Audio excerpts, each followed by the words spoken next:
I thought maybe it was a better job or something. So he said, no, his family, her family. Yes. I see Dr. Beats at the Eye Associates of Coach Christie. And he's pretty good.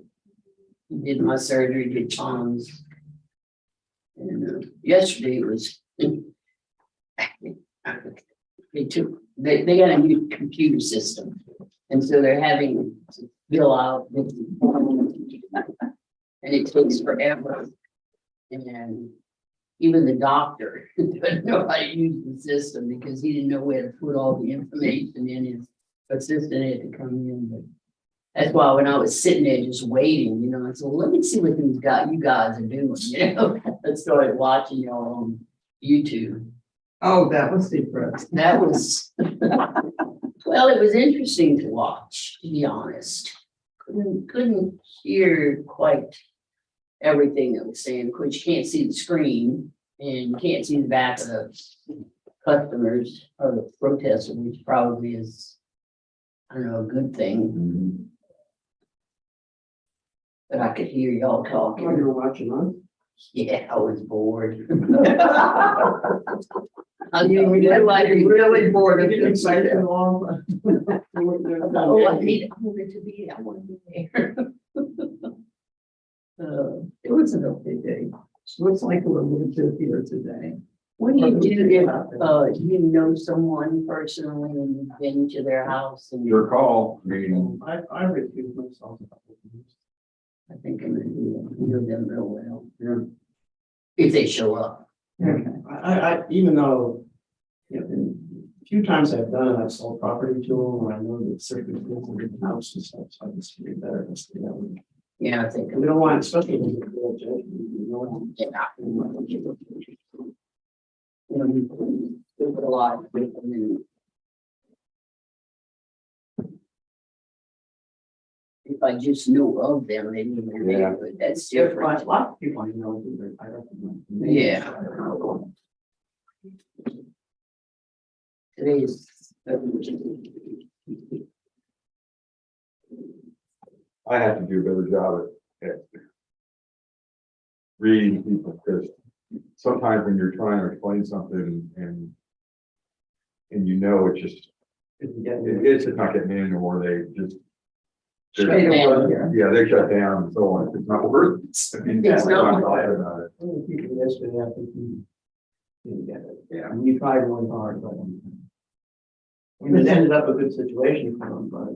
Was that the last one? With the line? Well, the one that was, his wife was sitting here, right? Yeah. That's the one I was watching, yeah.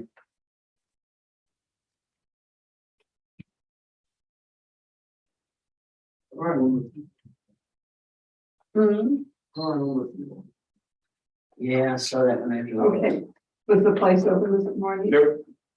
And, So they're closed this week. yeah, it turns out that evidently, I think, Harley, the lady that the daughter, she posts on Facebook quite often. Thank you. Morning. Morning. Her father I was evidently worried has, about you. I started parking in the back. has, Oh, yeah, I said, oh, no. he has these episodes. Yeah. So, The old Wi-Fi. what, Wi-Fi, what about it? if we can go on here, or if it's personal.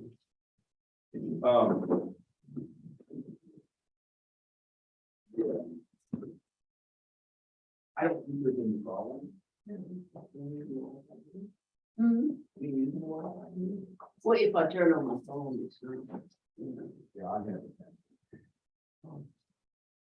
Because when we have a break, sometimes I'll play one of my games. Yeah. That's nice, because I can get most of that stuff too. Yeah. Oh, I can, it's using my dad. Oh, see, I do some copy on unlimited stuff. You goof, that's not a Yeah. bad thing, yes. Oh, of course, yeah. It really isn't, I mean, it's $40-some. And that's okay, Mike. I'll find it. mean, at some point. Yeah.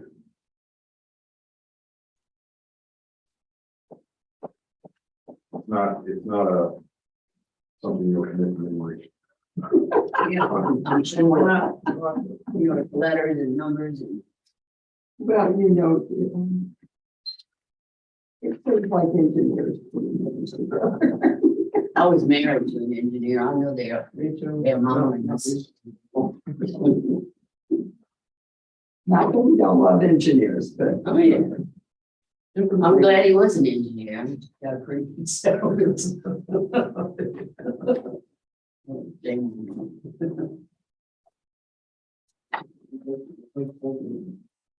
Oh. See, mine worked on the Saturn V booster. We lived in Slidell. husband worked on the. Did he? He's not so long. Yeah, he worked there in Frank worked for Boeing in New Orleans. And then he worked on, he went to Mississippi, the test facility there. That was interesting because we got taxed with no representation. It's paid Mississippi tax. Yeah. Yeah.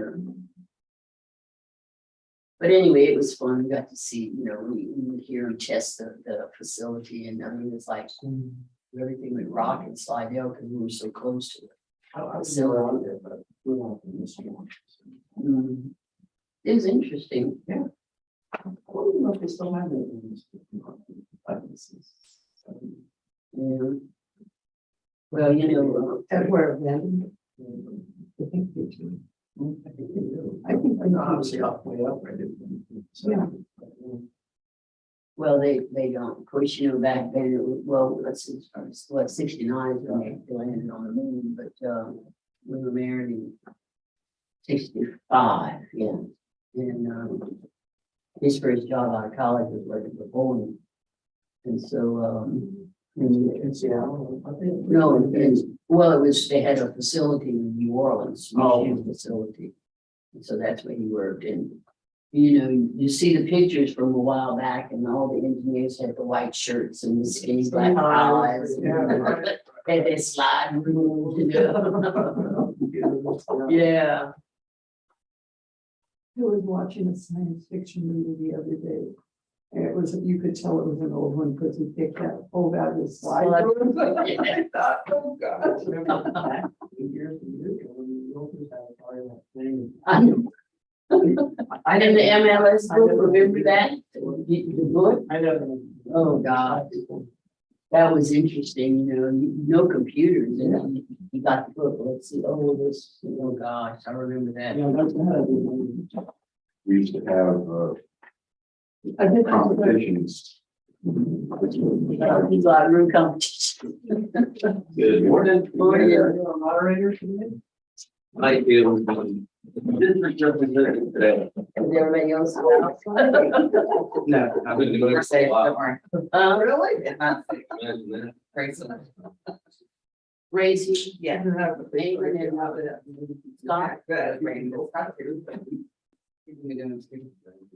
I've been doing this for a long That's time. good. Oh. Vitamin C, zinc. Yeah, I've been with the district for 17 years. I was a Wow. field appraiser for 2 years before that. And I've been the chief for coming on 5. So Golly. right before us was Kevin Jameson, and then before that was Jad Smith. Jad was the chief for a long time. How do you get to be chief? You take well, every appraiser like Scott is a registered, he's an RPA, he's a registered professional appraiser. And there's a set of courses that you have to take and continue to education. In addition to that certification, you have to do a chief appraiser institute. And I was part of class number 2 way back. Oh, gee. You can take chief appraiser institute, there's other education required. Like a broker? Yeah, I'm sure it's different, but you know, yeah, I used to hate that. Oh, no. Yeah, there's a CE requirement. Yeah, yeah. I think everybody. Well, you're a broker. Get, no. All right, let's get rolling. Yeah. Today is Thursday, July 28th, 8:32, and we're opening a session of the Aransas County Appraisal Review Board. Do we have a quorum? Okay, we're open for hearings. Morning. Good morning. Good morning. Got your monster truck out there with the 350? So, I guess. I felt, I parked my pickup next to it, I'm looking up at this, thing, and it's like, wow. All right. Okay, so we're gonna start with case ID 2022. That's on page 2, bottom of page 2. We're not just here.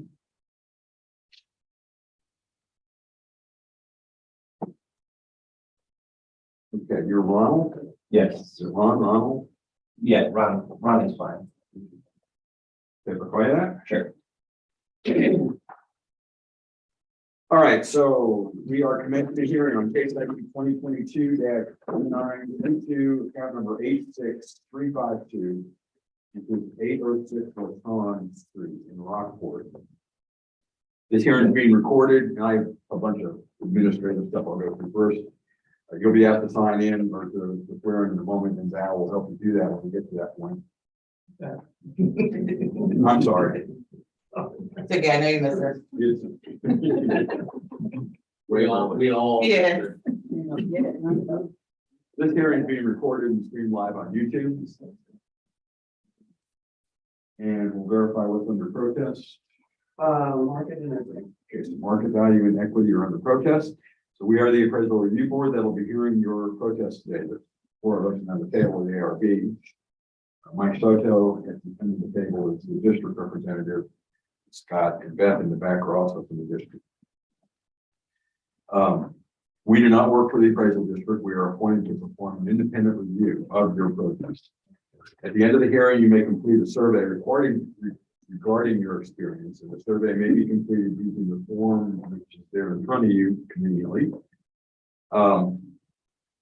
There's also a copy that will be included in the termination package that will be mailed to you after this hearing that documents the results of the hearing. You can also take it online, and information about how to do that online is also at the top of that form. Survey is entirely voluntary. However, we always appreciate any feedback you may want to offer. You also have the right to appeal our decision. The appeal information is included in the package that will be mailed to you to document our determination. In accordance with Texas Tax Code Section 41.45H, all written material and evidence that has not been provided must be provided at this time. So we have you submitted all your evidence that you're going to be referencing today? I have it. Perfect. The ARB members who are considering the protest have not communicated with anyone about the protest and are signing affidavits to that effect. I, Scott Wagner, do solemnly swear that I have not communicated with another person in violation of Tax Code Section 41.66F. I, Kathy Hoffman, solemnly. For everybody today.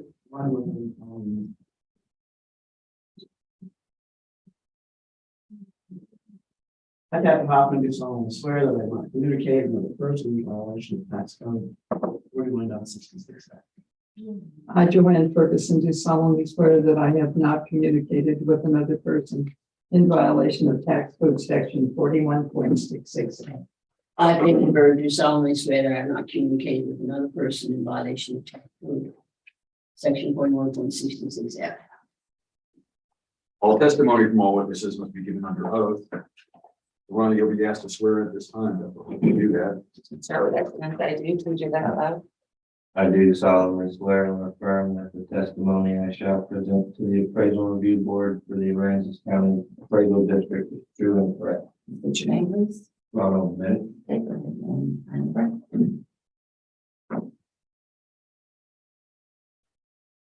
My name is Michael Soto. I do solemnly swear and affirm the testimony you shall present to the appraisal review board for the Aransas County Appraisal District. Correct. Thank you. Ronnie, I need to ask if you hold a license or certificate from the Texas Appraiser Licensing and Certification Board. Okay. One. Makes it easy. On your left hand, there is a chart that is the hearing procedure times, and that is how we're going to run the hearing today. It takes two forms. One is if you present first, or the other is if the district presents first. You both have equal amounts of time, regardless of who goes first in the presentation. But you get to make the choice of who presents first.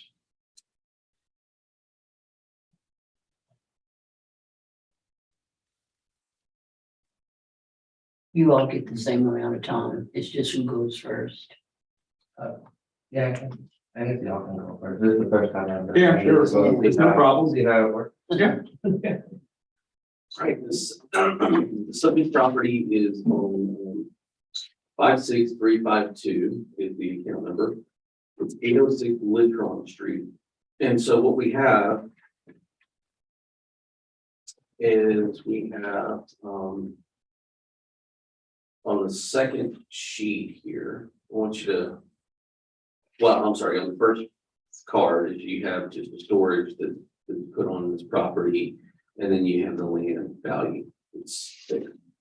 I think a lot of the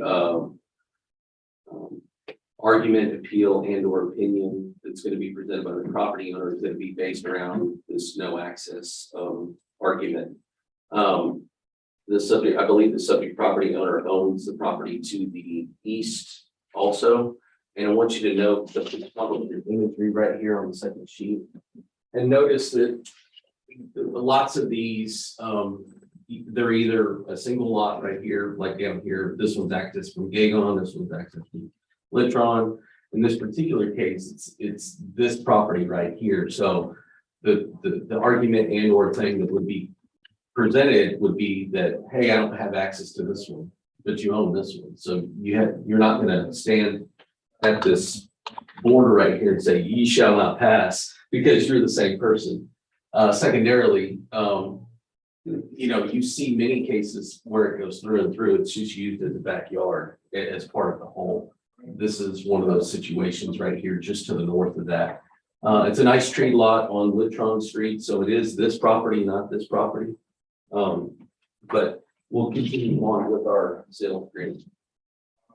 From a sales comparison standpoint, the stuff that we were able to present is, I guess, 801 Gagon, and I believe that's the other part of the sale in 20. This is an older sale. I think that there's evidence that's presented by the property owner that says it didn't sell for 62, it sold for 40. We'll look at that in just a moment. Having said that, this is the first comp that's used, is the one that's adjacent, that's, I believe, that's owned by the owner. Is that 801? I believe that's 801. Because it says sales comp number 1 is a 2020 sale of the subject and the adjacent property to the east, run through Gagon Street. So that's comp number 1. But we have more comps. We have comps in that area. 406 Cassuth Street, you can see it's the same size as the subject, and that one sold for $48,000. That's a more recent sale. So as you're progressing in time, in 2020 sales were here, 2021 sales were here, 2022 sales are continuing to increase in value. What's a good example of that? You can see that that you have a single lot on Cassuth Street that sold for $48,880. Which is indicating a market value of $5.97 per square foot. If you move on, there's more comps here. There's another one on Cassuth, again the same size as the subject, that sold for $68,000. Another one on Ann Street in that same general area, Southwest Central, Smith and Wood, Southwest Central. That one sold for $60,000. It's a little bit bigger than the subject, but again, well supporting the value that we have on the property. You can see that the subject, the median value of all of those weighted sales is $5.58. The subject is only assessed at $4. So from a sales comparison standpoint, actually there's a last comp, I didn't see this, but There's the last one on Burn Street. That one sold for $33,000, smaller than the subject. Again, supporting the value that we have on the subject at $32,770. And that's just for the land element. There's a little storage on there as well. The weighted value supports the value that we have there. If you move on to equity, it's appraised on the land table, so it's going to make all the associated adjustments there. You can see that the 33,000 is supported, 33,230, because it's on that same table. That's Savinaw Central. You have Nepal Central. Continue on. This is general areas. Nepal Central. It's all in that area of that Smith and Wood area. And you can see that the identical nature of one that's the exact same size. It's assessed in the exact same way, 32,770. So this is a really good example of what one looks like. Brian, you have, 7 minutes altogether to, for a question, mind, anything with your presentation, and just something you can do. Okay. On the other. On that very first page, it has the sale price. That there was there, the 62,000, I don't know, I'm not sure where they get that, because it has actually paid 40,000 for both lots. Okay.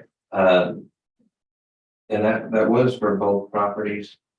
And like I said, the neighbor's lot that it showed to the north of that, that's platted as one lot. And I know I own the property next door, but it's a completely separate piece of property with a different tax deal, and all those other comps, they have access to it. I realize I can walk through my yard, but if I build a house or something on Gagon Street, you can't drive through the house to get to the other property that's on Litchfield Street. How wide is that property? 64 feet. Okay. And then on that land grid where they have the comp number 1 right there, which is mine, the price of it, I guess that's the appraisal district's value for both of those properties combined. That's not the one lot next door. Both lots combined are 0.37 acres. It's that 801 Gagon is not 0.37 acres. It's only 1881. And that's correct. He's indicated that this right here, That lot's not double the size. right, it's Subject. you had one sale, you had 2 lots, so that's Yeah. Two different properties, but each one's on a different street. You pay 40,000 for the pool. Yes, you can go to your evidence, Scott. Yeah. And you can just tell him where to turn or what to do. okay, yeah, that just showed, and I think that's an older Google picture, I think it was actually. You want to go up? More grass in it now than what that Google Maps was. This is just what I could pull off. And then the next picture was from the opposite direction, looking right back towards the other. That street only comes up about 2 houses and it just dead ends into that field again. And the next picture, that's just it kind of outlined in black where the lot is. It has New Orleans Street, which is also not there. Those are 2 streets that would border where you get to it, but they're not there. So that's just the biggest thing. If we put proper building anything on the Gagon Street, there is no way to get to the address on the Blackstone Street. And I think one of the last pages that I have in there, it's from the closing documents. Next, you keep going. Right. That one, it has the sales price and that's of both properties. And then that next page has that there was an excuse on the back. It had the addendum that just lists the two properties separate for the two addresses that were purchased at that 40,000. And for reason I was only gonna buy the front lot. Their asking price was 35, and that's what I paid for it, but I think they knew that back one would be landlocked, so for another 5, they offered me that back lot. And then, I didn't get a chance to protest last year, which I got stuck at work, but because that lot's been a whole lot less expensive on the taxes in the last 3 years. It's almost tripled in value.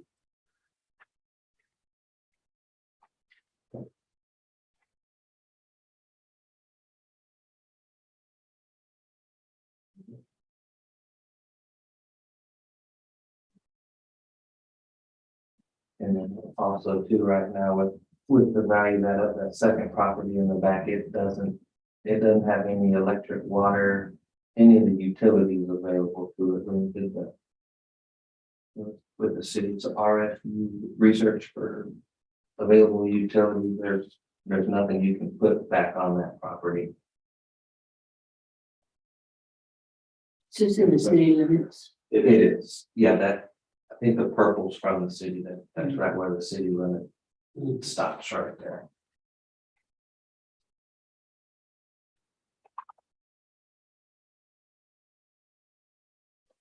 Yeah, I think that's about all.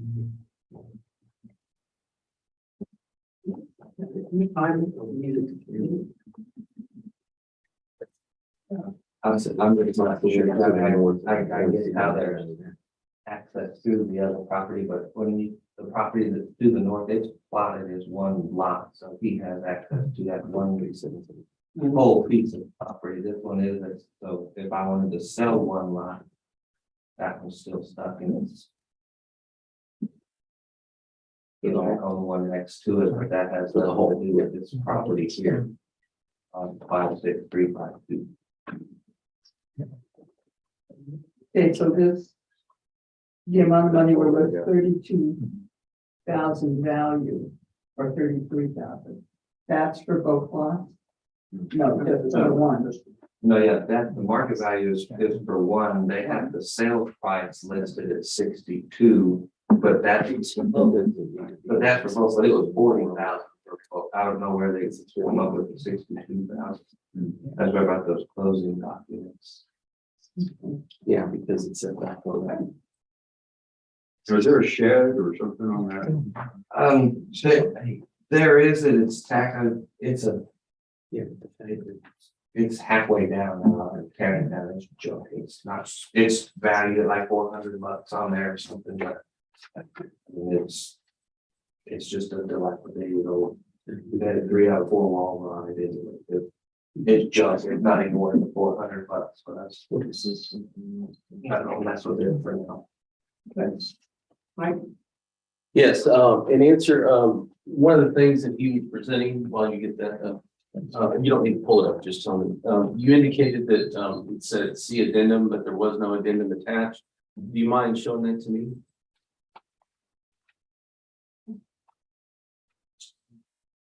I can bring the one that's getting that just shows.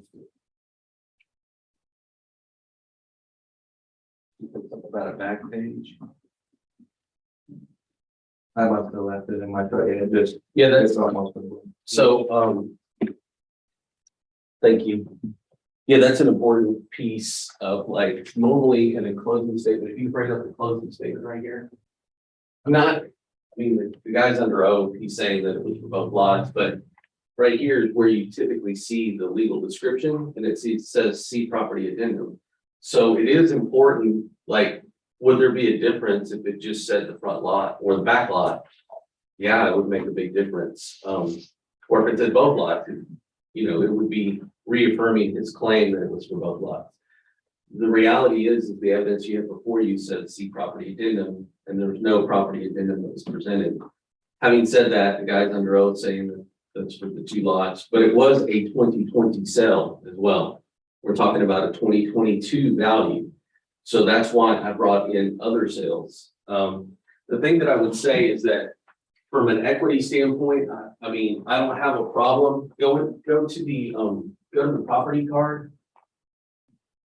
Or our evidence. You see right here and go to the land portion. Normally, like if it has that grass area, it would be like a 50% access. There, I don't mind going to that number. That would be half of that number would be like 16 and change for that number.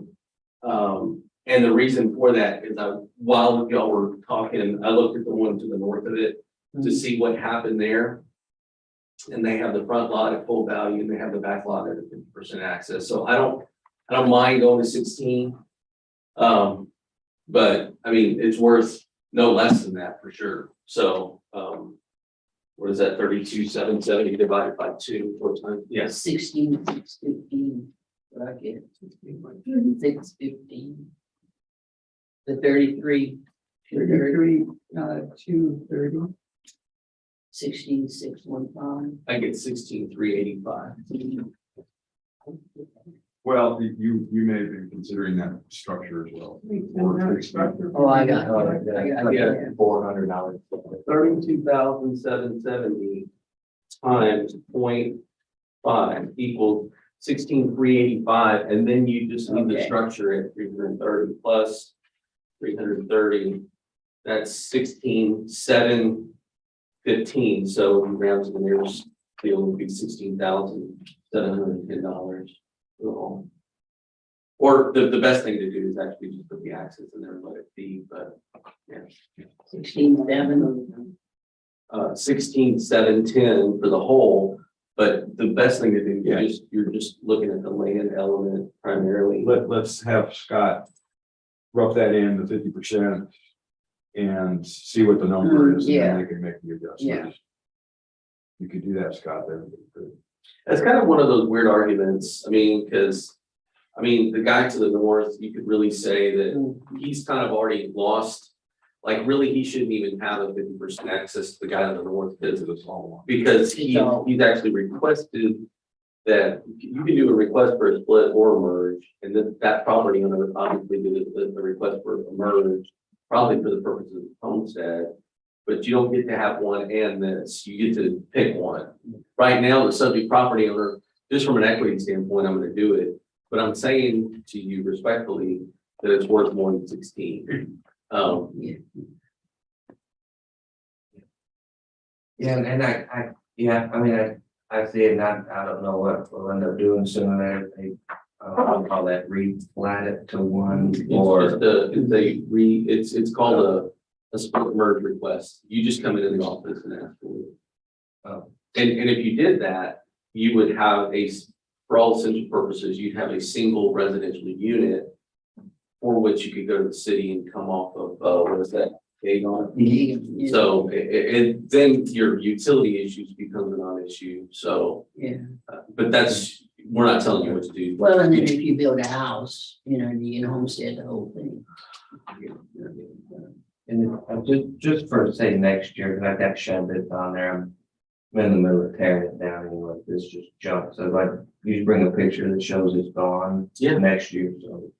Yeah, and please do it, like if it's gone before the first of the year, so if it's gone December 20th, take a picture December 20th, come in here January 10th and say, hey guys, y'all probably missed this because it doesn't mean a lot to you, because It's kind of hidden in the tree. Right, You have exactly. one little piece there. exactly, but if you tell us, then we make the value go away, if you present evidence.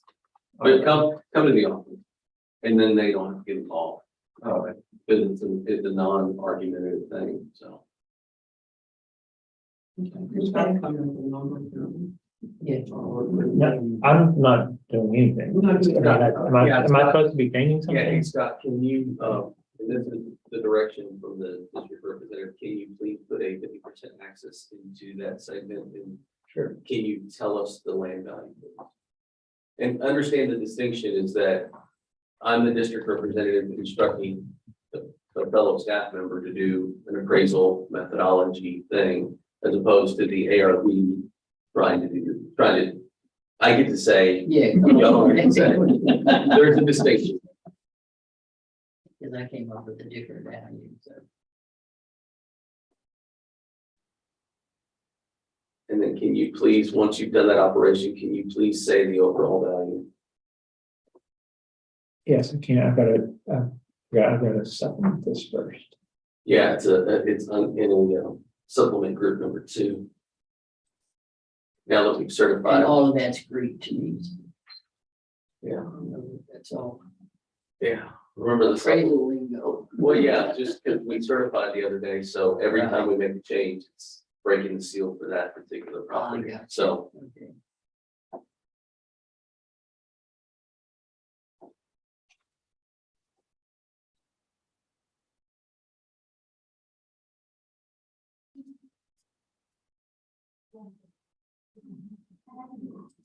Now, will that street ever go through? I don't know, It'd be it's the just city. behind him, it's such a short little street. I've had asked them, and they have no plans to ever really put one, because it's not gonna go anywhere. It's no, there's the one big property that's behind it is, I think it's one person's 3 or 4 acres or something right there.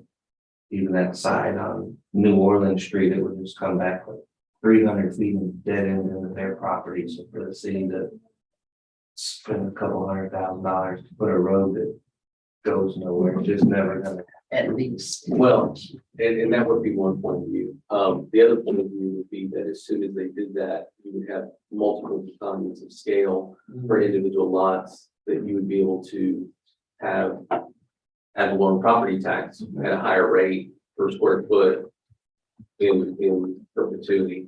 But, and then, well, I guess too, down that New Orleans Street, that's also where the power line runs straight down that.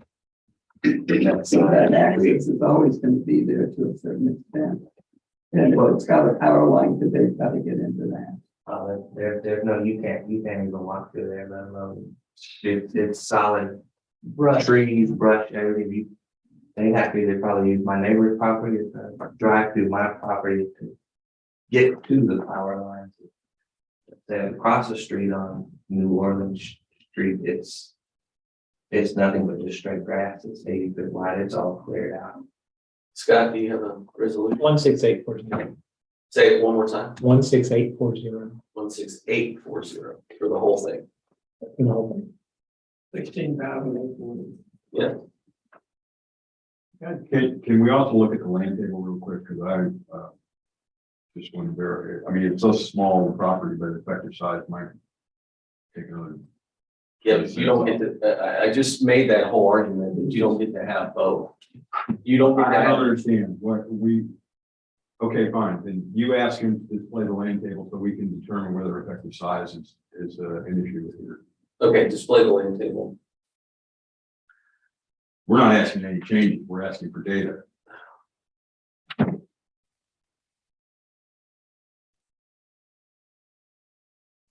Is this what you're wanting? I want the land table to see whether there's a break between, around 16,384 square feet.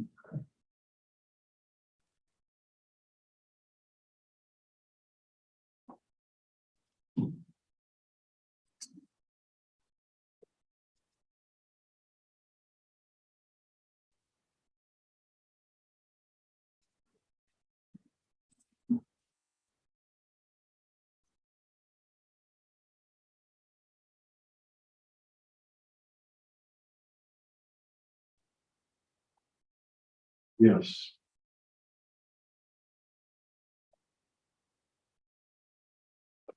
Okay, so we're 4. Okay, there's no change. Okay. We're good with that, 16,840? Yeah. Okay.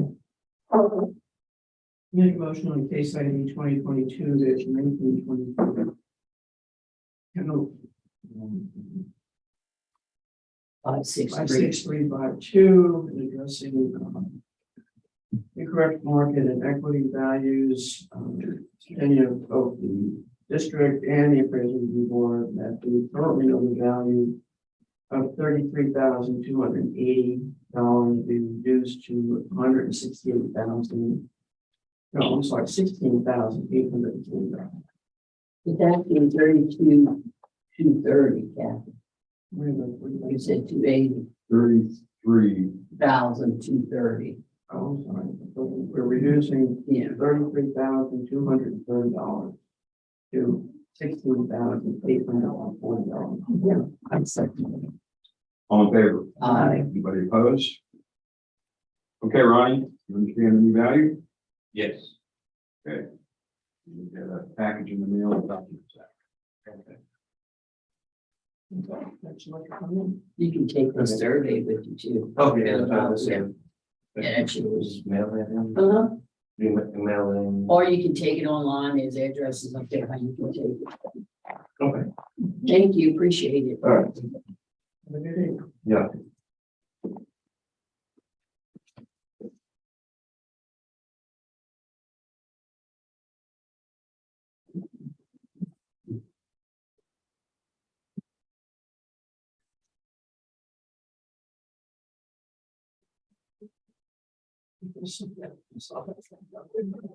Yeah, it is.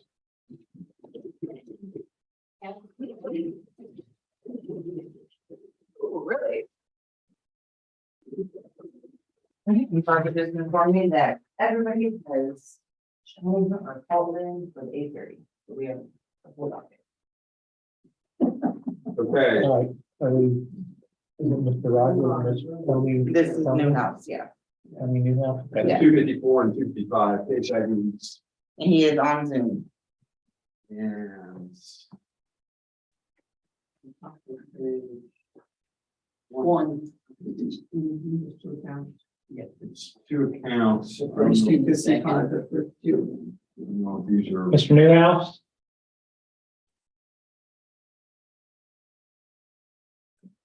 He's on Zoom. Oh.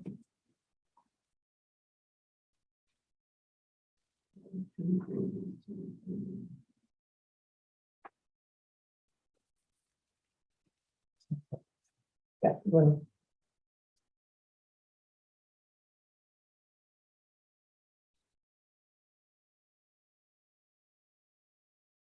Is he there? It's connecting. Okay.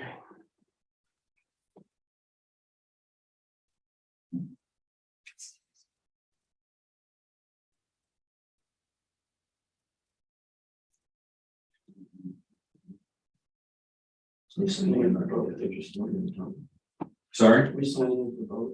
Yeah, we're signing for both. I was just trying to see how they're not. Jason. We're close. Yeah. Is he on mute? It looks like it's connecting. if you read up there, you can see what's happening up on that screen there.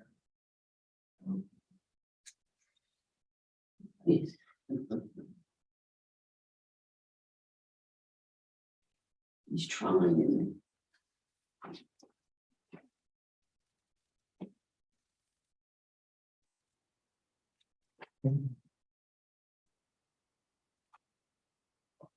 I thought his screen, maybe on phone. Maybe, oh, that makes sense.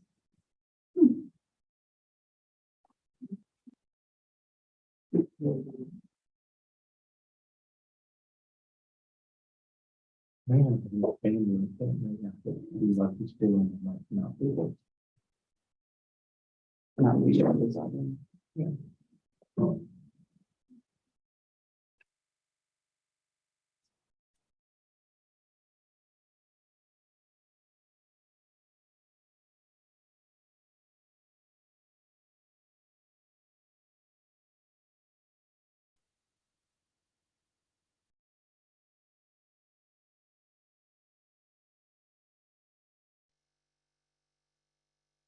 It even says there that Yeah, And can't he, he has low bandwidth, so he's like trying to do the video and the audio, and that's probably what's probably causing the issue.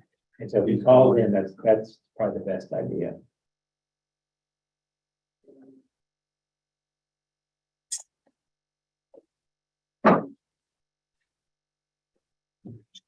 Yep, there we go.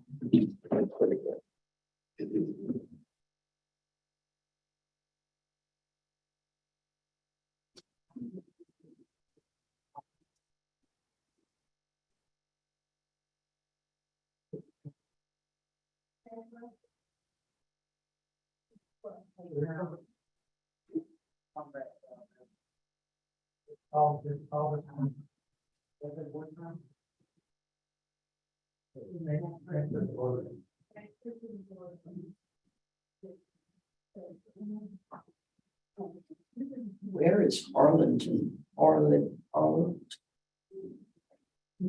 Where is that? Where he lives, Arlington, Alton. Northwest section. Mr. Newhouse? Yes, it is. All right, you have the appraisal review board now. Sorry. Can you hear us okay? Decent, I guess. Yeah. Okay, so we got you on the phone and at least some video from your Zoom session. We just can't get the audio from your Zoom going. Yeah. Okay, so I have some administrative stuff to run through first, and then we'll get into the specifics of your hearing.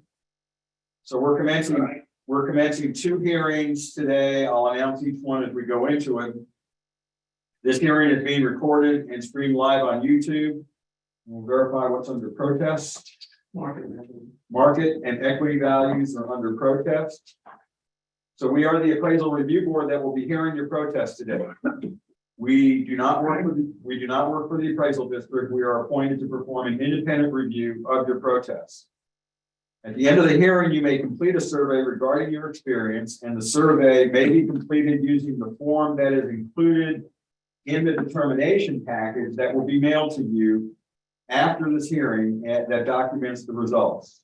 You can also take the survey online, and information about how to do that is included on the form. The survey is entirely voluntary. However, we always appreciate any feedback you may wish to offer. You also have the right to appeal our decision, and appeal information is also included in that determination package that will be mailed to you after this hearing.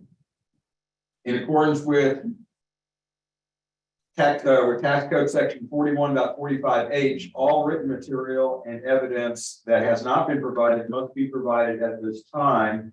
Have you submitted all of the evidence that you intend to reference during your hearings? I believe so. Okay, thank you. The ARB members who are considering the protests have not communicated with anyone about the protests and are signing affidavits to that effect. I, Scott Wagner, do solemnly swear that I have not communicated with another person in violation of tax code section 41.66F related to case ID 2022-254 and 255. I, Kathy Hoffman, do solemnly swear that I have not communicated with another person in violation of tax code 41.66F in relation to cases 2022-254 and 255. I, Joanne Ferguson, do solemnly swear that I have not communicated with another person in violation of tax code section 41.66F related to cases 2022, 254, and 255. I, Peggy Bird, do solemnly swear that I have not communicated with another person in violation of tax code section 41.66F in reference to case ID numbers 2022-254 and 255. All testimony from all witnesses must be given under oath. So I'm assuming, since we have signed and notarized affidavits from you, that we are going to consider you to be under oath for these two hearings. For the aforementioned hearings 28873 and 28945. My name is Michael Soto. I do solemnly swear affirm that testimony shall present to the Appraisal Review Board for the Aransas County Appraisal District is true and correct.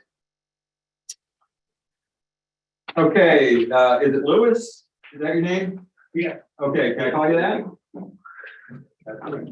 Okay. I need to ask whether you hold a license or certificate from the Texas Appraiser Licensing and Certification Board? No. Okay, thank you. Do you have in the information from the district, there's a chart, which is a single page, hearing procedure times? I'm sure it was in there. Okay, well, that shows how we're gonna run, the hearing today. And takes one of two forms. Either you can present first or the district can present first. You both have equal amounts of time, irregardless of who presents first. But you have to make the choice of whether you would like to present first or whether you would like the appraisal district to present first. They can present first. Okay, fine. So we are going, and also of the two accounts that we have, do you care which one we handle first? No. Okay. So we are going to open a hearing on case ID 2022-254, account number 28873, which is 920 Rose Street in Rockport. Certainly. So you have North Bellevue, block 2, lot 20. It's 920 Rose Street. We have a value of $30,000 on the subject property. If you look, and I'm going to ask this during my cross time, but if you look on the very second page, that's our pictometry imagery. And there appears to be a structure. Can you go into the, but I don't know if that's commensurate with the adjacent property to the south, and the lines are just a little bit off. But there appears to be two structures here, but I believe it may be associated with this parcel right here. They were lost during COVID. Well, this is a brand new picture, so I can ask that during my cross time. Having said that, that's the only lot we're dealing with. We only have vacant land on the property or associated with the property, and the burden of proof lies with the district to show what's this property worth. You'll see from a market value and equity that are valued with good value. You can see that the very next thing that we have is the sales comparison or land sales grid. And you can see that you have some sales in and about that area. The next one that you have is 810 Steert Street. That sold for $38,250. You can see just a little bit bigger than the subject property. Again, supports a value of $5.98. The subject is only at $5 a square foot. The next one is on Mission Street. That one sold for $28,800. Again, a little bit less than what the subject is, $480. Again, we look at everything as a whole, but that's the same size as the subject. And the last one you can see is the same size as the subject. And you can see that comp number 3 sold for $56,700, so well supports the value.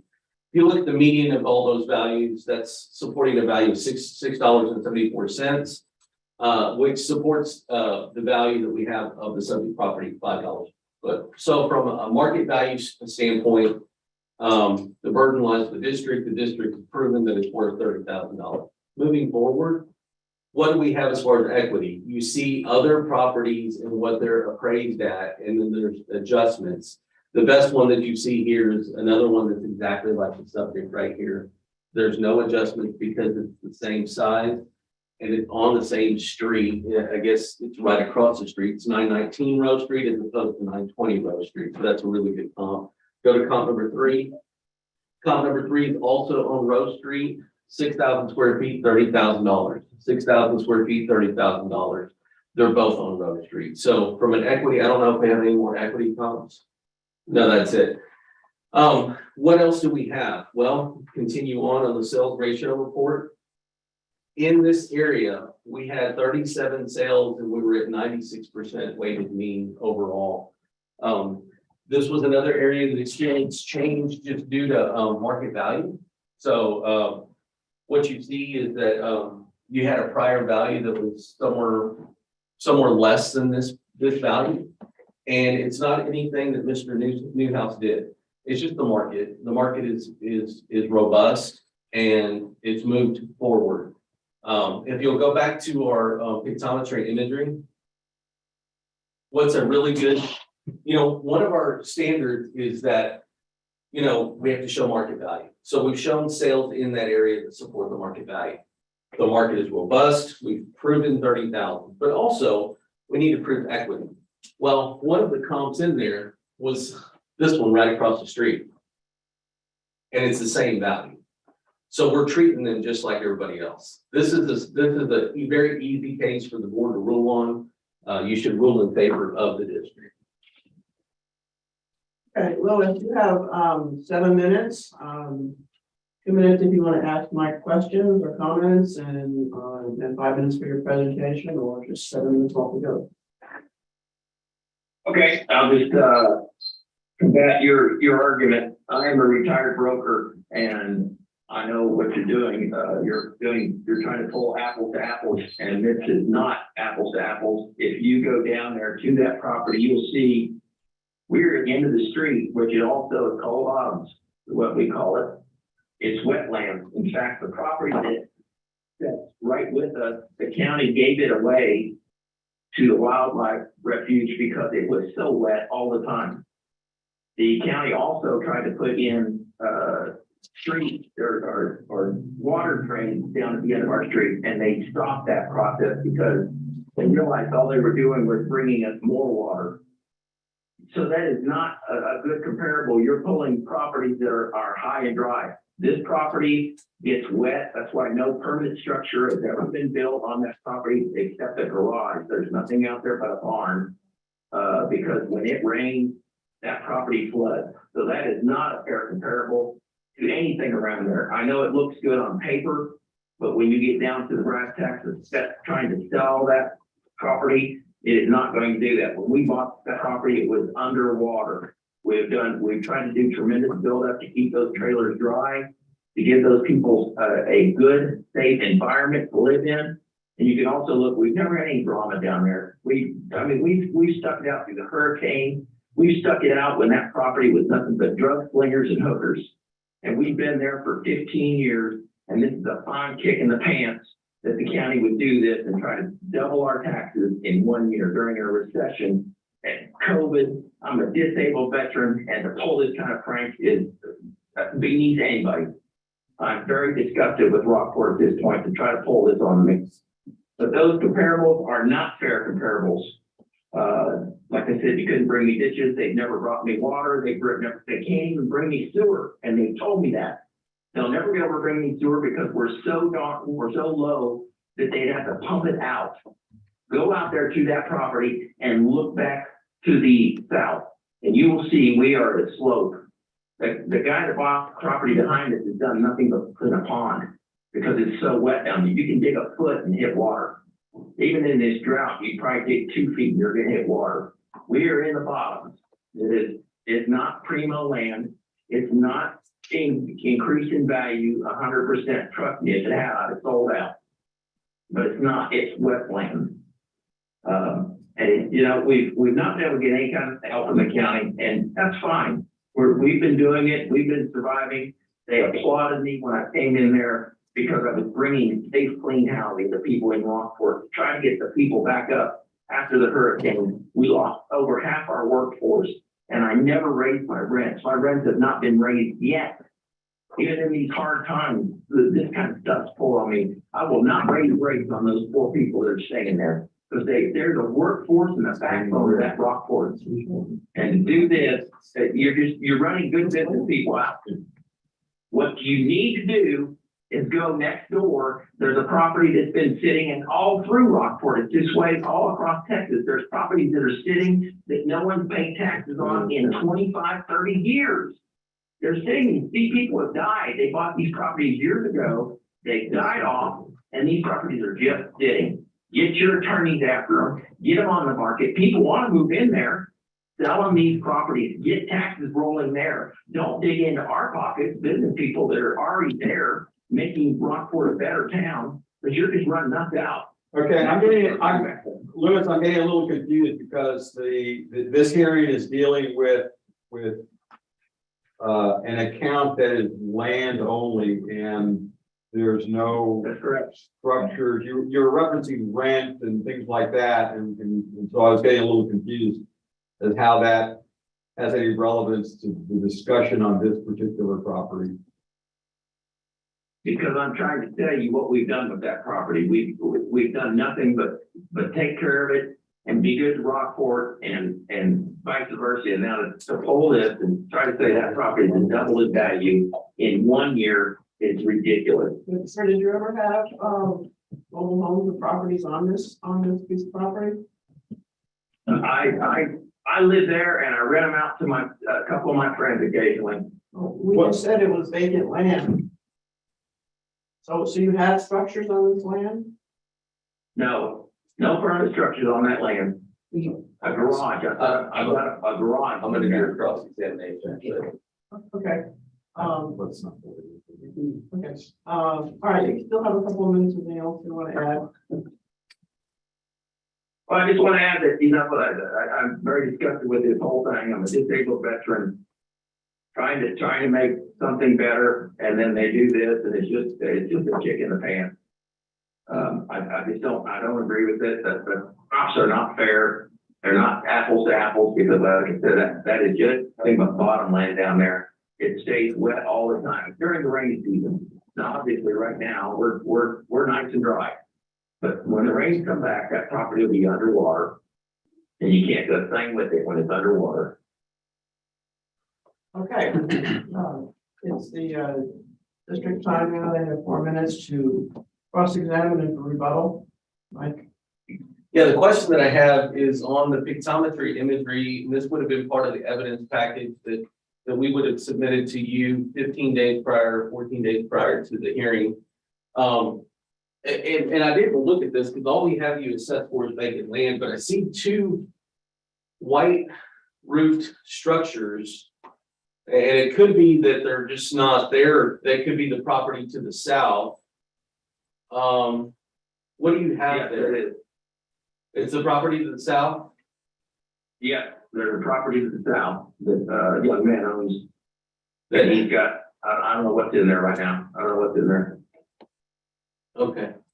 So it's possible that this whole thing is just shifted up just to that line, I guess. A little curious with the Mm. parking spaces. Yeah. too, Yeah. But anyway, go ahead. Do you own the property to the south? No, Can you pull up 28872? I don't know who owns that now. I understand it did change hands a few years back. No, we don't have anything. Even on that one, you don't have structures? Yeah. Do you have any kind of septic systems on your property? No, Do you have any travel trailers on your property? occasionally. Okay. So do you have travel trailers on your property, but you don't have septic system and you don't have sewer? No. So how do you, what do they do? We have a sewer on the adjacent property. This is, yeah, Oh, here we go. Well, all we have is vacant land on the subject property right now, so. It was the district's burden to prove market value. If you look from a market value standpoint, we have sales in and about the subject property. So to say I'm not pulling apples to apples, I'm pulling one off of Rose Street, another one off of Stewart, another one off of Mission. I'm doing the best I can with the information. You know, whether you'd like to, I know you said kick in the pants, there's nothing malicious about what we do, sir. I thank you for your service in the military. I'm sorry that you were disabled as a result of that. But with respect, this is all that I do. This is all that we do, and we just analyze the market. So you can disagree with it if you'd like, but the market has been active and it has been increasing. The burden of proof was with the district. We more than proved that from a standpoint of equity. I showed you other property. I showed you the one across the street that's exactly the same size, exactly the same price. So I believe we've proven on point. That's what we got. well, I disagree. If you go out there, you'll see the property is in a hole. We're in the flatland. We're in the bottom, as they call Yeah. I it. know. It's a wet piece of property. You ever take pictures when it's in that state? It's not presented in I have it. Yeah. I have no idea where they are. I'd have to dig them up. Well, you can't present them now anyway, so it's all right. All right, you have about 30 seconds left for closing, if you have anything else you want to add.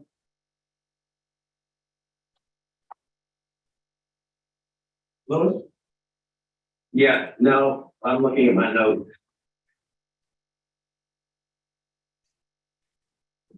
I'm just, I'm floored at this is ridiculous. I know it's not your deal. You were retired to do a job.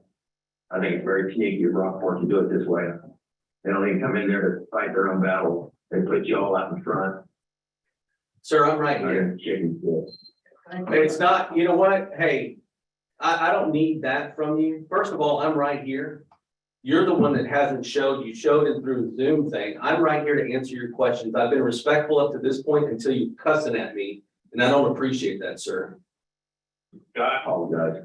I'm just very frustrated. We all understand that. We all understand that you're frustrated.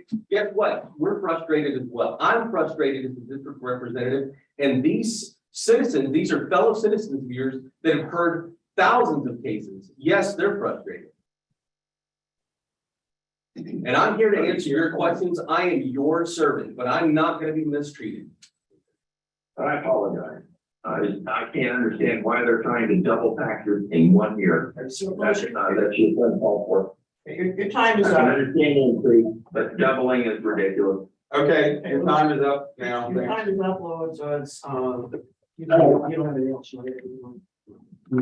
Right, well, it's the ARB's time now to, take a determination on this case, so you can, obviously just listen in. Yeah. The two points I'd like to just make, just to throw out. One is there appears to be a little confusion between taxes and appraisals. And this is setting an appraised value upon which the tax levy and the rates will be determined later on in the year. We have nothing to do with taxes. So even though the appraisal may have doubled, it doesn't necessarily imply that the taxes are going to double, increase, whatever the case might be.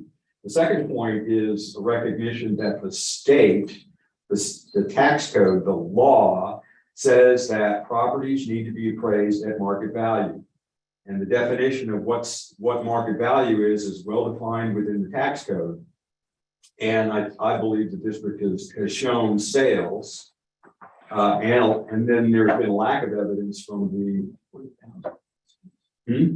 Yeah, right. So the sales in the area show that the property is appraised. The property itself is under appraised. So be that as it may, we'll move forward here. Take a motion on this account. Third. Okay, case ID 2022-254, just 920 Grove Street. I'm sorry, the account number is 2873, addressing equity and market values. It's the opinion of the appraisal review board that the district has shown that the currently noted value of $30,000 for this lot is appropriate and should see. I second. All in favor? Aye. Anybody opposed? Okay, that closes that hearing. You'll receive a determination package on that particular account. Now we're going to open a hearing on case ID 2022-255, account number 28945, which is one. Let me take time. This is, I can see where this is going. I have no argument. You just do it the way you want to do it. I've got the same argument for that property. They're right beside each other. So Hold we on, can just hold take on, tonight. sir, hold on. Yeah. He has to withdraw. He has to say, I withdraw the other protests if he doesn't want it. Otherwise, you have an obligation. Right. So are you saying, and you need to say that you are withdrawing your protest on? No, I protest. Well, then if you're going to protest, Then you have to. then we have to go through the hearing. Okay, again, the state law says this is how we have to do it. So your only option right now is to sit through this hearing, or for you to say you're withdrawing the protest.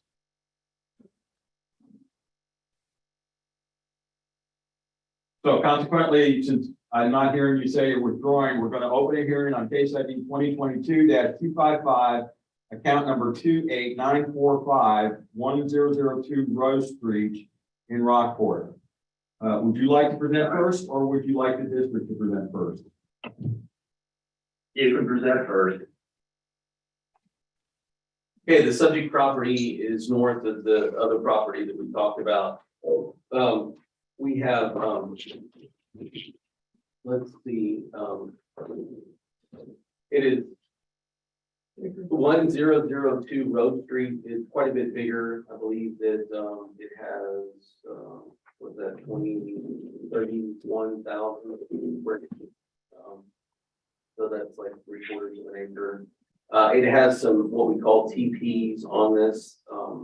It has 3 hookups. There's some small, rentable, I think this is what the subject property owner was alluding to. The last one, I'm not gonna raise those rents. I'm not gonna raise those rents. He has like small little travel trailers that he rents to people. And this is what those are. Now, these are hard to find comps for, but we're able to find the comps from the standpoint of single mobile home units. So that's the closest thing we can find. We found the very first comp is on the same street. It's on Rose Street. It sold for $145,000 with 1 mobile home. Not, I think the subject property has 3 little travel trailers, but this is 1 mobile home that sold for $145,000. I want you to recognize that the market value for the subject property is $106,000 all the way, all together. That first comp was also smaller than the subject as far as land element. It also only has 1 TP unit as opposed to 3, and it has 1 mobile home as opposed to 3 travel trailers. Again, when you make all the proper adjustments for the class and everything else, the indicated value for comp number 1 is $116,915. Again, just that 1 comp alone on the same street supports the value that we have on the subject. Moving on to comp number 2, this is something like another travel trailer that sold. So we do have a travel trailer that sold. It is a single travel trailer with 1 TP hookup. It sold for $77,000. What's interesting about that is it's almost half the size when you look at the land element. So again, that if you look at the comparison there, that 108 supports the value of 106 that we have on the subject. And the last one is also in that Bellevue area on Stanley. This is a mobile home that sold for $130,000. Again, a single mobile home, almost 1/4 of the size of land, a single TP unit, and it purports a value when compared to the subject of 172. The median of that is 116. Again, the burden of proof is on the district to support the value. This thing is worth the 106 that we have on it right now. Moving forward to the equity grid. The equity grid, again, you can see right here on the equity grid stock, you can see that it purports a value of 104,282. Again, there's multiple things going on. You're trying to do comparisons to both the small units as opposed to single units. In most cases, you're trying to do adjustments to land, but you can see that we're really close on the value here. But even our value supports it does not purport the value of the 106, but it is close. It's 104,282. So from a market value standpoint, we support the value. From an equity, we're just a little bit high. We're less than $2,000 or right about $2,000. It's the district's position that this subject property should be reduced to the 104,282, and if you would round to the nearest $10 increment, it would be 104,280. That's the district's position. All right, Louis, you have 7 minutes for your presentation. No, I'm not gonna say that. You've done your homework. Great job, thanks guys. Don't hang up yet, sir. We need to make a motion on your property.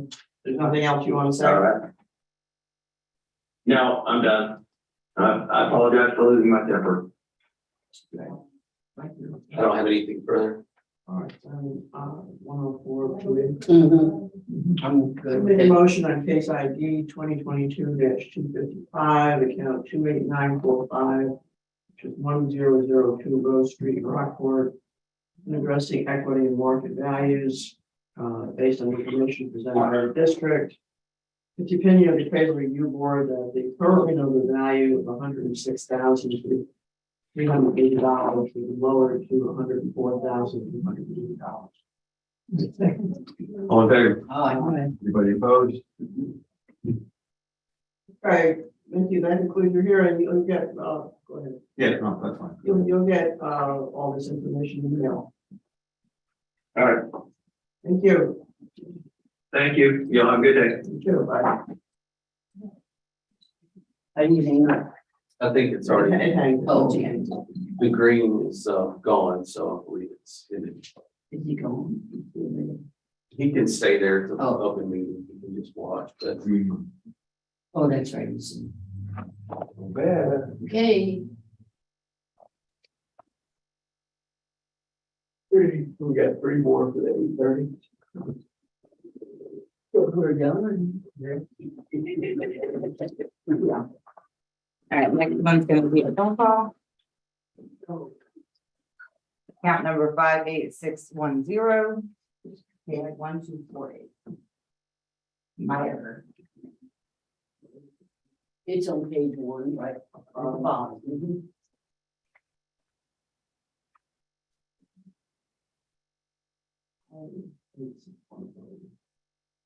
Phone call.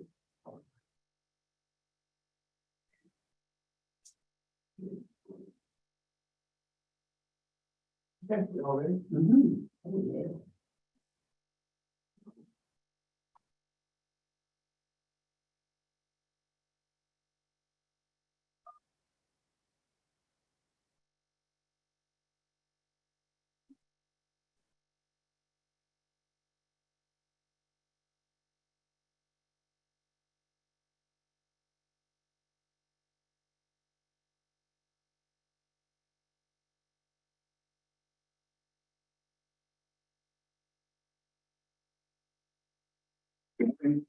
Morning, this is Mr. Meyer. Hello? Yes, Yes. Morning, this is the appraisal review board calling for your progress, Jerry. okay.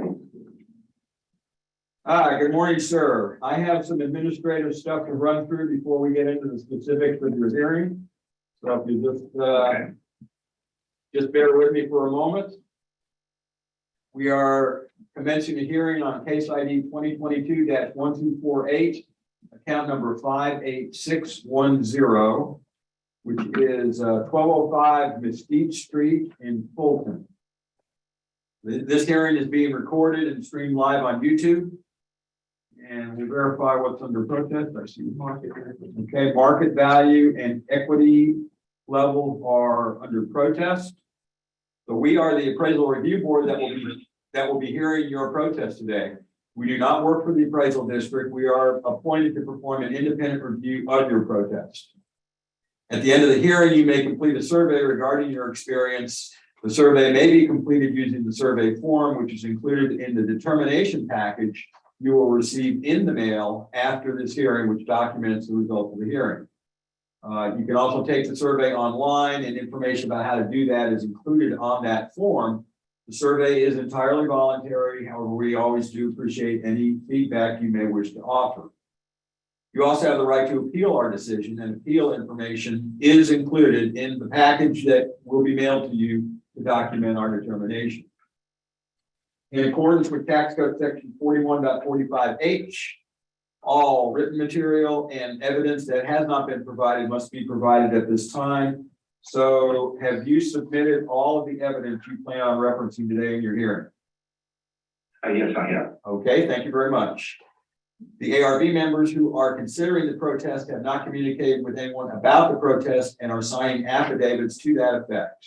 I, Scott Wagner, do solemnly swear that I have not communicated with another person in violation of tax code section 41.66F. I, Kathy Hoffman, do solemnly swear that I have communicated with another person in violation of tax code 41.66. I, Joanne Ferguson, do solemnly swear that I have not communicated with another person in violation of tax code section 41.66F. I, Peggy Bird, do solemnly swear that I've not communicated with another person in violation of tax code section 41.66F.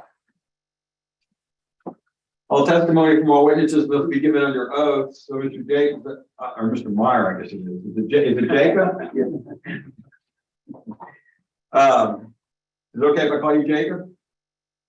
You can call me Jake, that's the way I go by, but either one's fine. Okay, Jake, thank you. All testimony from all witnesses must be given under oath, so I'm assuming since we have a signed and notarized copy of your affidavit here, that we are going to consider you to be under oath during this hearing. Okay.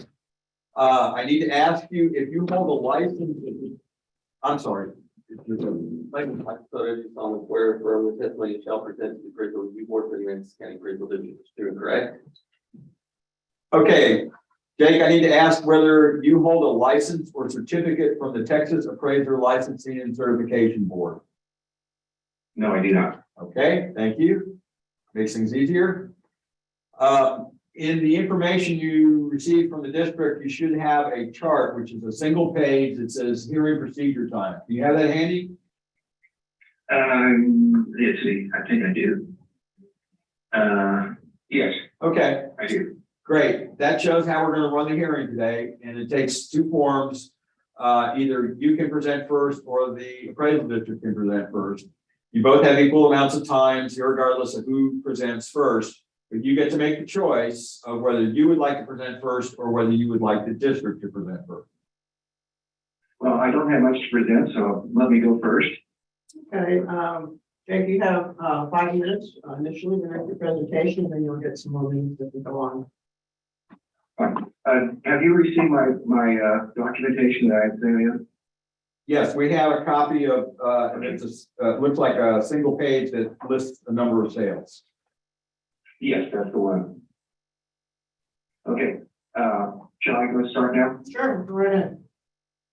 Okay, basically, I'm not protesting the value of the dwelling. I'm only protesting the value of the acreage, the land itself. And one thing I'd like to bring up on the definition of my property is that it says road access paved. It's not, it's a gravel, basically just a gravel sand road.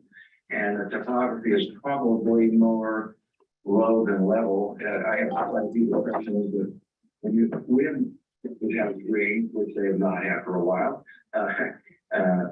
part of my property goes in as low as 2 feet of underwater, but that's just topography. The other part I'm going to address is I'm disputing the value per acre. I did those 8 sales, if you look at them. I took property that was greater than 3/4 of an acre, and I took the value that was on the what's called here. At the very end, it's called sales report or something like that. Sales ratio report.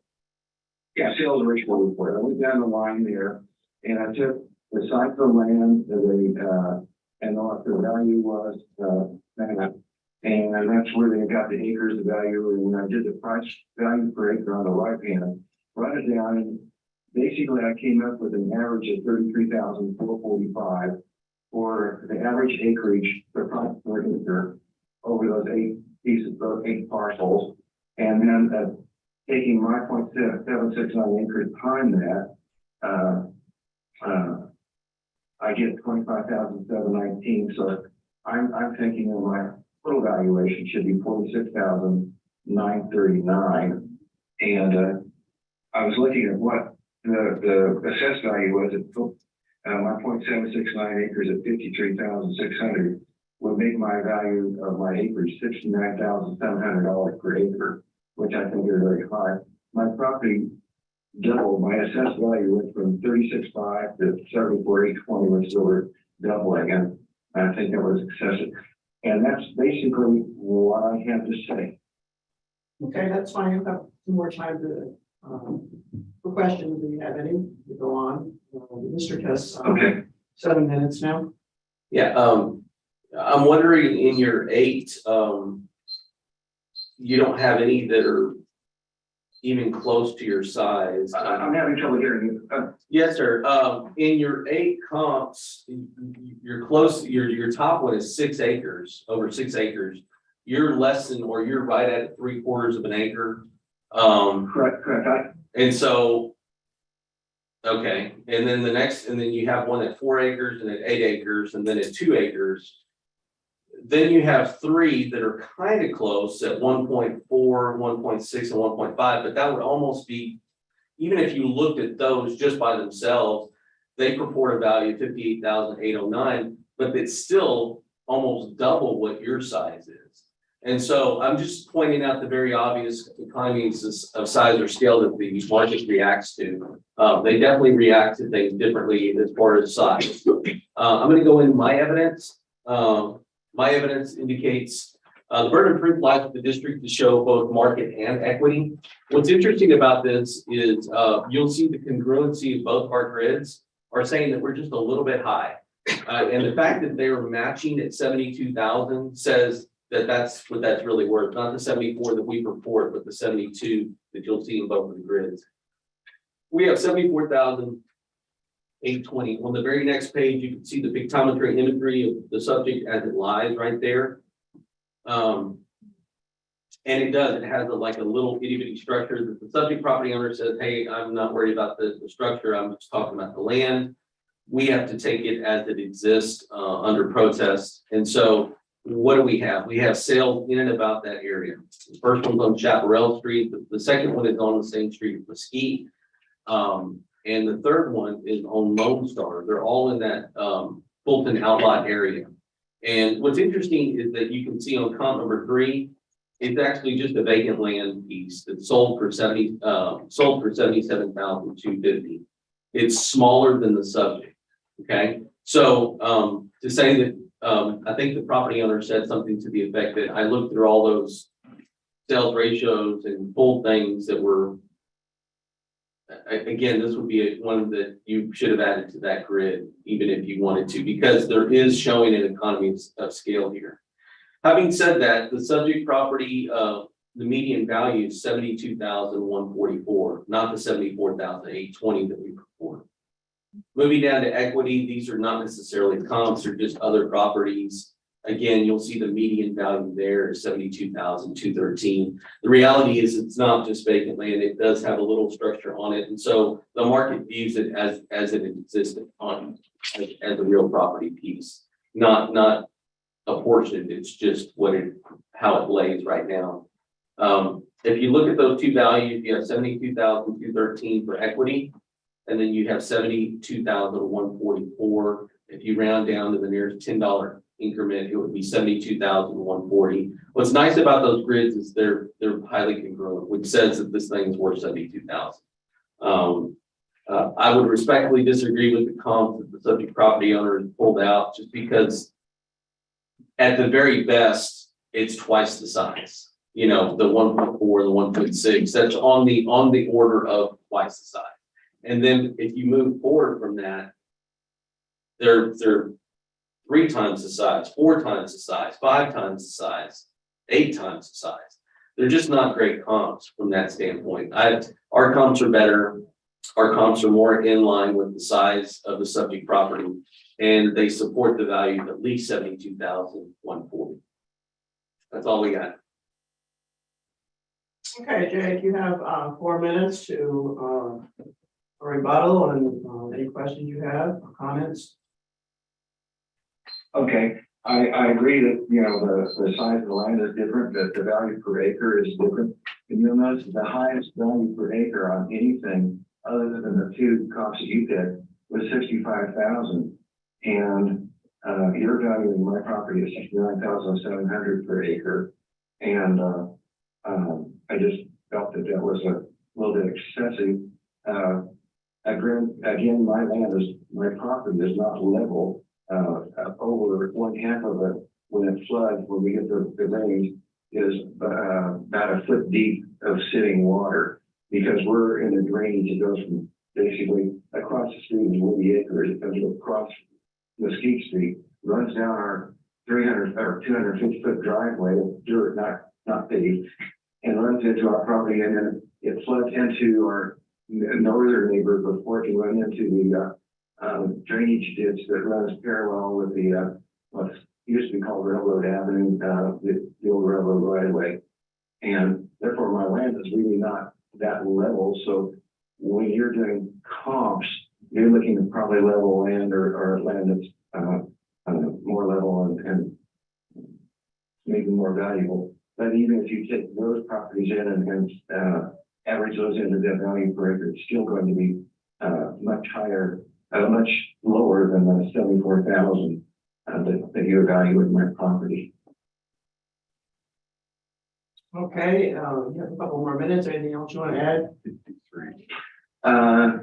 No, I just, would, thank you for your time. Thank you for your consideration. I'm sorry. He doesn't have any more. You completed your comments? Yes. Mike, you have one minute. Right, all I would say is that, our comps are more in line, even our equity comps are more in line with the size that he's purporting. As far as the unlevel, not unlevel, I mean, look at comp number 3 of our equity. It's within like 7,000 square feet of his subject, and it's like right next door. We're using stuff that's right here. We're not going out to try to go find something. This is all Fulton Oak stuff. But the great thing about it is that it appears from our comps that we're treating you equitably, and it's from a market value standpoint, it appears that we're only about $2,000 off here. So, you know, there's a pretty good confidence that it's worth the 72 just from the congruency of the grids. That's all we got. Okay, Jake, you have 1 minute for closing. Okay, I just, think that, they picked a couple, precise properties that are aligned with their values, rather than looking at the overall scale. My property went from, 36,500 to 74,020 in one property value, in one assessment time. So either they were really bad value assessments before, or I don't think property has gone up in Rockport, Aransas Pass by 100%. And there, I said my piece. Yeah, as far as us being really bad, we have property value studies that are done the other way from the comptroller on a biannual basis, and we pass those. In fact, if there's anything, the comptroller most recently in our most recent PDS study said we were too low in some categories, and we had to fight them on that. So we have to fight both sides. So as far as really bad appraisals, I respectfully disagree with that statement. Furthermore, for you not to understand that the market has been increasing over the last year is, I don't know where you live, or if this is where you live, but to not understand that, it's just, it's factually correct that the market has been increasing at a large clip this last year. Having said that, what the district reports is 72,140. Good, thank you. Okay, the appraisal review board now has time to review the information, so just hold on for a sec. All right. Okay. Jake, I have a quick question. Do you live on this property? Just in this, we're Winter, Texas. I'm in Colorado right now. Okay, okay. I just saw a Fulton mailing address. Just want to make sure, you know, you live there. Oh, yeah. Well, I have we've been going to Fulton since 1999. So we got a deal box way back then, so we just kept it. Just a comment, reiterate what Mike said, that since you don't live here full time, you may not be aware of how dramatically property prices in this whole county actually have increased dramatically. I mean, very dramatically. So therefore, that's why your value increased the amount that it did. Yeah, I live in Estes Park, Colorado. I'm familiar with. So that's beautiful. Yeah. Oh, man, you want to trade? Yeah. Been there. Right, yeah, we're gonna get up to 71 degrees today. Oh, super jealous. Thank you. We needed that. I keep on trying to tell my wife that's, you know. Yeah, 72,140. Yeah, I'm good with that. Okay, I can make a motion on your property protest, which is case ID 2022-1248, count 58610, which is 1205 Mesquite Street, Fulton, and correcting and addressing market and equity values It's the opinion of the appraisal review board, based on top information provided by the district, that the currently noted value of 74,820 should be reduced to 72,140. Second, All in favor? aye. Anybody opposed? No. Okay, Jay, you understand the new value, 72,140? Yes. Okay, and you'll receive a package in the mail here shortly. Although it's going to get mailed to the Fulton address. Maybe, They forward, oh, okay, our told post office really good, they're really good, they forward my mail. Okay. Okay, fine, thank you. Enjoy your nice cool day. And as we get up to 95 over here. With the heat index of 110. Our humidity gets up to 20%. Oh, You're telling us. yeah, Okay, well, you have a good day. bye-bye. Okay, you, thank you. Wow. 20%. I don't remember that. I don't even know about I've been to the Estes Park area, that Oh, right that's now, cool. that's the park like 3 or 4 times. Oh, I have too. You, Stayed up there a couple times. That's exactly. Oh, yeah. The little catalyst. Oh, they're so nice there. Regular stores and shops and restaurants. Oh, and it's just gorgeous. It's a mountain. King's best, huh?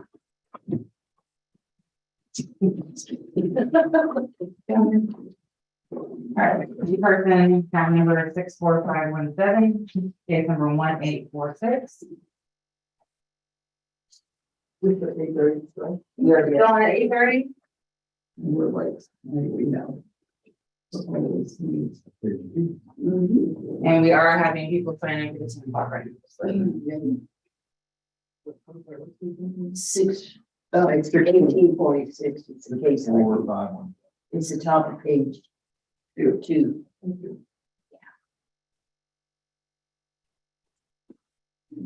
Ready?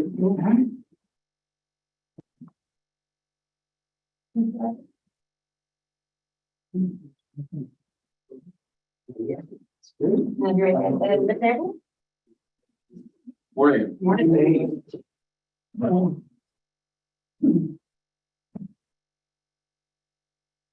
Hey, you are Charles? Oh, I'm Joseph. You're Joseph. Joseph is Charles's son. Uh-huh. And I believe he's represented the property before. Should have an appointment made on file. Sign the. That's what we're looking. The protest was filed by Charles Rikers, Lee Rikers.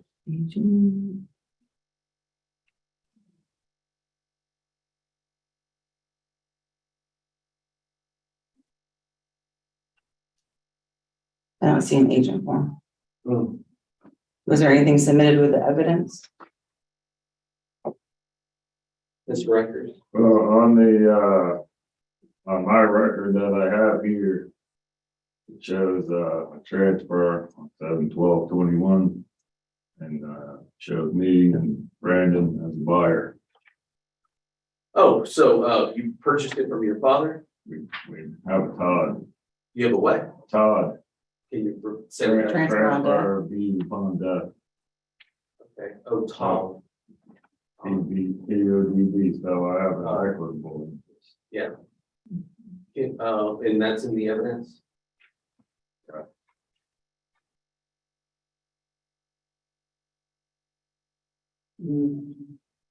Deed records, yeah.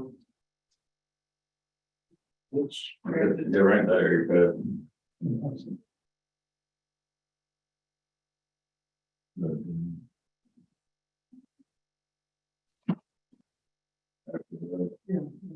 Right there, the records. Oh, you have an interest upon death, but, okay. I don't know, I'd have to ask my attorney, but, I believe we should proceed. But I'm gonna make sure we have things in the future that we need. Okay, Okay. So I have some administrative stuff to run through first, and then you'll be asked to swear in a moment, and Beth will step you through that when we reach that point. So we're opening a hearing on case ID 2022-1846, account number 64517, which is 148 Whistler's Cove Road in Rockport. This hearing is being recorded and streamed live on YouTube, and we'll verify. Market neighborhood. And this is a homestead ownership. Yeah, but it may also be based on the prior owner. Right. So, there is no prior owner, that's the current owner. He is the current owner. No, Mr. Riker, Mr. Charles Riker. He has a Todd, which means that there's an automatic transfer upon that, which means that he has an equity position,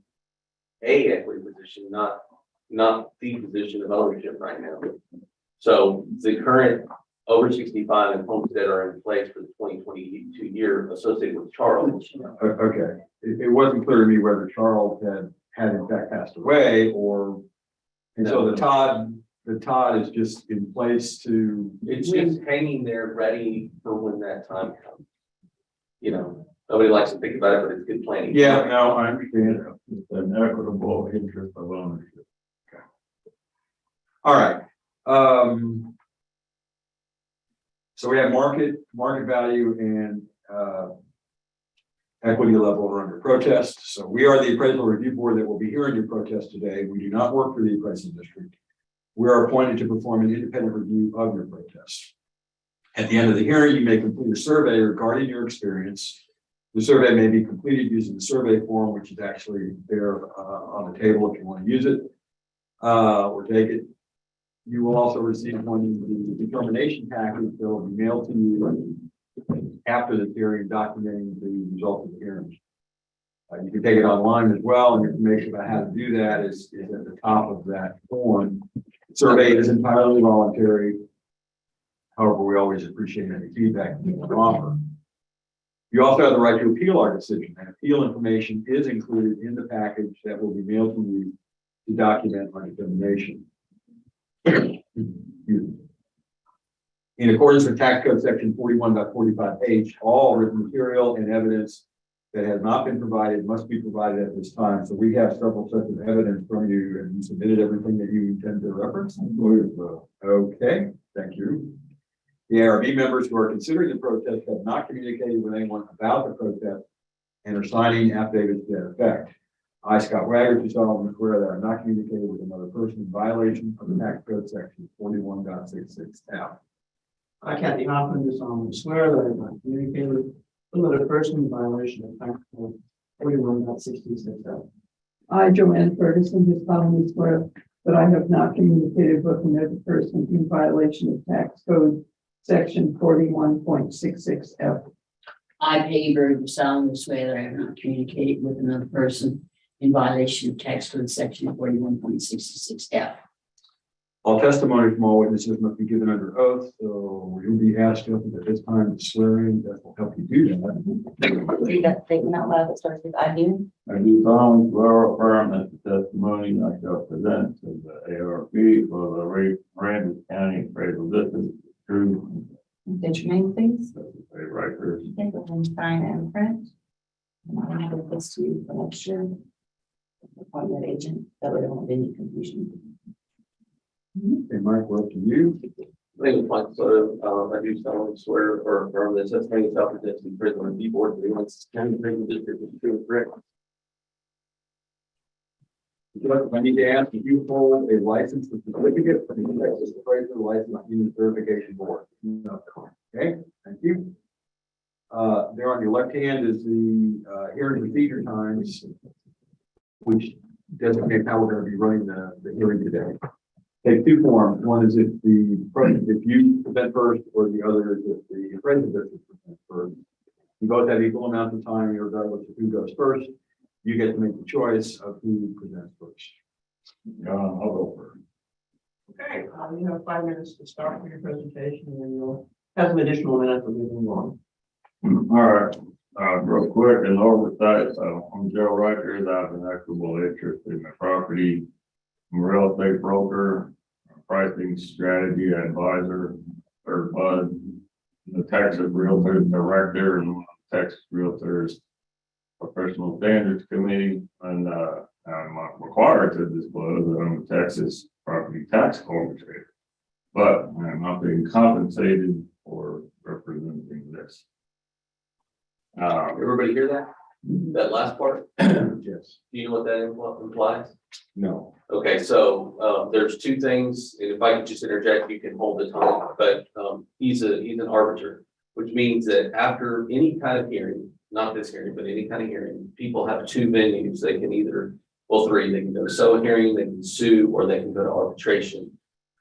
What Joseph just told you is that he's one of those individuals that decides on unresolved ARB decisions. Okay, so I wasn't sure that y'all caught that. That's really important. You asked the question whether he's an appraiser, and which had implications, and then I wasn't sure if you caught that. Okay, thank you.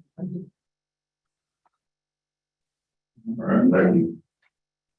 So, with that in mind, I understand the process.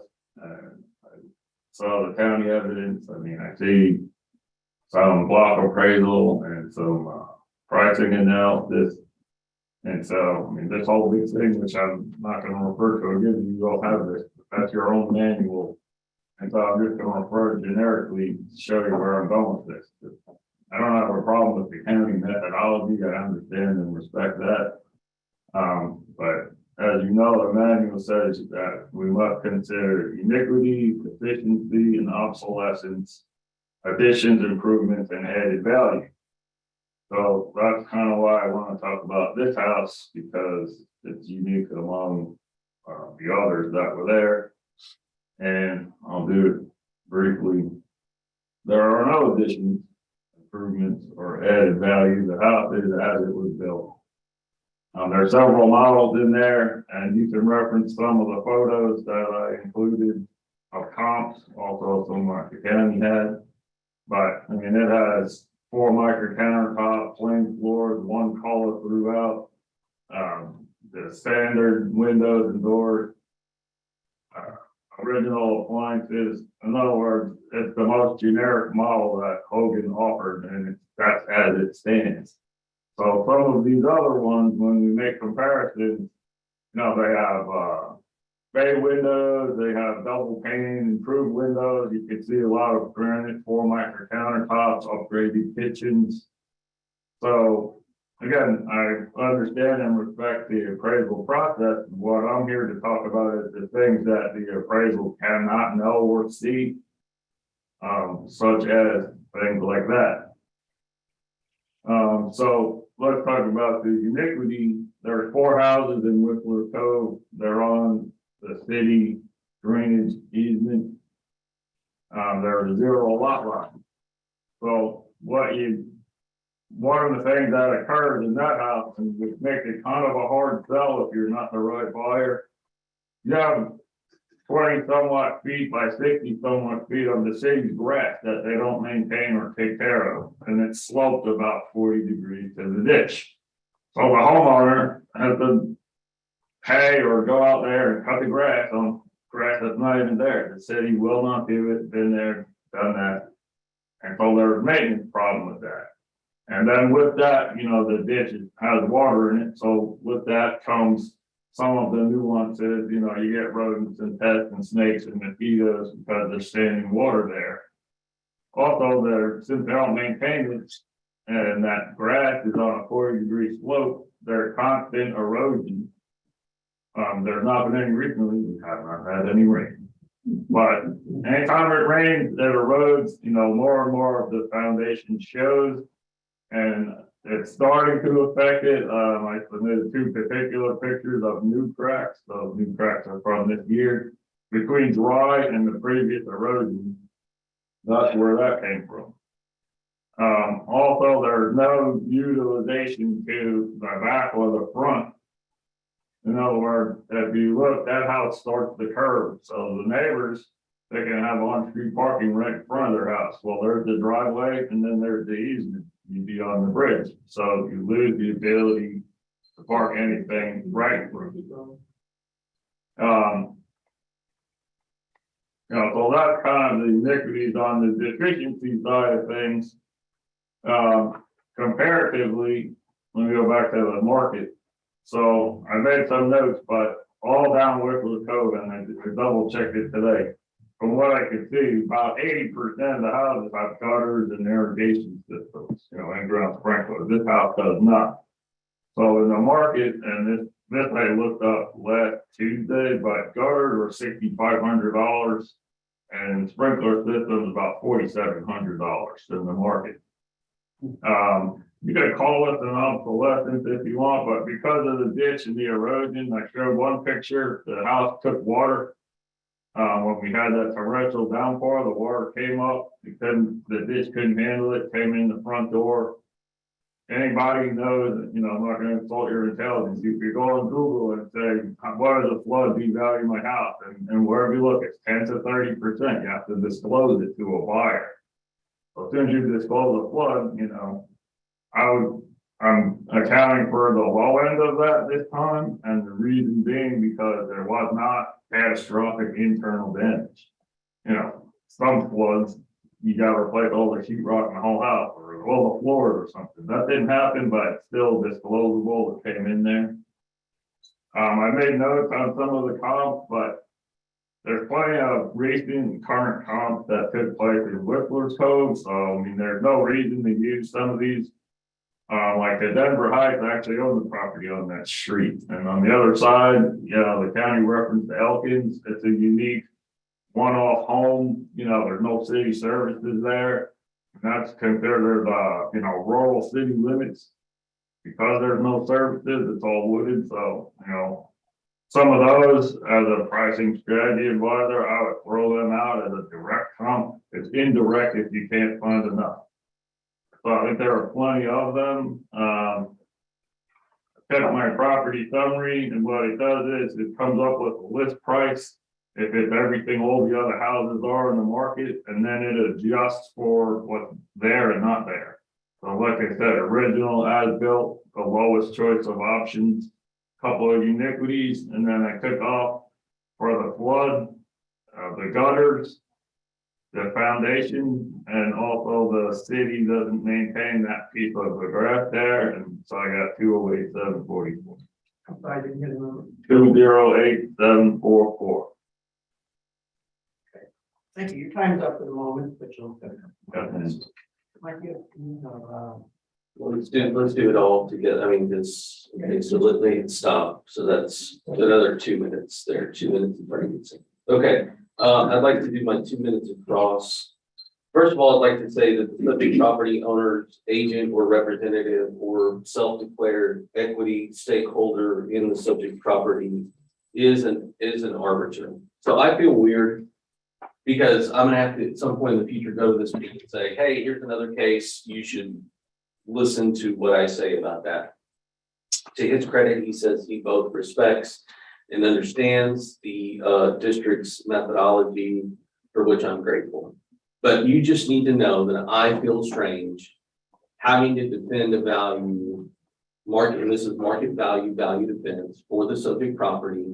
And at some point in the future, I'm going to have to be beholden to this person. So it puts me in a very awkward position. You just need to know that. I'm going to present it as innocuously as I can and as gracefully as I can with the subject property itself. So there's a lot of things that the subject property owner, agent, or equity stakeholder has indicated. Uniquity being the uniqueness of a property.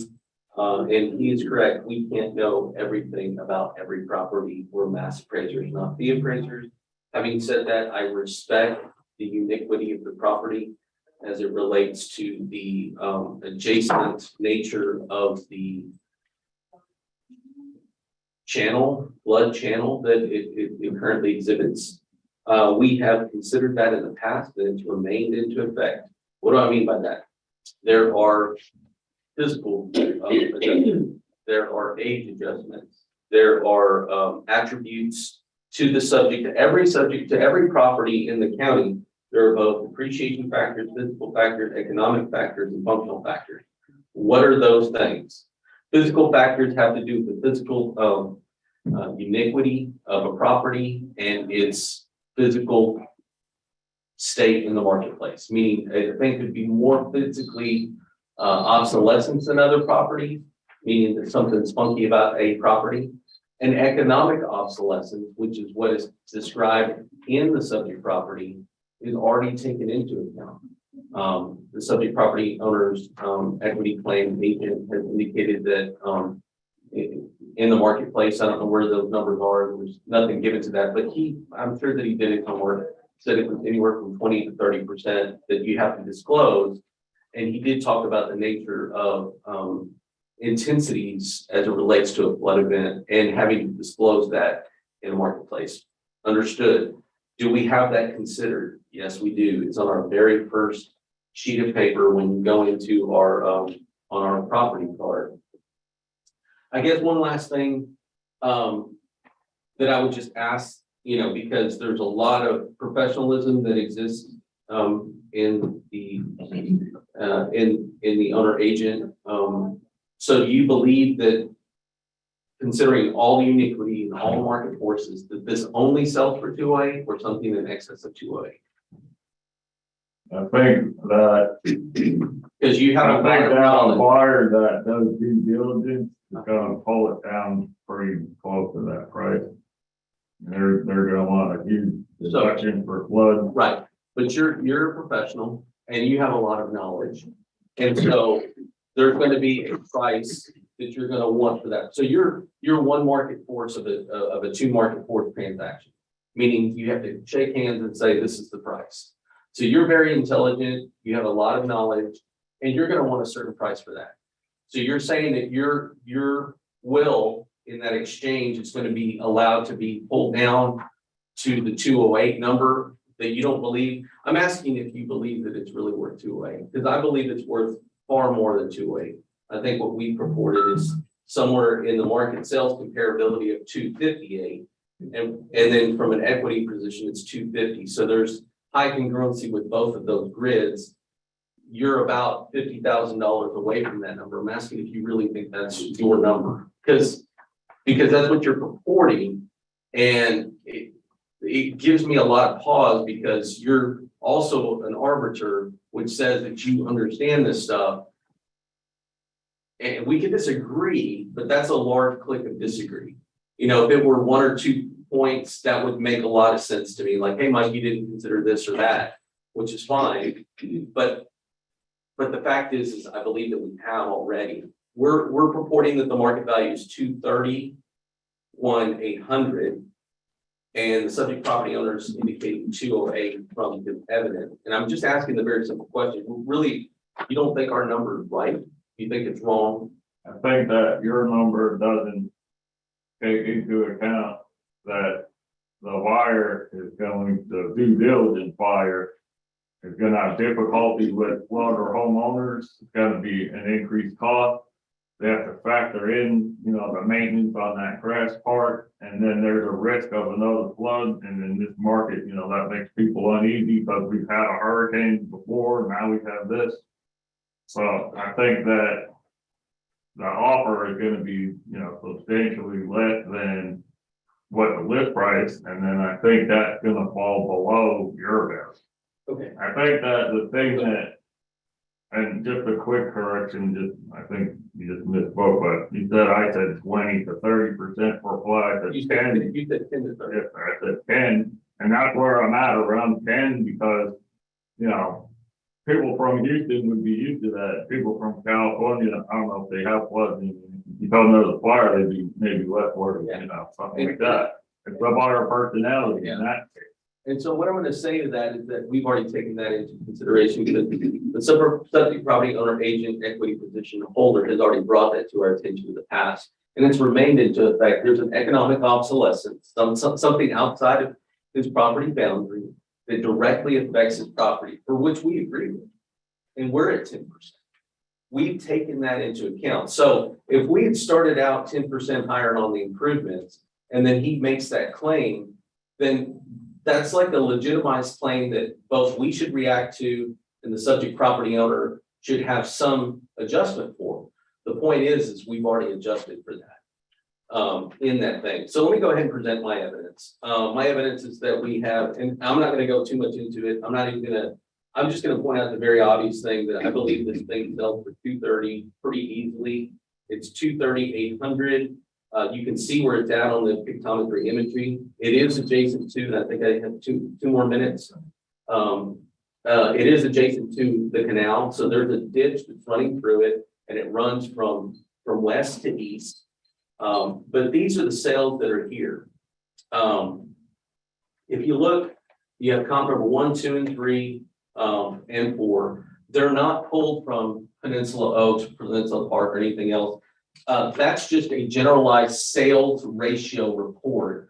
That's just a larger market area. The ones that we pulled on our grid are all from Whistler's Cove. They're all from Whistler's Cove. You can see that the lowest sales price of those 4 comps, and I try to pick things that were in the same kind of range as far as the size of the house. You can see that the lowest one that's there sold for $267. That's the very lowest one of our comps. And it purports a value, when adjusted, that's the lowest one. That's the lowest one, purports a value of $254. But you can see the median of those exchanges and their appropriate adjustments indicates a value of $258 in change. From an equity standpoint, these are not necessarily sales, but we just try to find things that are in that 1,500 range. You can see these are all in the 1,500 living class area range. They're all 2006 builds. And you know that in in Whistler's Cove, it was very, like, I think all the houses were built within a 5 or 6 year period. The majority of the 90% of them were. And so these are all 2006 build. They're all, the very first one is the exact same size. The other ones are actually smaller. You can see that the adjusted median equity value purports a value of $250. Again, the market value for the subject is $231,800. Why the difference? Well, you can see there's about a 10% difference there. Well, what would that be? Well, it would be the economic obsolescence associated with the iniquity that the subject property owner's agent equity position holder has already given you, and that, hey, it floods really close to me. I have a canal. These people don't have this. Would the market react to that? Absolutely. Have we accounted for that? Yes, we have. Okay, Joseph, you have 4 minutes. All right, I'm gonna start where I left off. The flood was last year. The house never took water. This is the first time it's ever been disclosed here. Well, there's no way that 10% for actual water coming in the house from flood was ever accounted for. It couldn't be. Nobody here knows that happened until I just told you and showed you the pictures. The 10% might have been for the obsolescence or the functionality of the ditch. That's probably what it's for, but it's not for actual flood that's disclosed. Just because you have a ditch, you don't have to disclose that there's a flood. The ditch is obvious, it speaks for itself, and it's not technically the property, it's the city's property. So it doesn't even show on a survey. But the water coming in, you have to disclose that the ditch malfunctions, it doesn't drain off, and the water came in. So that's where the 10% more that I'm talking about. Also, specifically, like on these pumps, they have the irrigation and, if you look, which I can walk around my neighborhood, they got the green box, that's an IGS. They have in-ground sprinklers that function in gutters. Well, again, I don't know what somebody would negotiate on that, but when you establish a list price for a house, the current market is $6,500 on the gutter, $4,700 on a sprinkler, and this house has neither of it. And so that's where, I get a number where somebody, and well, let me stop there for a second. the county's number is supposed to be what they think it would sell for in an arm's length transaction, 230, whatever. Well, they didn't deduct anything for gutters and irrigation. They didn't take off the 10% for water penetration from actual flood. So if, I'm not saying their number's not valid, the 230 sounds like a valid sales price, saying these other problems. And so all I did was I took off for the water penetration, the lack of gutters and the irrigation. I understand the iniquity was already built in. I didn't deduct anything further from where we used to be. But when I made that deduction, that's where the 208,677. I'm not disputing how or where the county comes up with the 230. What I'm saying is they didn't know the water penetration. There's a deduction when you have to disclose the house flood. The buyers are limited. You know, not everybody says, I'll take my chances. Some people say, I'm not buying it. There was water. They think, you know, mold or whatever, whether it's there or not. Other people just don't want to take the chance. So your pool of buyers goes down. And again, you know, they play that game. Now they can throw a lower offer. You got less buyers to choose from. And if you're in that neighborhood and there's two houses for sale, one has gutters and irrigation, every agent that represents the buyer knows what the value of that is. So they're not gonna add value to the house they're trying to buy. They're gonna try and pull that value off the house, this house, if they were wanting to buy it. You know, the buyer is gonna obviously try and turn the price in their favor. That's how they'll do it.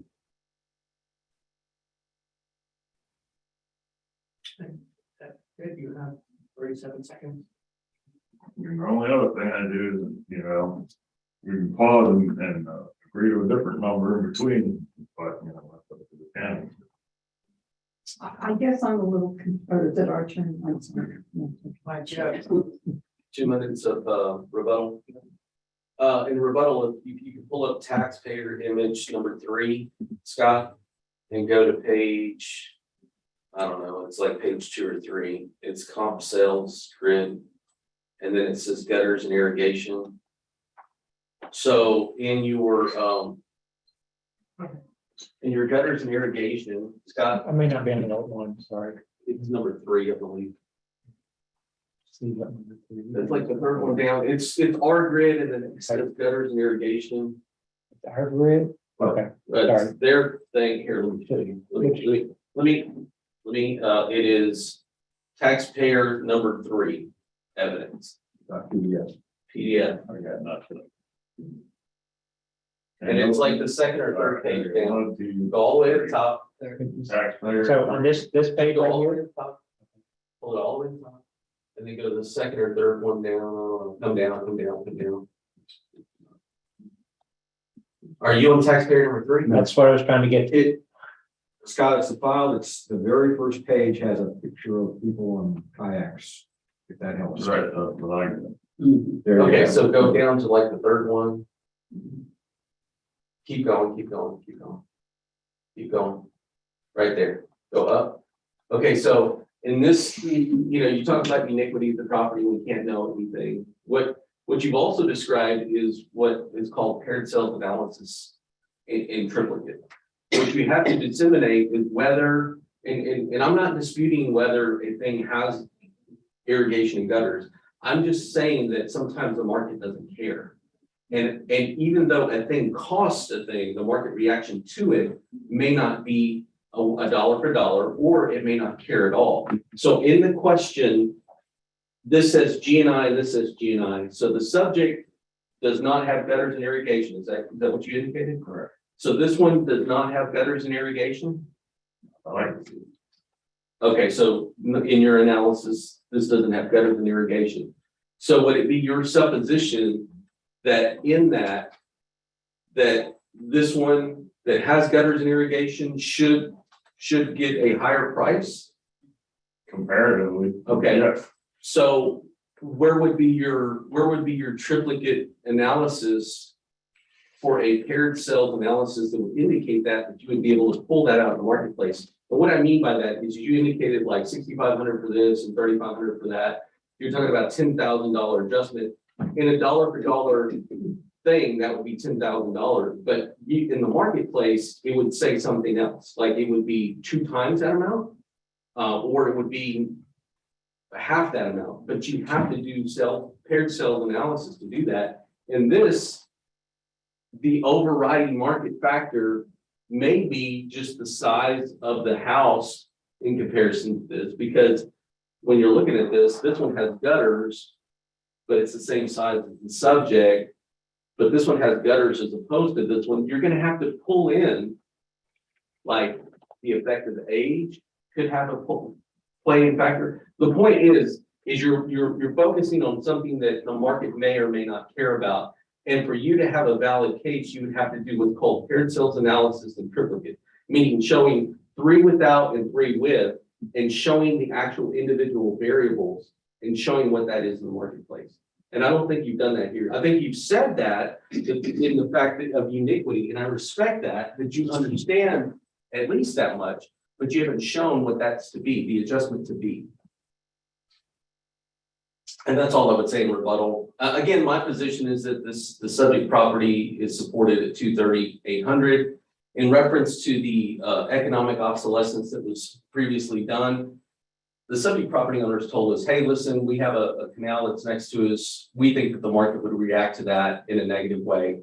We probably gave too much then, but we've done it in good faith. Now you have somebody that says, hey, you know, last July's flood, which was the biggest, but we flooded here. I mean, we all know how much rain we had. And from what we can gather, it was a 100-year event. Not discounting, he has to disclose that in a future thing. Said, hey, that flooded at one point. Well, how bad did it flood? Well, to his testimony, it wasn't bad. He didn't have to rip a whole bunch of sheetrock out, I think is what you said. So, but he did say that water got in the house. I think we've accounted for it. If you want to, I mean, if the ARB wanted to take off another couple of points for economic, but it's just a couple of points. I mean, we're not talking mass adjustments here. I don't think so. Because I think this thing sells for 230, even with all the disclosure, because the next smallest sale that I can report is 267, and it's the same size. And it does not have gutters or irrigation, just like he says. Or it actually has gutters and irrigation on comp number 2. Okay, you have 1 minute for closing. All right, in closing, again, you know, I understand the procedure and the process. I respect where the number came from. I think that number that the county came up with, the 230 and change, did not compensate or consider that there's an actual flooding event. You know, a buyer now has an insurance issue, they have to pay a greater price. The fact that there's a ditch, you know, the question used to be, what's the ditch for? To run water off, but you know, now when people ask about the ditches, you have to add in that it doesn't work. You know, guess what? The ditch backs up and comes into the house. So that's the biggest factor. And then again, so with respect to the county's number, if they were correct at the 230, you know, verbal evidence is as good as, you know, paper evidence. I did my homework. I'm telling you that current buyers are looking for gutters and irrigation because it's a thing. They see it on TV or the, you know, real estate taught us that and whatever. And so they're trying to either, you know, factor in, okay, yeah, the house is worth the asking price because it has these things, or the savvy buyer and the top agent are trying to get it reduced because it doesn't have those things. Does not have those, and there's no pluses to this house when you walk in the door compared to that neighborhood. If you look at the interiors of some of these same comps that I provided, you see the granite countertop, blah, blah, blah, the upgrade. There's zero upgrade. It's the plainest house in the neighborhood that I'm aware of. Your time is up, and Mike, did you need I don't have anything further. Our number is 231. We think if we accounted for it, if the ARB were to consider anything, I'm literally talking 1 or 2 or 3 points on an economic obsolescence due to what he's described. I think we've accounted for everything else, and I just feel weird about all of it because of what I've said before. Right. So y'all can decide whatever you want. ARB's time? Well, on that note, you know, I'm here personally, and when we work professionally, I mean, you are a professional and have always been with me, and I intend to be the same. What you do here, you're doing your job, and this is not personal, you know, as far as our relationship. So I understand and I appreciate you saying it out loud, but you kind of know me and I kind of know you, and that's not even a concern when we go back to do work together. I appreciate that. Appreciate you saying that on the record. Thank you very much. Okay. Okay. What were you thinking? Well, I noodled in a couple of different values. One was just, you know, the district is talking about a couple points. I did 5. I did 5 also, because I was thinking that one of the things that Joseph said is that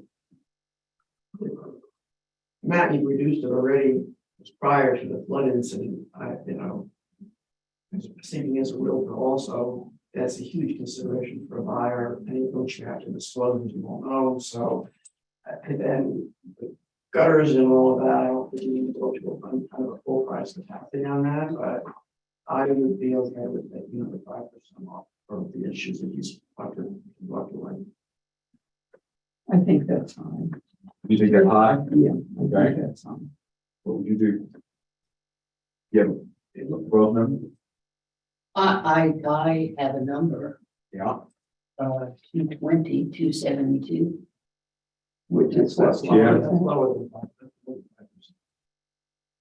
No, it's No. it's right around It's 5. right around. Yeah. I said 2. What did I say? And I know how she got this. You know, Yeah. I have 220, 272 or 220, 270 or 200. I mean, Two what? 222? I Yeah, said 220,000, 270. 20,270. Yes. And that's right around 5%. Yeah. That was my thinking right off the bat, just based on the factors they brought to bear. I don't think it's, we need to take total of all that. Joanne, what she's, Okay, I'll go with it. No, All right, case ID 2022-1846. Now 64517, which is this is Started Road. You're resting incorrect market and equity levels. It's the opinion from the federal review board based on information from the property owners, the state agent or whatever the term is. The current known value of 241,000. All in favor? Anybody opposed? Okay. Thanks, Joe. Thank you guys. Thank Appreciate you. your time. Appreciate it very much. Thank you, sir. Thank you. See you. All right. Quick break, maybe? Yeah, can we, are we done with 8:30 yet? one more. Just give us a minute. We have at least 3. Mm-hmm. Can you bring me lunch?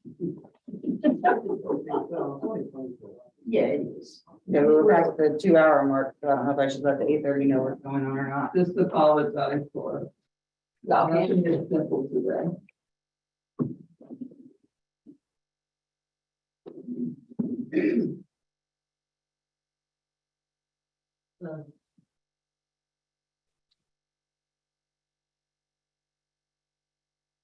It's hard not to look at things as real. Well, I don't look at it as a realtor, I look at it as what I looked at, and sprinklers in the yard were not a big deal, there were, Yeah.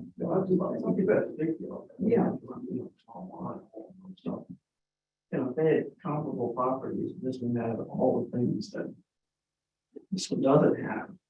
The same price, the money issue, you're gonna go first one, so. And I would. You have to see it as a lot about it. but, some of the reality is that these went up for sale at the same time. So it's hard to, part of your decision is based on what's available. Yeah, but they just license post office. Yeah. he's refusing that he's very thing about sprinklers. They, yes, but if they don't, yes. But you know, because it's already on the one sheet. Provider or your agent. But you know, for somebody who lives there, up in the ridge, none of us had sprinkler system. None of us wanted. There was enough humidity. As you were right on the water. That's a different story. Yeah, but you know, but if you're used to that, you're not gonna look at sprinklers. You may or may not look at if it has whatever it is. It's down, hard to figure. Yeah. Well, I would talk to. But that's the village advantage. Yeah, It's difficult. so I think it's very. Yeah.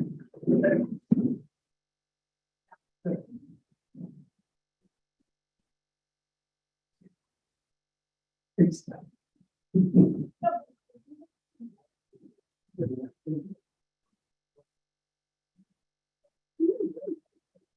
It's spoiled because we've had some short days.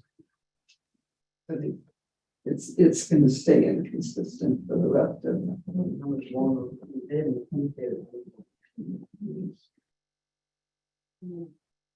I thought they sort of indicated the end of August. End of August? Yeah, but I don't think. See how this can go that long. I mean, nephew and this nephew, well, actually, my great nephew, great nephew, and great niece are coming Sunday. They take me home.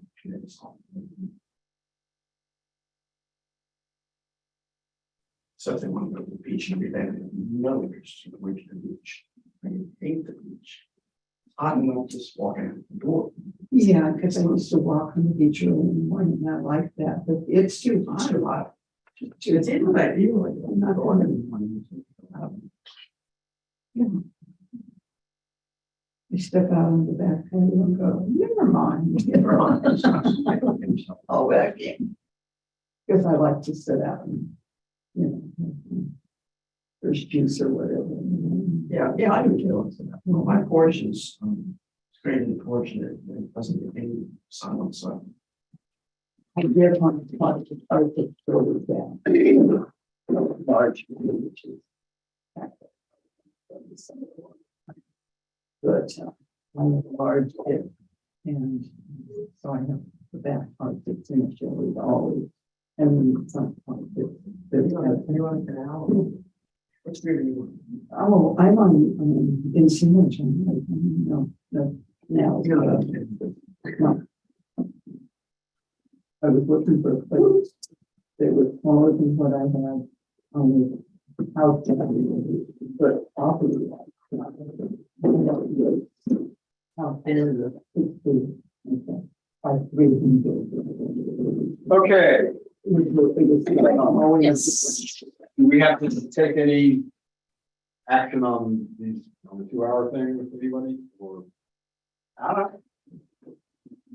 That'll be Chairman. I don't know how many people were out there. 3 for the paragraph. Yeah. The ones where- One more. Okay, That's gotta be the one in the middle, all right, on page 2. yeah, this, No, this is still in 8:30. 8:30, it's, case ID 1912. Hi, sorry, to keep you waiting. Pretty blue color. 1912 is Page the 2 in middle. the middle. Page 2, the middle, 1912.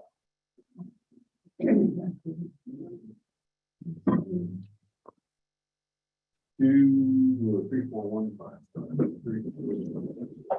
Okay. Don, one point of order is, that it is 2 hours. And Yeah, if it's I 2 know. hours, you have to ask the property owner if they're still willing to meet. Yes, so we've kept you longer than the, okay, Thank you. I'm here for Bring a book. it's like waiting for a vaccine shot. No, Let's it's like, do it. I kind of work week anyways. Going through my struggles. All right, you are healthy. Yes, sir. Is that going to tell you that? Yes, sir. Just, okay.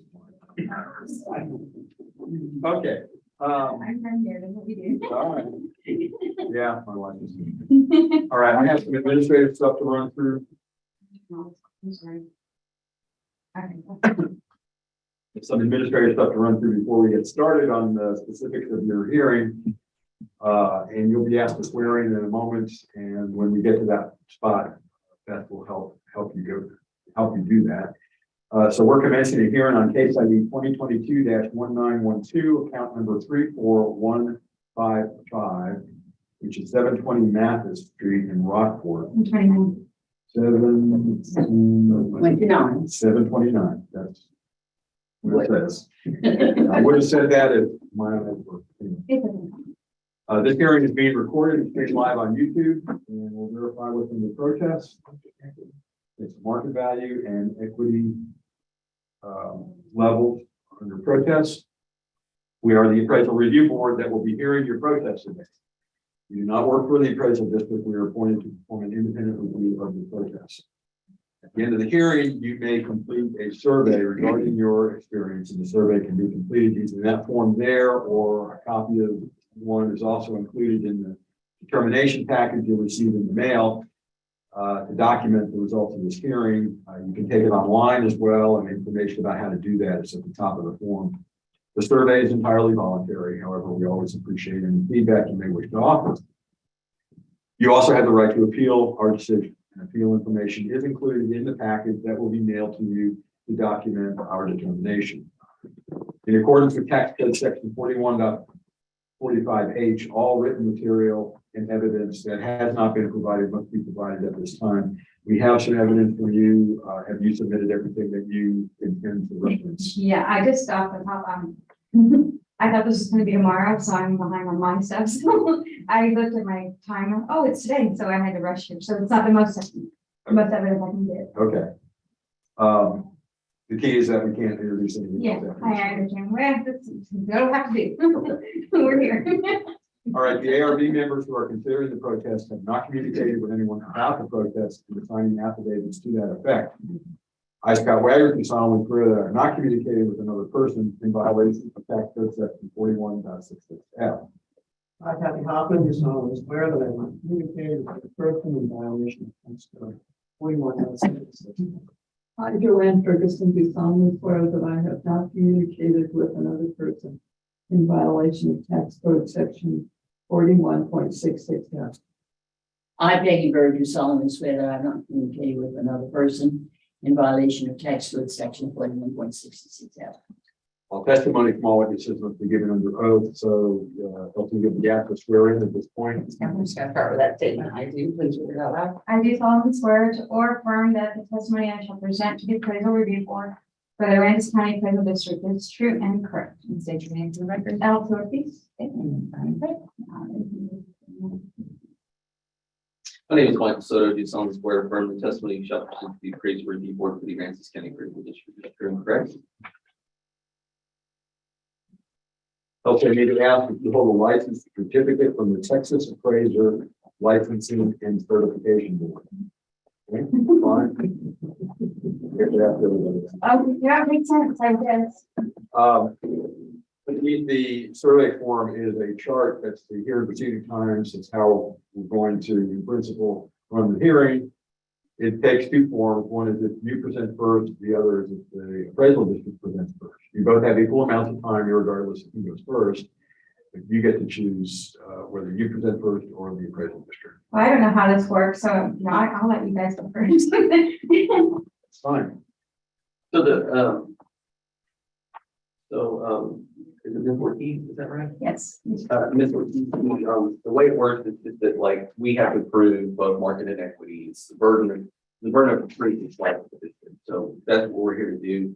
I've read your protest in relation to your claims, and I'm probably going to ask you some questions there's specified like procedure, so I'll ask you questions in just a little bit about that. You can see the subject property is at 729 Mathis Street. We currently have a value of 169,000 change on this. This pulled in some market value change. You can see there were some new elements that were added to the subject property. I believe that you'll hear from the property owner that, hey, those new elements are there, but there's some things that are wrong. And so the district is willing to hear what those are about so that there might be an adjustment to those in a physical obsolescence format. We have $169,000 in its current state. We have some sales on our comp grid that you can see there. 908 Pearl is in South Rock. 434 Eloise is in South Rock, and then the last two are in South Rock as well. What you see there is that you'll see a median value that reports 180, 582. That supports the value that we have on the subject property. The subject property you can see has 15,000 square feet of land. All of the comps are smaller from the first one is 5,000 square feet, the second one is 7,200, the third one is 7,500, and the last one is the closest in size for the land to the subject, which is 10,000 square feet. Again, that one sold for 202 and change this last year. We're also trying to pick things that are in the same class as the subject. Not only are they in the same neighborhood, but they're in the same class. They're 3 SSs, so 3 SS plus, which is a standard siding home. They're all pretty close to the same square footage. Some are even smaller than the subject. And again, they support the value very well of the subject. Moving on to equity. In our equity grid, you can see that, again, we're trying to get things that are about the same size and within the same class. These are not necessarily sales. They're just other properties. You can see that we're pulling all 3 SS pluses. We're all trying to get in that 13 to 1,400 square foot range. You'll find one of them that's like a little less than 1,100 square feet. And they're all appropriately adjusted. That particular one indicates a median value of 174. Again, both those values support the value that we have. South Rock was a very robust area. It had a lot of sales. You can see that if you go through the sales ratio report, you can get all the way to the end there.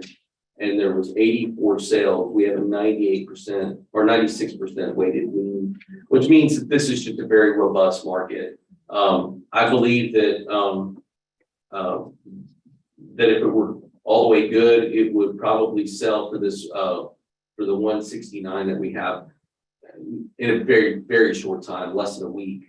Having said that, I'm going to use some of my time to look at the subject property owner's evidence. Because her evidence is part and parcel to her claim, which is, hey, some of my slats aren't there. I have poor foundation. You can see daylight when you close the door, so that's an indication of poor foundation. You can see the last picture of her stuff that she has, that a window is not quite in plumb, and so all of that goes to the point that, hey, maybe there's some physical obsolescence that we on a drive-by didn't see very closely, and she's presenting new evidence. How much time do I have on my stuff? Because I may be able to expedite. About a minute. Okay, I'm going to use some of this in my class time just for a question. It looks like you purchased this property on October 17. Is that right? Or did you receive it from your a relative? It's an inherited property from your relative. Okay, so there's no problem there. But one of your claims is that it's not currently windstorm insured. Exactly. Okay. Can you tell me a little bit about that? Oh, Habitat for Humanity, we did the rebuild or the remodel, not rebuild, remodel, and when they came in, the roof, somebody generously donated the roof and just redid the roof without it being surveyed or anything. And so they did it, and so when they came to do the remodel, they could not get it windstorm certified. Oh, no. They didn't level the house. There's like, they claimed that they couldn't level the house because the roof was already done. And so a lot of things were done under par. of what it should have done. Gotcha. So it looks great, it's just not, Is this your primary home or? yes, sir. Okay, do, what, like on your protest form, you indicate, let's see. Just know value. On your process form, you say incorrect appraised market value and unequal compared with other properties. What you just described is what's called a physical obsolescence. You've described things for which I'm not in disagreement with. I just need to have you articulate to me what you think is, what the summation of all those problems says to you that my house is only worth. Oh, see, and that's the thing, I didn't know how to answer that because I've never looked at the value of my house. Okay, Until this, when I saw that it went from, I think it was 65 to 85,000 it was to 100 87,000. to 106, so I was like, to me, that's like, it didn't go up that much, it's actually, to me, it's like a car, it's devaluing because it's falling apart. Mhm. So I didn't know how to put it, I mean, if it was 80 something, I would say 90 to 100,000, you know, but not 100, I don't see the amount that they are putting, so that's why the middle is there. Yeah, It's confusing for me. and so what we see from the outside, just so you know, what we see from the outside is like the subject property owner indicated, somebody came in and did a new roof. Somebody else from Habitat was able to put some siding and some other things that were associated on the outside, but she has problems. So, you know, I think that in light of those problems, the 169 is not right, but it needs to be some kind of number that's less than that, but you know, I don't know. I don't know the extent of the foundation problems are a big deal. The fact that you don't have windstorms is a big deal. Like, And all the windows are like that, I just took that quickly, but yeah, they just took out the window and then they just reset it, they didn't give me new windows, it's just, so they're not even weatherproof. okay, all right, well. With that, you've had a lot of information from the property owner that the district is not in disagreement with. We just need to find a number because you're here at a hearing. Yeah, Did anything change from last year to this year? Or other than getting worse? Is that what that was? yeah, no, just things getting worse, I'm gonna have to eventually deal with. I mean, I make $25,000, you know, a year, that's it, I raise 3 kids, I'm a widow. And this is all I have, I can't go, and I'm not gonna sell it because I can't go rent and I can't buy another house, so Do you have a homestead on your property? I just did it. I Okay, didn't good. know how to do, you know, this stuff I didn't know. Sure, sure, And my parents gave me this house when my husband passed, that's why I got it. okay.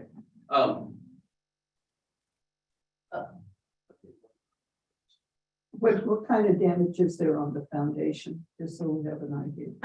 So, all right, so there's 2 parts of the house, there's a slab part of the house, which is the newer side, and then the old side of the house, which is, elevated, you know, it's just on.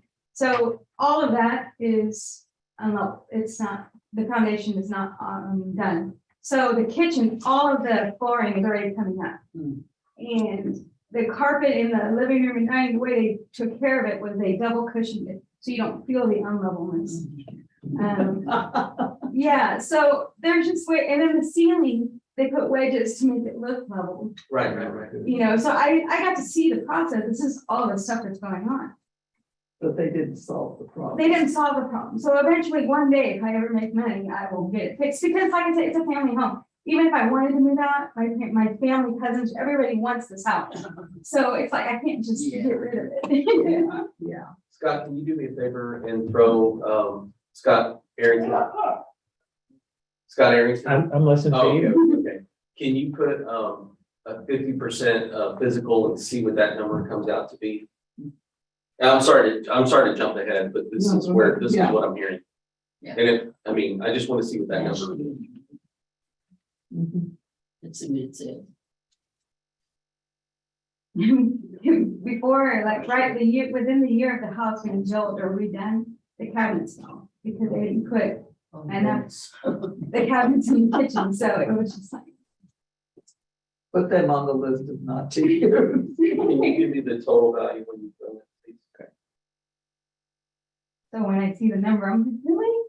Okay.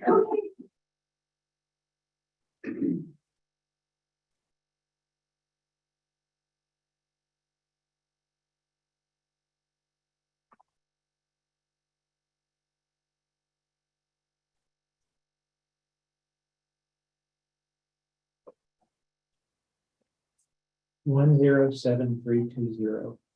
107. 320. That just gives you a gauge of what taking 50% functional or physical on the property is.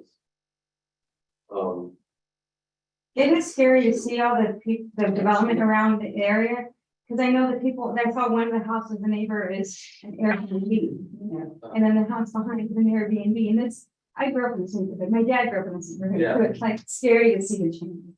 Yeah, So, and I think the subject property owner indicated like 90 to, To 100. yeah, so that number is not too far off. If you wanted to go, again, I'm just trying to cut to the chase here. Yeah. Like, if there's some number that you, like, if you say it's 90 to 100 and we came up with 107, then the ARB can make a decision between those two numbers. It's not a problem. There's a lot of problems with subject property owners. We pretty much already discussed it. Table. I want to go back to last year's value because basically it seems like it's gotten worse since last year. Any kind of improvements. Well, with respect, the subject property owners indicated 90 to 100. well, I mean, I decided I didn't know what to say. If I can go back to what it was, I'd be happy to. And then well. we do it at 90 then, I was thinking 90. and that's what, You know, 3,000 yeah. more. I would be comfortable with 90. And you know, the owner mentioned that number, so I'm good with that. All right. All right, I'm gonna make a motion on the count 2022-1912, which is yeah, 34155, which is 179 Memphis Street, and it's market and equity values. The opinion of the president review board that the currently noted value of $169,680 be rolled back to $90,000. All in favor? Aye. Anybody opposed? Okay, but here, and you did say you filed for the homestead. Yes. which is A good thing. That will help next year and,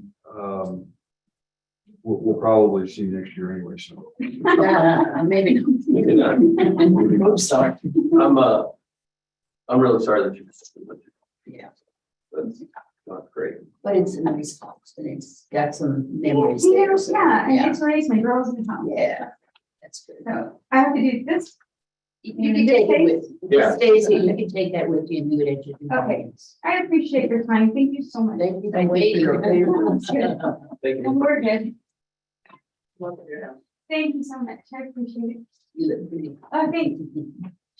You should, have you already contacted the GLO? Have you contacted the General Land Office? No, You might consider contacting them and telling them about your situation. They helped some other people in the past. I didn't know who else to go to. Yeah, General Land Office. I don't want to sound ungrateful to Habitat. It just went very. Well, and they can only do what they can do from their standpoint. Mhm. GLO's been known to like tear it down, start all over kind of thing. And do it right the right way.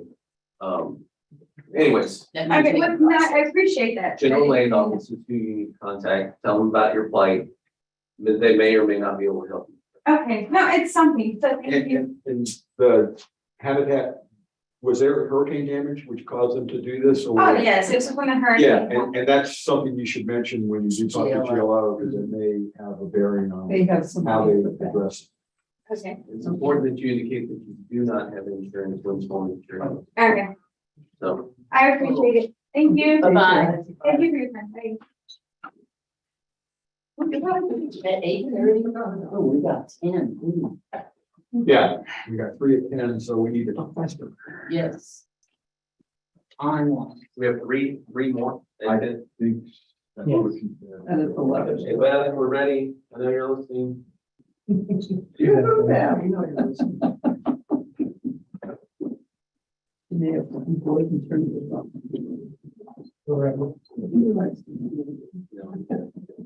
I'll like it. No, see. A little shock here.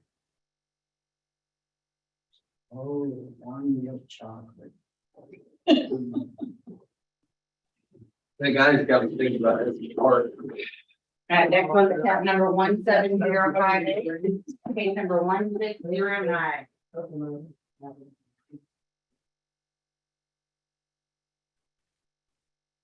few years ago. Later the G. Page 4. Yeah.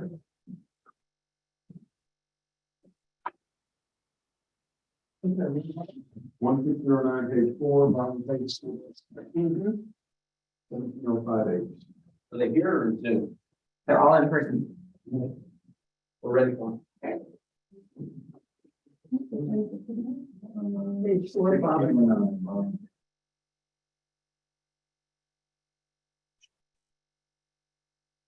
Oh, I'm gonna turn the phone off, but be right here at the end of the table.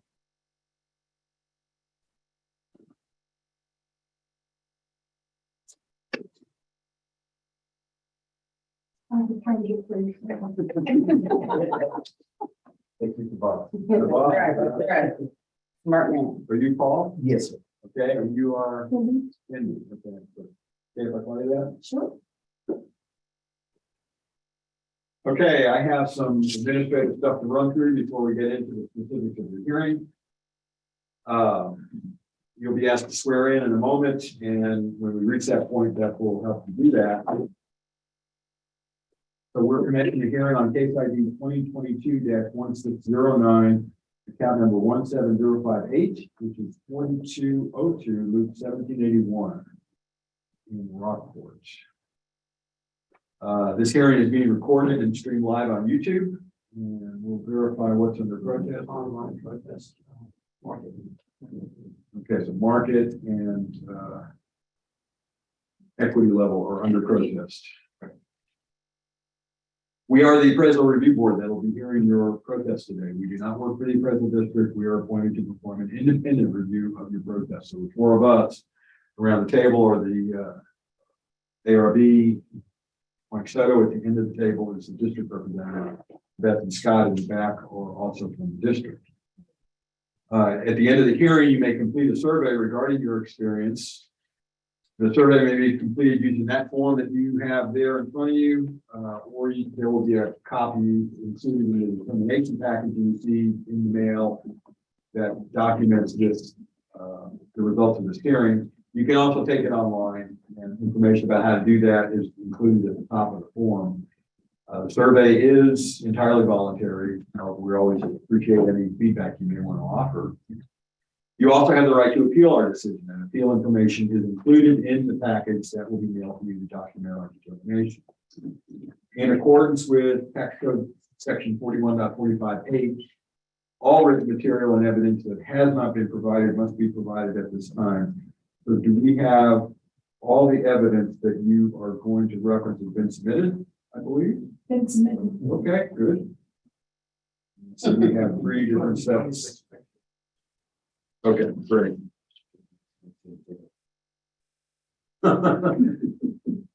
All right. The ARB members who are considering the protest have not communicated with anyone about the protest and are signing an affidavit to that effect. I, Scott Wagner, to solemnly swear that I have not communicated with another person in violation of tax code section 41.66F. Hi, Kathy Hoffman, I solemnly swear that I am not communicating with the commission in my position. Tax code 41.66. I, Joanne Ferguson, do solemnly swear that I have not communicated with another person in violation of tax code section 41.66F. I, Peggy Bergen, solemnly swear that I am not communicating with another person in violation of tax code section 41.66F. So all testimony from all witnesses must be given under oath. So you'll be asked to swear in at this time. Each of you are going to read the statement that starts with I do out loud, please, and state your name. I do solemnly swear to affirm that the testimony I shall present to the appraisal review board for the Aransas County Appraisal District is true and correct. And your name? Paul Cardenas. Okay, go ahead and sign and print, and then you go ahead. I do solemnly swear or affirm that the testimony I shall present to the appraisal review board for the Aransas County Appraisal District is true and correct. Cynthia Cardenas. My name is Michael Soto. I solemnly swear and affirm that testimony is documented in the review board for the Aransas County Appraisal District is true and correct.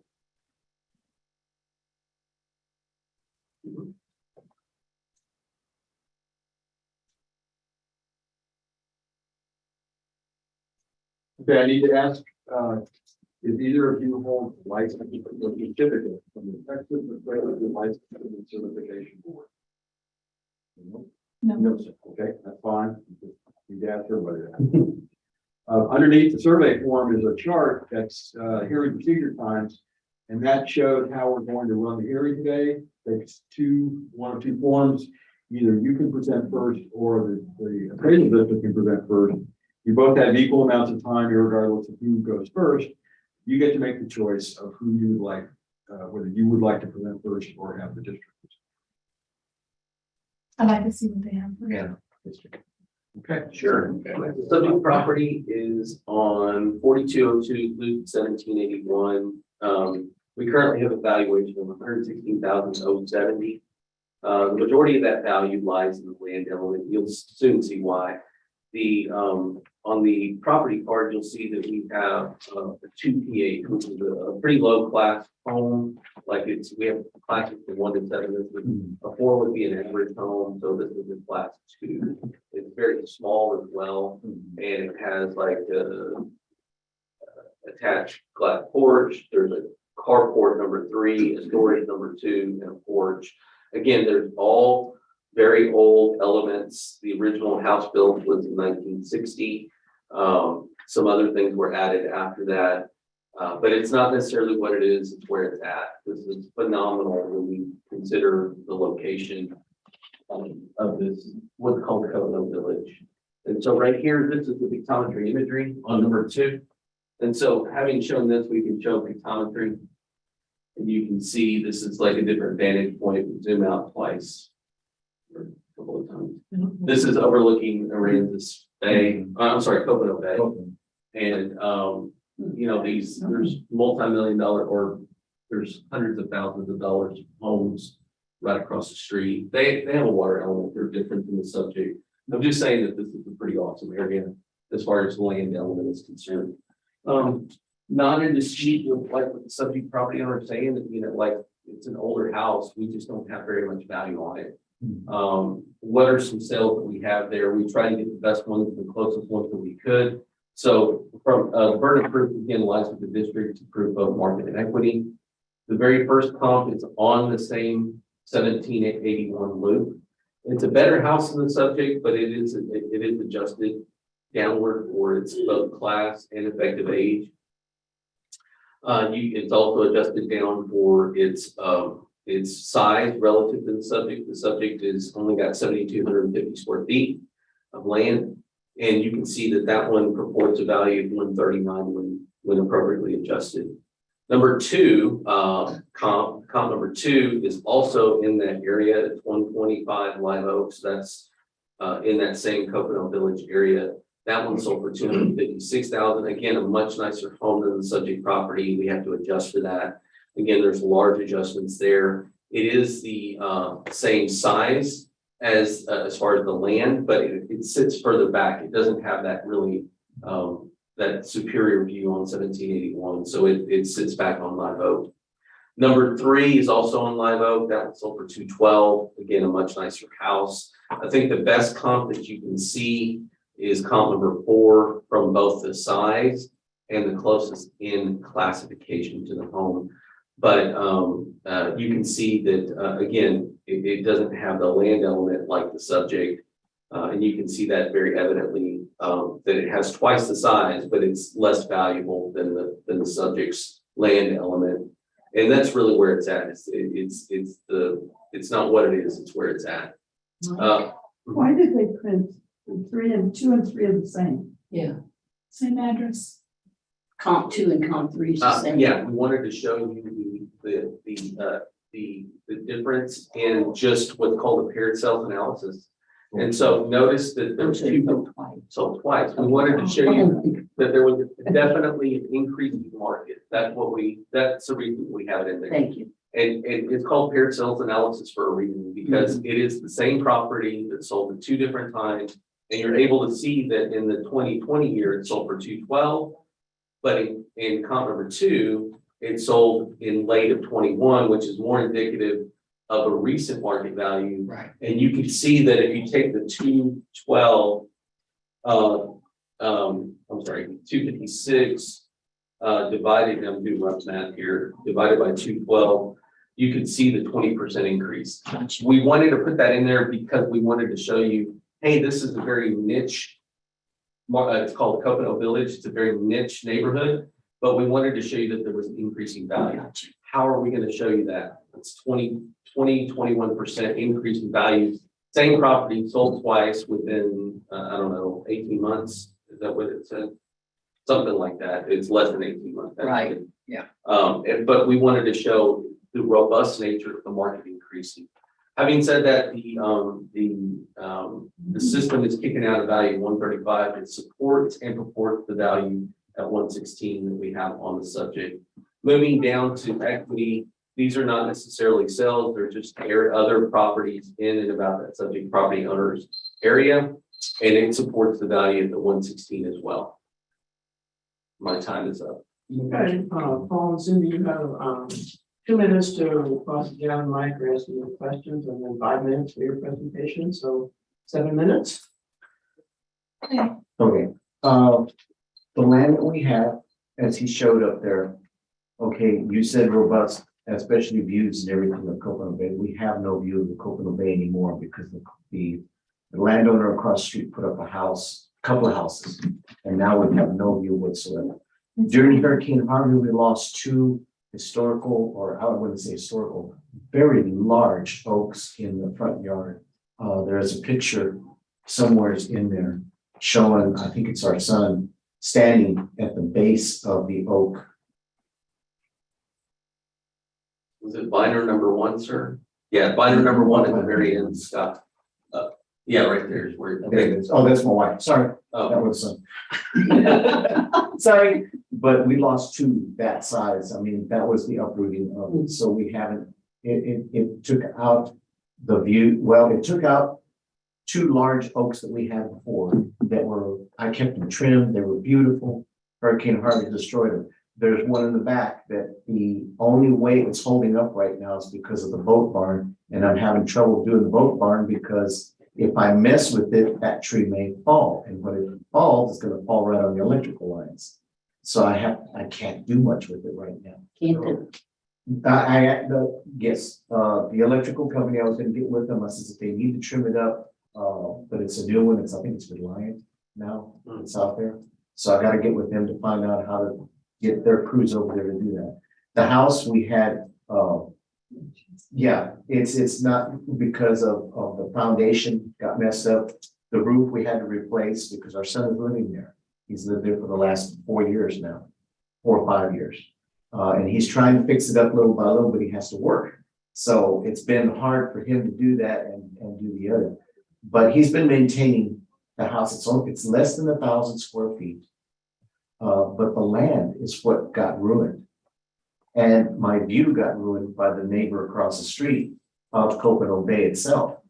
Right there. That's what we. That's what we see now. We used to see the bay. He's got 2 homes now he put up on there, and we don't see the bay anymore. And there used to be a huge oak right where she's standing there. That's where one of the oaks was at. But so I have no view anymore of Coconut Bay, looking out the front or sitting on the front porch. The main thing is if you go up on the pictures. Oh, he's got it. I'm sorry. Where you got it? Where do you want to go? Keep going up. Okay, right there. There's where another one was at, was right in that area. So when my trees would try to keep them going, and you can see I've already started another one right there. But that's going to take years to grow. But I lost 2 beautiful, big, huge oaks there. The land's still good. It's just that taking the jump of how much it went up on there, I don't think.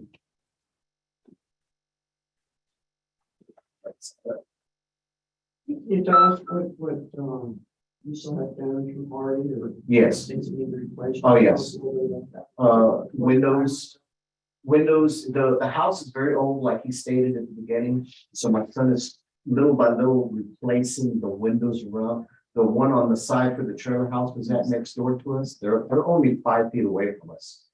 And, so he's actually starting to put trim work up. He's having to take off, replace wood that was damaged and then put up. The roof, like I said, was the first thing because even though it looks good and I hadn't put it down like Should be the one of the standards, boat was there, for hurricane standards. There's one, the one below it. No, See, that's what's holding up that oak you tree. can't really see it. Yeah, there's nothing on top of the boat line. Yeah, that's, Just the I'm little- trying to replace that, but that's what's holding up that tree right But if now. you look at it, the corrugated tin is just folded back from Harvey. And so I'm trying to figure out a way how to save that tree, because it's still growing, but the problem is now the weight is onto the boat barn. How about other damage to the house that needs to be repaired?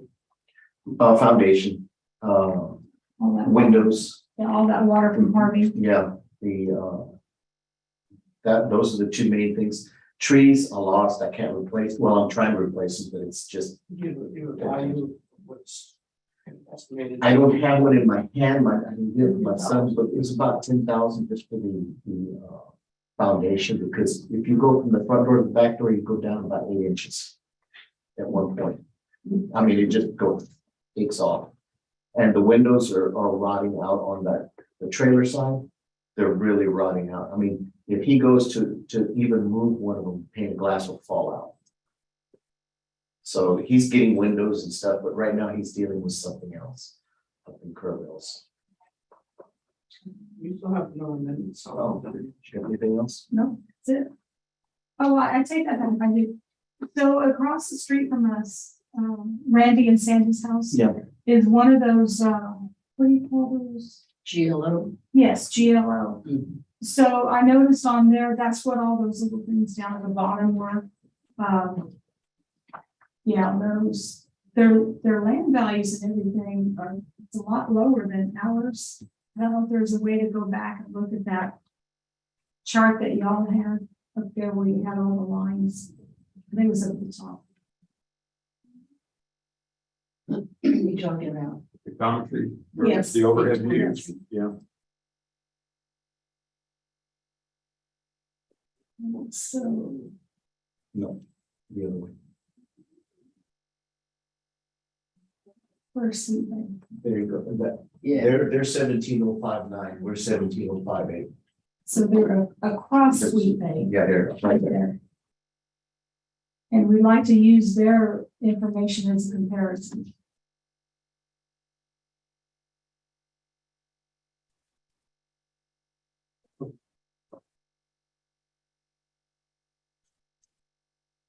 And I'd like to apologize for not being as prepared as we should. When we had all this set up, we were told we could bring stuff or we didn't have to. So, I mean, we got pictures, but That's If our, we end of could our show- time. There's a newspaper article. What is that? Yes. Well, I was curious about why all this is really going on. And I understand that everybody needs to get their fair share and everything like that. And I have no problem, we have no problem about, paying fair taxes. But then I see these articles, you know, we come down here, we see this paper about the courthouse. We can't, yeah, that's different. Right, but it says in here that Aransas County Appraisal District was to release some data on Monday. And they were talking about the appraisal roll was expected to be up 16%, due primarily to new construction. So I don't know if that's accurate or what, I was just questioning. What was the date of that? The paper? Yeah. Wednesday, the 27th. Would have been accurate because they were Yes. referring to Monday. We put out the certified goal last week. So that's an accurate statement. As far as accurate statement of 16% due to new construction, I don't know what they're referring to. I do know that the overall market went up by about that much. I don't know if that's an accurate statement. Having said that, I did put out the certified rolls and certified totals that is commensurate with everybody around the state. You either have to do a certified, the ARB has to accept the certified record by the 20th of July every year, or they have to do a certified estimate by the 25th to the taxing unit. So both of those are true statements. It's just a matter of the ad valorem tax calendar. It's just a part of the procedure. As far as the new construction, I'd say, you know, the market value from 21 to 22 is mostly out of a increase in the market value reaction rather than construction. And I'm just going to say that generally. I don't have any of that information in front of you. But having said that, it's not relevant to your current case. Where are we at in the time? You have one. I have 2 minutes across and 2 minutes of rebuttal. So basically what I want to get to, the subject property owners indicated, the thing that's most relevant, first of all, the reason I have, go to the pictometry right here. Yeah. And pull up the one I told you to pull up, which was one of the comps. This is one of the comps. This is the paired cell. I think that's the paired cell. Yeah, that's the paired cell analysis. And this is just telling you, hey, this doesn't have near the view. Like if view were a consideration, which it is, but if it were one is better than the other, this is definitely worse. Make it zoom out a couple of times. This is where the subject property is right here. And this is where this is. But if this is telling you that the market is increasing, it's not telling you anything. I mean, if the view's increasing, if the land value is increasing, it's increasing in both places. But it's as a result of the market. This sold twice. This sold for 212 and then again for 256 or 265. I don't have that. Or what is that? 260, 256. 256. And that's just a function of the market. That's just saying that the market is really increasing. If you take those two numbers and look at it, that's a 20% increase. You didn't do anything. Everybody around you did everything. Everybody says this stuff out here is more awesome than they're giving it credit for. Now, having said all of that, you know, I don't have that much value on the house, but it sounds like they got problems. If you wanted to give physical obsolescence to that, 50 or 60%, I can see what that number is. But it's worth no more or less than that. I'm just telling you, like this sells probably for its entire price, even if you scrape it, because you've got an awesome lot. Even sans your biggest oak. And I will say that I lost my biggest oak too. I don't know what it was. I think it had more to do with the surface area and it just had more wind to catch. I hear a lot of people like, I lost my biggest one. I can't believe my biggest one. That's the same thing. It happens to a lot of people. Well, our view two now is, it's gone. Again, Yeah. but the market, it's like a market with, I'm showing you that a market value has increased 20% in one of the interior lots that has no view, has a view of stuff across the street. I mean, so. Well, yeah, because I've had this house since 1988. Awesome. Yeah, I think you're doing really good on your investment. well, I don't plan it as an investment. I plan it as someplace to come down so I can go fish. And then my son took it over. So that I didn't have a plan for it. Yeah, like I said, we only have like the base value and then everything's exposed to the market. So I'm not changing anything about the neighborhood adjustment because I'm not even able to get to the sales. Why don't we take a look at what, I think it's the fiscal obsolescence would be on the property. Yeah, fiscal, On the Yeah. improvement, yeah, on just the structure, right, just on the house. 17,255. That's what I calculated. No need to go through it, I think, Scott. So that would take you down to a little under 100,000. Yeah, in 98, 98.7, 98, 98. Like I said, we don't mind paying the taxes. It's just when it jumped that high, it was like, oh, wait a minute. And Artisan essentially did the same thing. And we were protesting those too. You know, 98,815. Yeah, and yeah, okay. 98,815.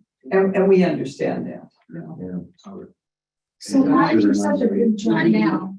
8. because the sales were that big 98,000. last year. You're looking at almost 50,000 on that that house we showed you that we're talking about Yeah. in 18 months. With the value of the land is. Yeah, Yeah, absolutely. and there's only so much. And I don't blame the guy across the street from the building, you know what I mean, but it's just now lost by you completely. Yeah, We were up in some calculations here, so. Yeah. We need to kind of move this here along. We got, 98. yeah. We're gonna take value off of your property with physical obsolescence, not the land, just your home. Yeah. And so I'm gonna make a motion on this. Case ID 2022-1609, instead of 058, which is 4202-1781, and addressing incorrect market equity levels. Opinion of the president of the board, I just really don't want to. Yeah, you did. I'm sorry, the Credit Review Board is going to reduce the currently noted value of $116,070 to $98,000. Second. All in favor? Aye. Any opposed? Okay. Thank you. Thank you. Thank you. Thank you for hearing this. Sure.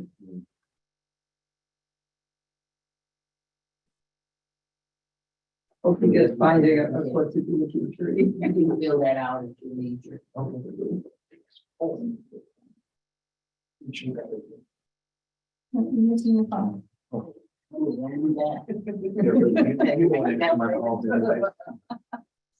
Thank you for coming. Thank you. Okay, this is 1327, case ID. Yeah. They're here. And then we have one more. One more. Yeah. Right? Yes.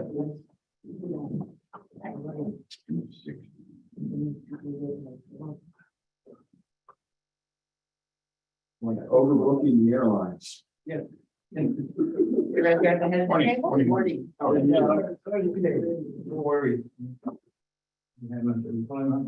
Calling up for lunch. Oh, yeah, I would. We have a bowl of candy if you want to. We do share the candy. Okay, you're Robert? Yes, sir. Can I call you that? Yes, sir. I'm Robert. I have some administrative stuff to run through first, and then we'll get into the specifics of your hearing. Okay. At some point, you'll be asked to swear in, and when we reach that point, Beth will help you do that.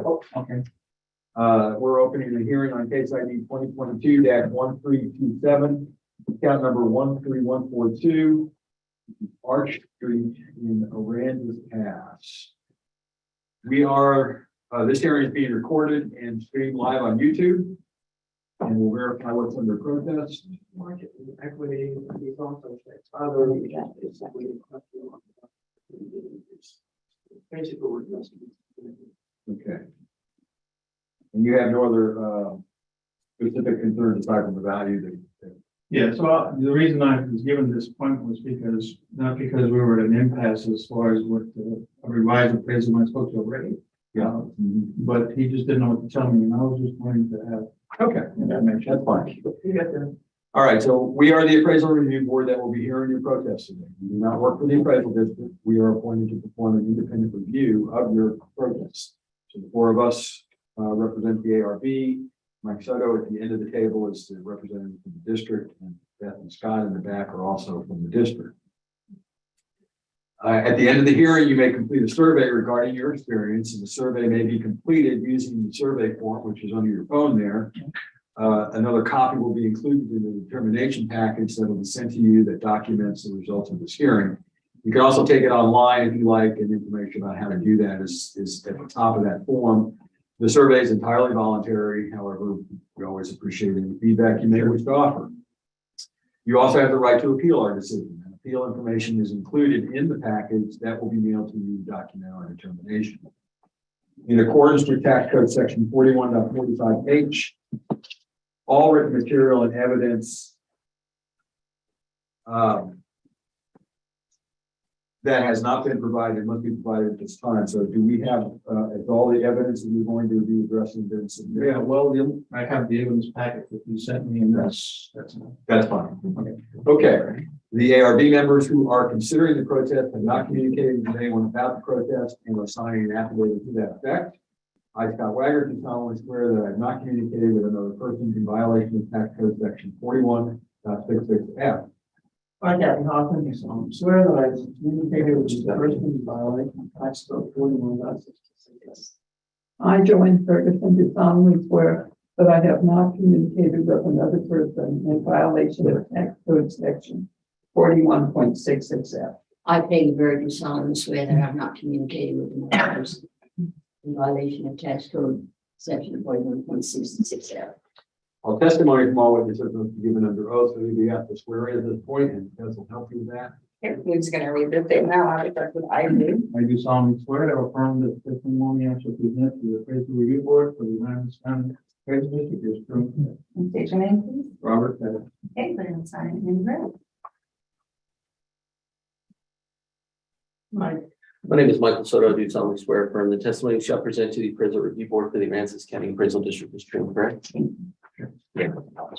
Robert, I need to ask if you hold a license or certificate from the Texas Appraiser Licensing and Certification Board. No, I do not. Okay, thank you.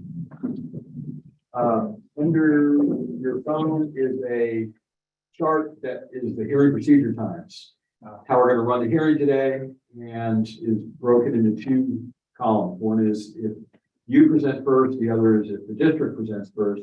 You both have equal amounts of time, regardless of who presents first, but you get to make the choice of whether you present first or the district. The district, I guess you guys can first one. Okay. Okay, so, the subject property is on Arch Street. You may not have heard of this one before. It is off of Staff Street. You may not have heard of that one before. And it's off of Commercial Street. You're going, where the heck is Commercial Street? You're going, that's Aransas. So, yeah, so you're going down to Aransas Pass from Rockport. You take a left on Staff. You take another left on Arch Street. And that's indicated, we have $14,000 on the property. And it had some obscure land table in the past, and we go, what the heck is this value? So we finally saw it, and it had a value of $260.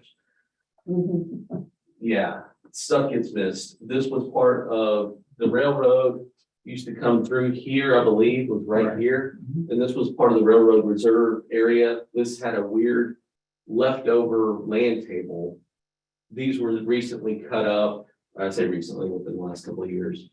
And we saw value, we did a value comparison analysis this last year. You go, where the heck is this $260 land? There's no $260 land in the county. We found it. We put some things, we put it on what's called the staff table, which is along this area that's congruent with things that we would have had here.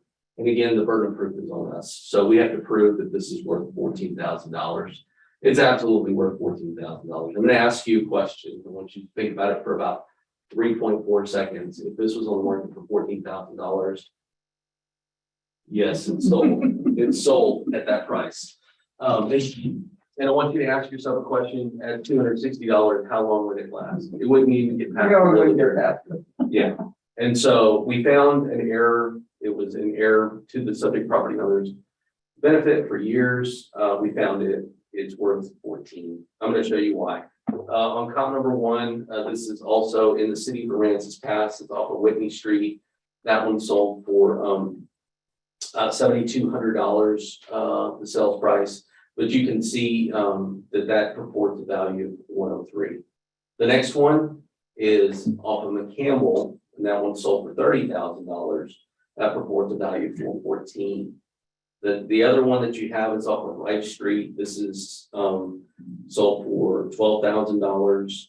And then you have another one off of Myrtle. Myrtle's kind of close to this one. I guess all of these are in the same general area. They're all within Aransas Pass area. That one sold for $26,000. If you look at the median value of all that, it's telling you that the value is worth $16,903. What are some equity comps Well, we're just looking at the very next one. So again, looking at Arch Street, Arch Street, Arch Street, those are subject, and then you have commercial. You can see that the median value of that is 14,000. So if you're looking at the the subject and the one next door and the one next door to that one, I think first two comps are those. So if you look at that, pull up pictometry. So it's 13,142 is the subject, 141 is comp number 2, and this 8809,875. So that's the subject, and we picked this one and this one to show you the value, and they're both exactly $14,000. Commercial is somewhat different, but it's again showing a value. I don't know what this 8809,874 It's is. one title up. 74. Yeah, that's 260 still. Yeah, that was wrong. Go ahead, Scott. Well, it's going up. I'm just telling you, that one's going up. It doesn't make yours wrong. It makes that one wrong.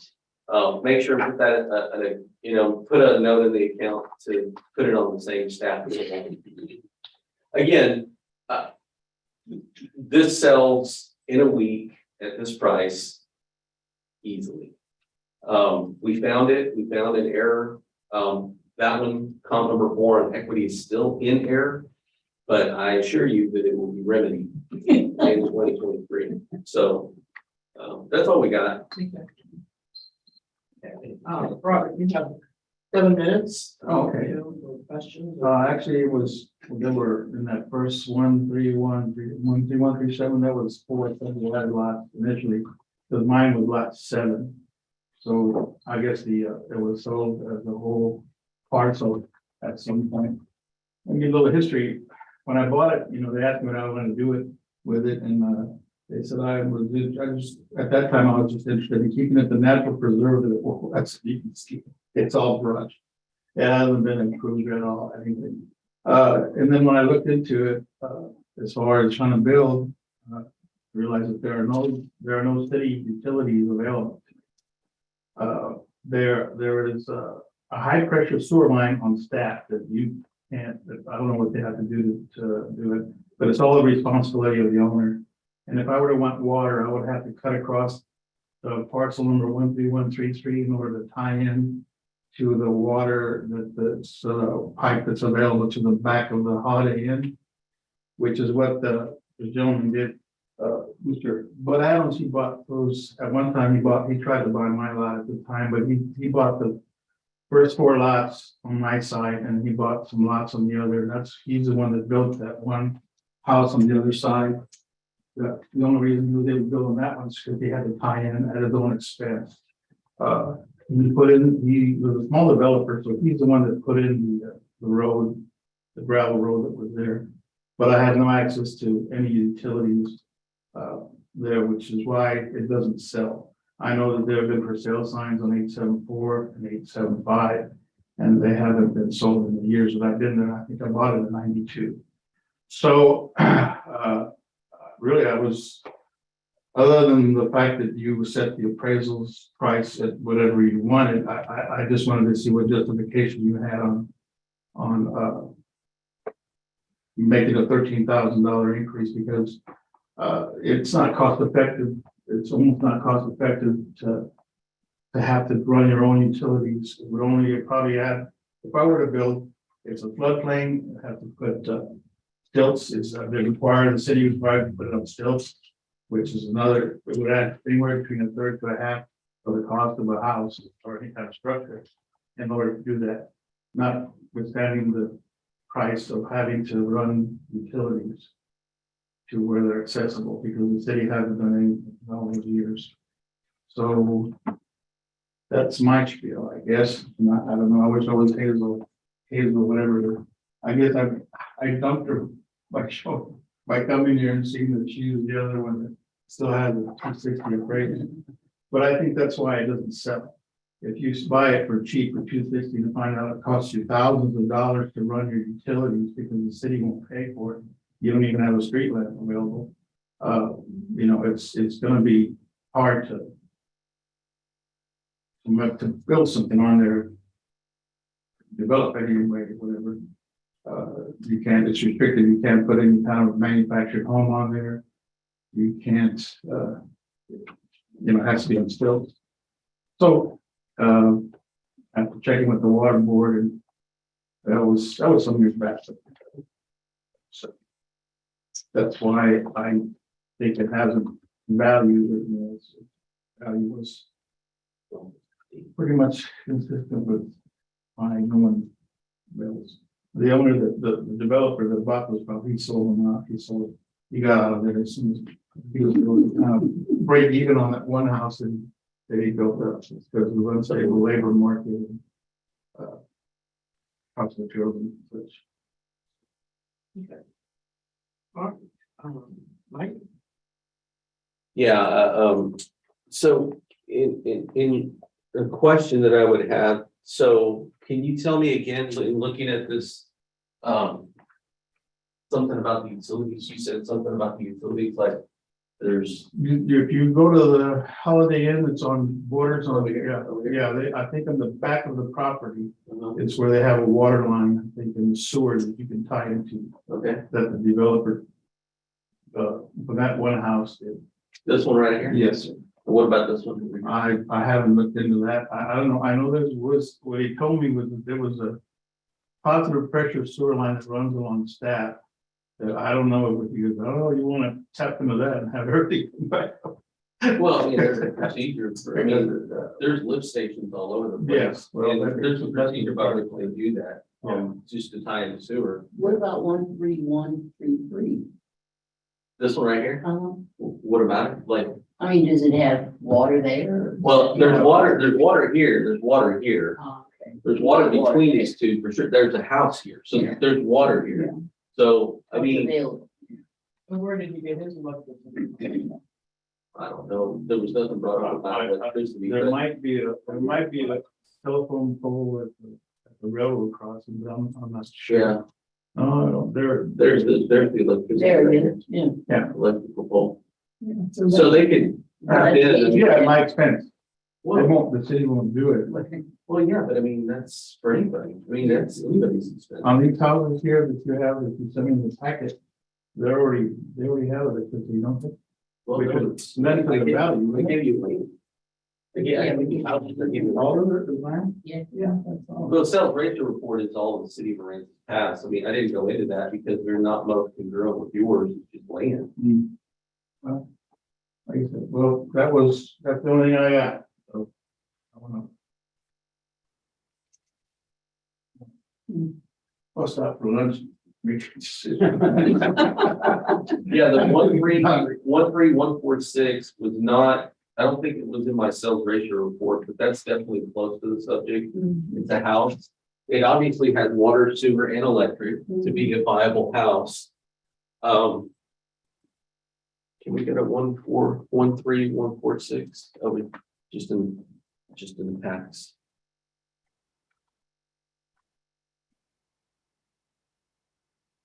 And then speeds and sales. Yeah, this person bought, this person.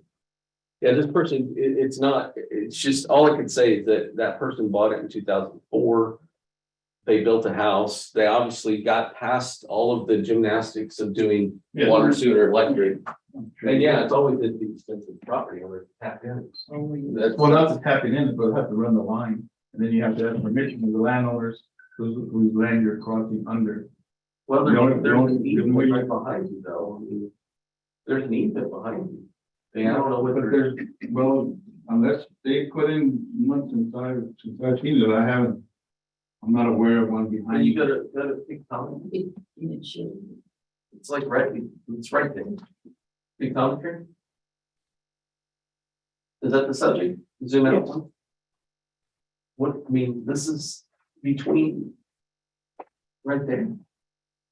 I don't know I don't know who claimed what. I mean, well, I'm not the city. I'm not, Right. I don't speak to the city right that's passed. Right. Well, that's all the evidence I have as well. So, You have a couple minutes more, anything else you want to add? I'm sorry? You have some more minutes, anything else you want to add? No, I sure don't. All right, good. All I can say is the property owner to the north is definitely gonna get corrected this next year. I mean, in relation to this. No, anything else you want to add to this? All right, then the appraisal report can deliberate. Yeah, can we see where some of the sales comps are with respect to the property? So maybe Whitney or North McCampbell, are they? Yeah. Those are equity comps. Yeah, the equity component, overall, those are Whitney and North McCampbell. Just pull up the property IDs. 12417.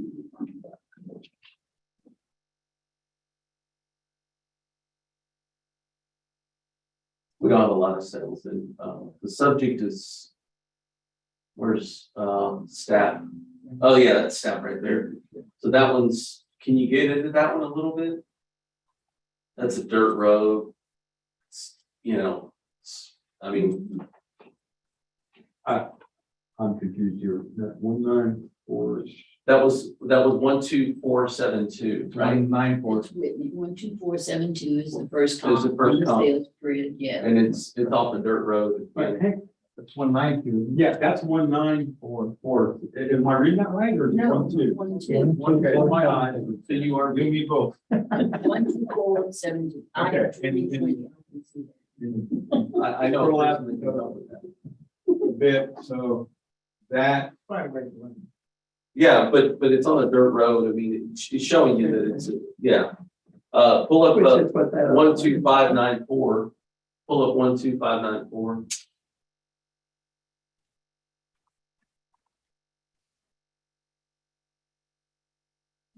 That one's on a paved street. That one's probably gonna be easier to tap into than the first one. But it also sold for $30,000, so. Yeah. Yeah, I mean, it's a paved street, just like, I mean, the subject is off a dirt road, but it's really close to a paved street. But it's probably easier to tap into, but it also sold for $30,000, not 14, or not, something less than that. The next one is 13099, I believe. Yeah, 13099. That's a dirt road, kind of like the subject. Yeah, right. Right. And then the last one is 12643. That's the closest one Yeah. That's the closest one. there. The right street is the closest I one. believe it is. I mean, there's a subject in there. Okay, it's on the same latitude or longitude, latitude. 3 blocks over. Yeah, that's a paved road. That one sold for 26. So you can definitely see that the paved streets are going for more. 26 and 30 as opposed to the other one 12 and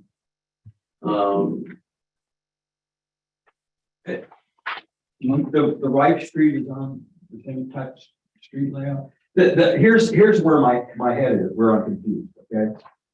Obviously, there was a big oops on all those properties. That 260 was just, that was Right. irrational. Okay.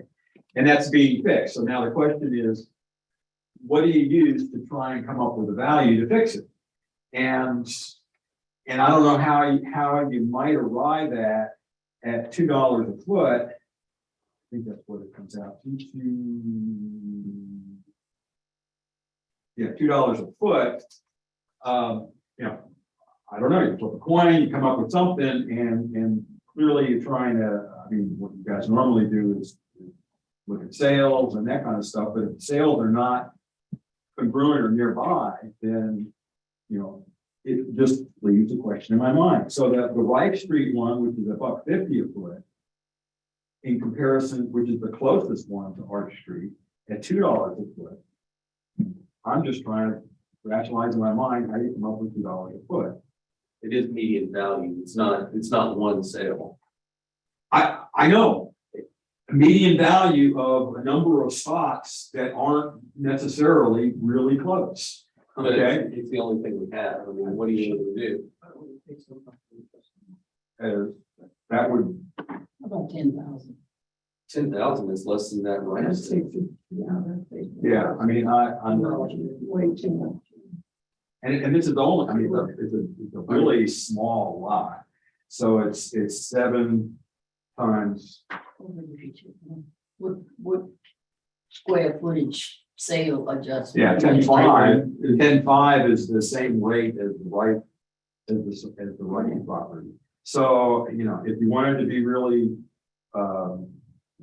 you know, and I know it's not exact, right? So if I did 175 times 7,000, which is the square footage, that's 12.2. Yeah. Okay, I was thinking. 12 to Just 12. Okay, Bring up one property number. Our time now, sir. I'm sorry. 12,000. yeah. Yeah. I'm. Case ID 2022-1329. Yeah, no, I'm sorry. Case ID 2022-1337, account 13142, which was Arch Street and Ranges Pass. After getting information from the property owner and the district, it's the opinion of the appraisal review board that the current number value of 14,000 be reduced to 12,000. Second. All in favor? Aye. Anybody opposed? Okay. That's it? Yes, sir. 12,000, yeah. All right. Sorry to make you wait. Go have a burger for us. Yeah. Is it the last one? No, I think there's one Still more. one more. There's a gentleman there. And we are, It's well, it's not too much. But all right, have a good day. Thank you. All right, next one is case number 1329, count 34277.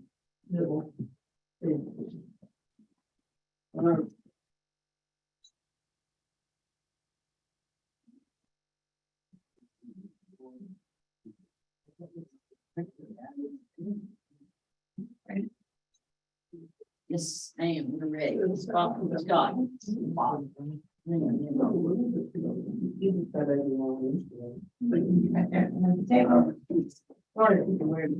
fine. Yeah, we are sometimes. Yesterday, we were putting our thumbs for a while, but. Okay. You are Robert? Any relation to Glenn? Yeah. Uh-huh. How do you know my dad? Well, he used to be the county judge. Yeah, that's. That's how long I was. I don't know him. Glenn Giller used to be before Bert, actually, right before Bert. Oh, wow. Bert's been in jail. Yeah, he's been there. Been it for a while. Okay, Robert, can I call you that? Yes. All right. I have some administrative stuff to run through, and then we'll get into the specifics of your hearing. We'll be asked to swear in a moment, and when we reach that point, Beth, I'm sure we'll be back in the room and guide you through that. So we're commencing a hearing on case ID 2022-1329, account number 34277, which is 459 Egley Island Road in Taft. We were just there yesterday. This is the case.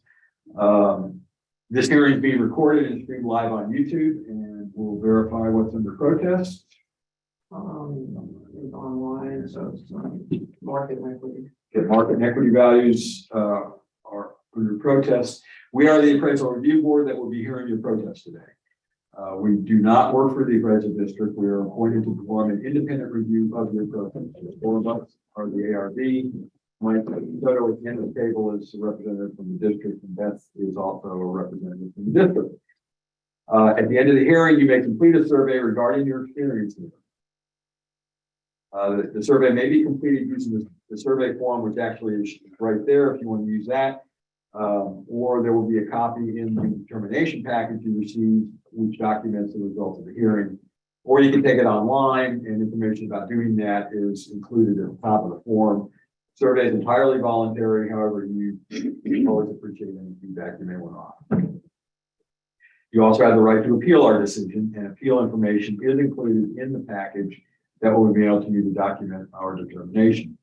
In accordance with tax code section 41.45H, all written material and evidence that has not been provided must be provided at this time. There we go. And I see we have a little bit of taxpayer evidence. Have you submitted everything that you are going to reference? Okay, very good. The ARB members who are considering the protest have not communicated with anyone about the protest and are signing an affidavit to that effect. I, Scott Wagner, do solemnly swear that I have not communicated with another person in violation of tax code section 41.66 F. I, Kathy Hoffman, do solemnly swear that I have not communicated with another person in violation of tax code 41.66. I, Joanne Ferguson, do solemnly swear that I have not communicated with another person in violation of tax code section 41.66 F. I, Peggy Bird, do solemnly swear that I have not communicated with another person in violation of tax code section 41.66 F. All testimony from all witnesses must be given under oath, so you'll be asked to swear in at this point. You're gonna read that statement out loud. It starts with I do. I do solemnly swear or affirm that the testimony that shall due forth with the Ramsey County racial justice is true and correct. State your name for the record, please. Robert Village. Thanks, ma'am. Sign your friend.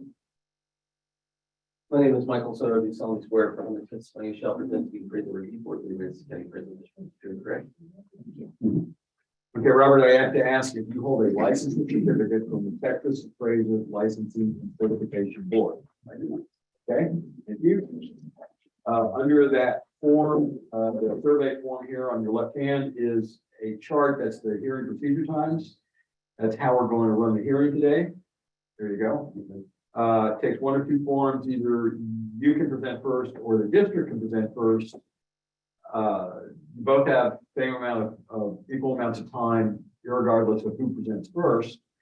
You get to make the choice of whether you want to present first or whether you would like the district to present first. The district, thank you. Okay, can we look at the protest form or was it online? It's on here. Yeah. Okay, so it says incorrect appraised market value or value appraisal rate to exceed median level of appraisal. But then in the notes, it says this property at 34277 is part of a larger parcels that are dedicated to agricultural ecological use, and the property is disconnected from water frontage and impeded for conventional residential development due to the nature of isolation.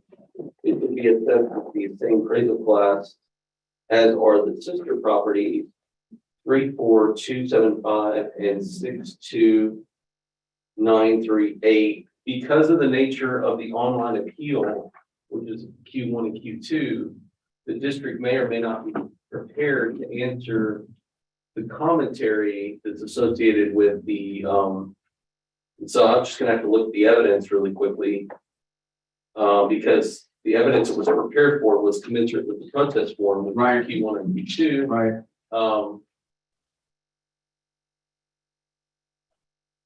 Right. I'm just catching up. Where are you seeing all of this? I don't see that. It's in this thing right here, Oh, Yeah. which is part of the, I think, Online, yeah. it doesn't say it. Can I see the online thing?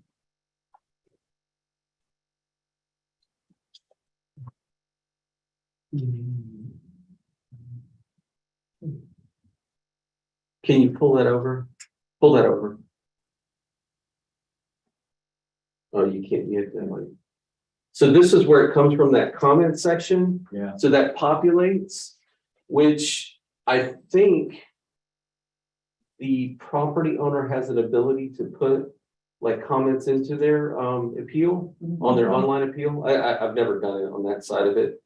But Q1 and Q2 are the only things that are allowed for that. So to say that well, let me just say this, the district is not prepared to, because we don't have probably any of the agricultural tables. Hang on. Yeah, the district does not have any agricultural tables. And then secondarily, I would just say generally, that the district is not prepared to make a comparison from agricultural property to non-agricultural property and to say that it should be assessed to agriculture when it's not in agricultural use. I will say, hang on, have you applied for agricultural property? I believe I misused the term agriculture. Oh, okay, what did you mean to say? The property, so I purchased all these properties at once, and the rest of the property is either, wetland or, timberland, I think, or just, Ecological survey? um, Ecological survey? I'm thinking of appraisal terms that apply yeah, to some kind of, there's ecological laboratories, it's tied to university use. And let me just say this, before I answer the question whether we're prepared or not, I just need to get some information. Can you go into the property and see what exemptions go into the property itself? And go into images, pull it back over so that this is not part of it. Yeah. And the reason I say pull it back over is because I don't want you to be exposed to anything that you should. Yeah. Okay, so I will say for the subject property, there is no exemption that's been applied for in ecological laboratories and or 1D1 agricultural exemption or special valuations, what it's known as. So the only thing we can proceed as far as market value, but no other things are applied for.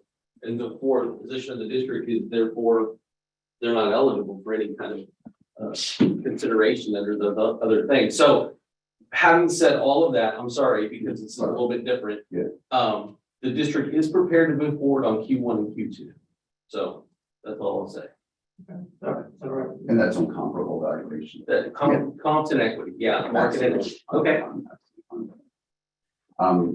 I apologize, what I was trying to express when I initially, when I purchased the properties were, the deal was, initiated.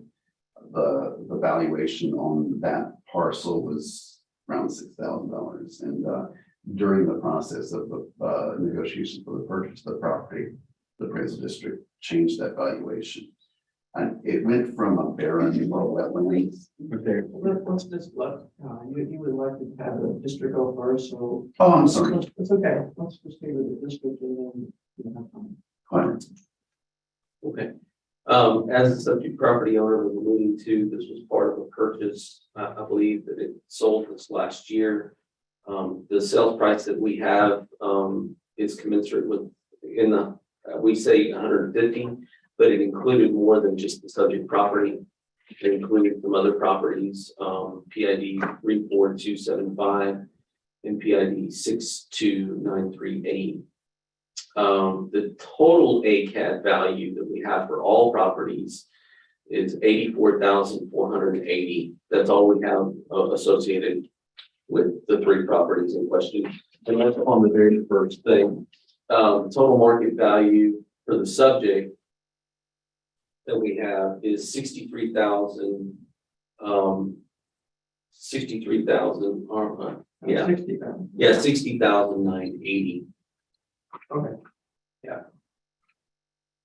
All right, so 60,980 is what we have for the subject property. It is 34277. And just to be sure, Mr. Guillory, do you have any other things under protest, or is this the only one? That's it. Okay, thank you. You can see on the very next form, which is the pictometry imagery. You can see where 34277 are or is. That's the rectangle in question. The ones that are described in part of the purchase are also 34275, 34275, which is this wetland area. Okay, so we have it less valuable. And then what's the other one? 62938, which again is this other area over here that's tied to something that's like bound between another wetland area, 62938, is it this one? A little bit. It's a kind of a sliver. 62938, Oh, wow. it's this kind of Yeah. swirly thing, so, and this is mostly wet as well. So we're saying that this is different than that. That's all we're saying, but all of that together was cheap. I mean, some of our best information was purchased for $150,000. For which, if you add all three of those values together, we only have 84,000. The majority of which lies with the good piece, we say has a good water view, that's just like a residential lot. But, okay, so let's move on. The sales that would indicate from that are the sale itself is the subject itself, $150,000. You take that apportionment of that out and you get to the 126 that's just attributable to that one portion. But we have other sales. We also have 463 Agri Island that sold for $90,000. Again, that's just a vacant piece of land.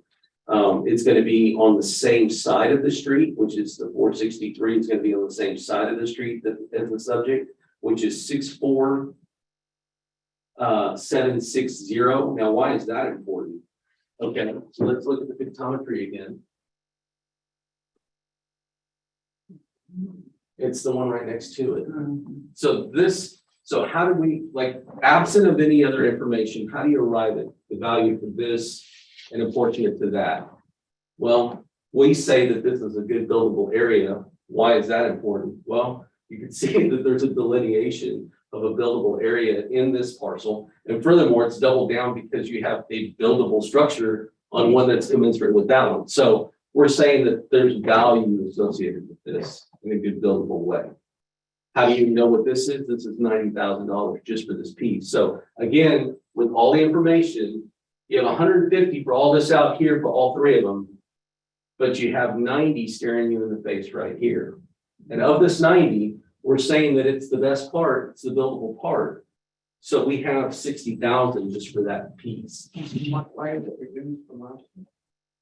I think it's because of the apportionment. I'd have to look into something else, but I don't have that in front of me. It's the answer. Can I ask? No, we'll get to it. Your comp one, which is the subject. Uh-huh. I'm trying to see how you get from the 150 sale price and taking out an apportionment, so to speak. We took out the other two portions of the sale. It's not clear that that's. Show me how you did that, because I see a number which says the total value of the sales for the three PIDs was 84,480, which looks like that's what you showed. Okay, so if you on the take, land value adjustment line. that's great. So you have 84,380, is that what the number is? That's, yeah, for all three. Okay, so all three. Yeah. And then the subject is minus 60,980. So that leaves 23,000. So if you take the 23,500 away from the 150, that leaves you with the 126. Does that make sense? Makes sense. Thank you. Okay, Okay. yeah. And then furthermore, the one next door sold for $90,000. And it's the best part for 90, not 60, 90. This is actually really good comps. The next one is 471, that's sold for 46,000.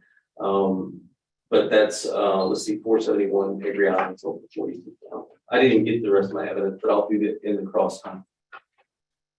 Hey, Robert, you have, 2 minutes to cross the ground, Mike, and 5 minutes for the presentations, 70 minutes if you need it. Okay, I don't think I need all that. I just have two really quick arguments, and that is one, the property that I'm protesting is designated waterfront, and it's not. So I think the valuation, if it's factored as a waterfront property, is skewed. If you take these two other properties that I've pulled the information on, and which are similar in a way, the one property is the reserve property that is positioned behind my property, that's between the lot and the waterfront. It is, and then you take the waterfront portion of the property, the buildable piece of it, not the barren or wetland piece of it, using the square footage provided by the county. And the valuation that'll factor at 50 cents a square foot. Currently, the property that I'm protesting is factoring at $5 a square foot. And then if you look at another property, which is across the highway there, the marina property, you take the square footage, the 2 acres that is dry land that is valued at $40,000 there. Where is this, sir? Where, you said across the marina? This is the property ID 48809. Do we have that? I'm not sure. Let me see. That's it right there. Yeah. Oh, okay. Can you show us on the picture? On the trailer?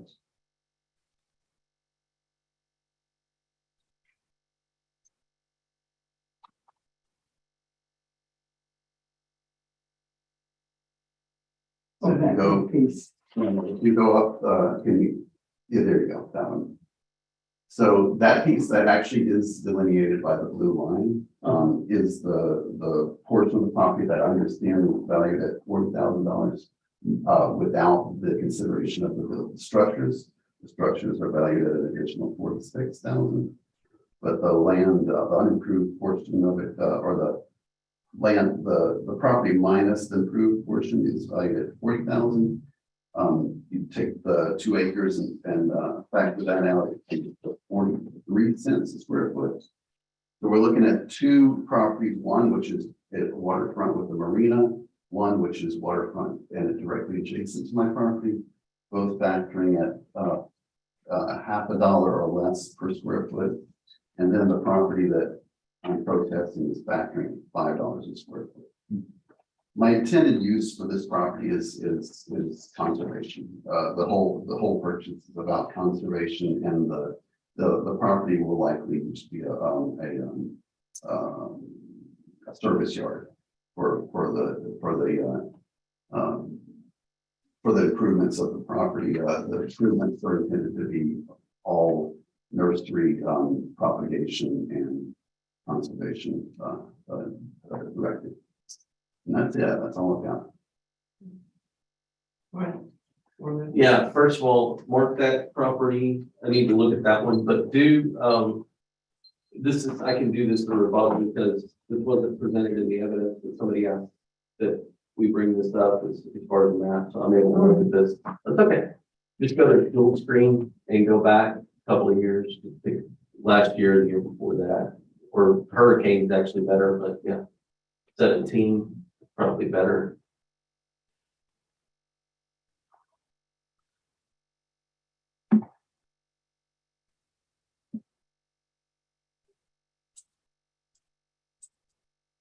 That's really cool. Yeah. Where do you want me to go? No, that's okay. I just marked that property because that shouldn't be that low as far as that, but that doesn't make his wrong. We have a sale next door for $90,000. As far as the one behind it, it's not a buildable lot. Yeah, it probably has some kind of functional thing without going into it. I mean, it could, but I'm supposing if you pull up pictometry and go back to his property.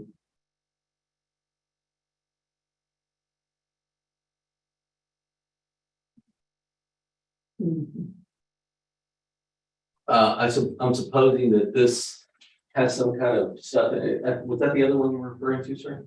Correct. Yeah, right here. That's the second. Yeah, that's property not, that I read. it's not like yours because it packs up to the stuff that's not really, like you said, it's some kind of ecological or some kind of conservation thing that you want to do. It's not the buildable area. So I'm going to say that, in my rebuttal time, I'm going to say that it's not the same. But what I will say and reaffirm is that all of this sold for much more than what we have. It is the sale of the subject for much, much more. We couldn't get to the sale. We don't want to get to the sale, but we do have one right next door, and that's sold for $90,000. And it's a buildable. The most valuable portion of this whole piece is this buildable piece up front. That's just like the subject. Why do I know that? Because there's a house right here. And furthermore, I think there's another one. Pull it this way. No, it's just the one. But again, it's showing you that that's a buildable unit. It has value.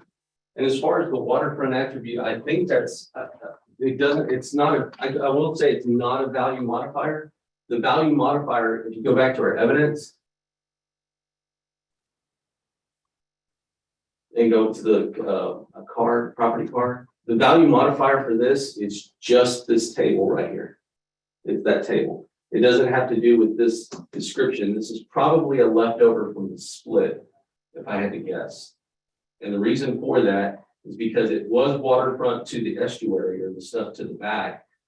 But the value is not, it's not a value modifier. The value modifier is absolutely the $5 per square foot.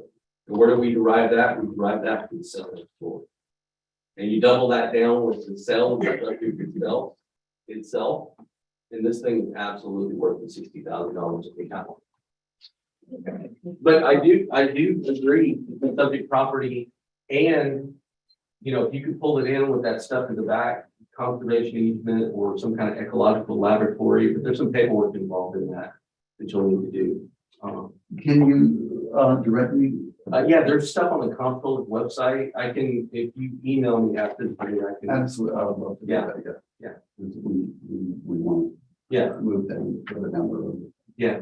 Do you have anything else you want to add, Robert? No, the only thing I wanted to point out is that when I calculated on the property that's behind the lot there, I only calculated the dry land factoring into the 50 cents, not the full square footage of that lot.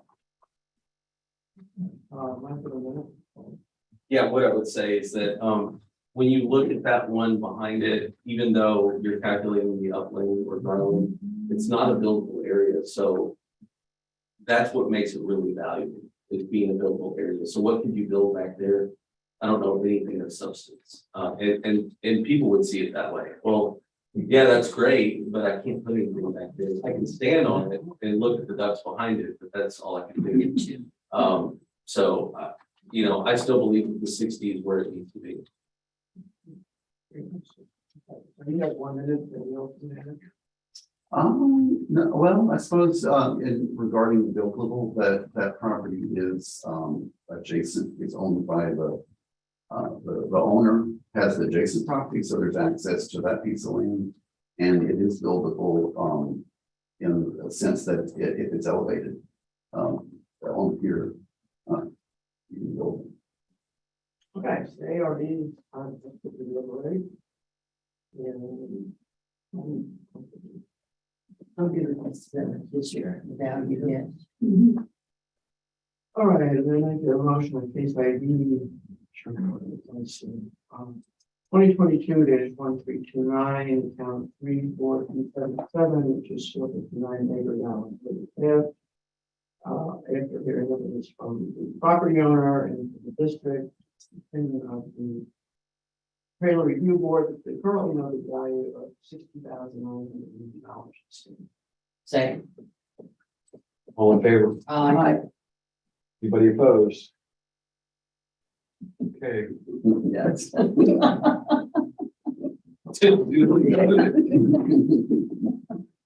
Well, I'm glad I could make that easy for you.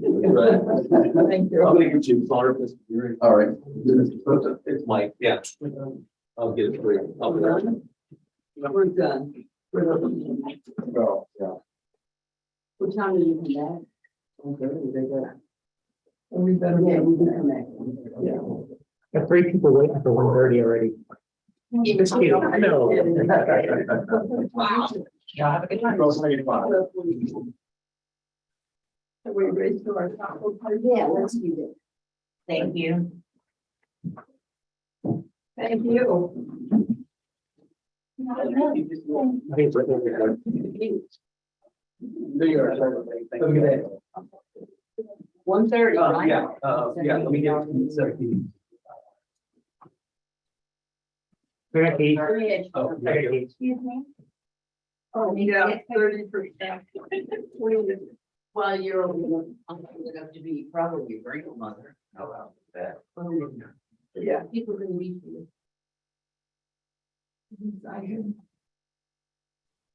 What time? 1:30.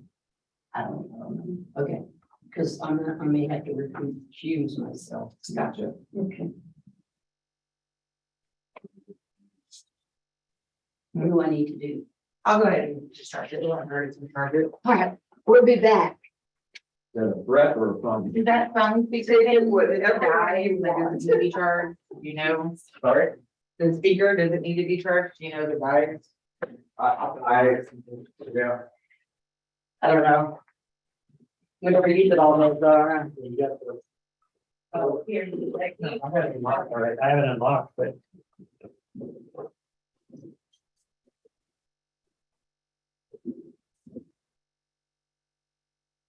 Oh, fuck.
I was bringing these keys from my, so.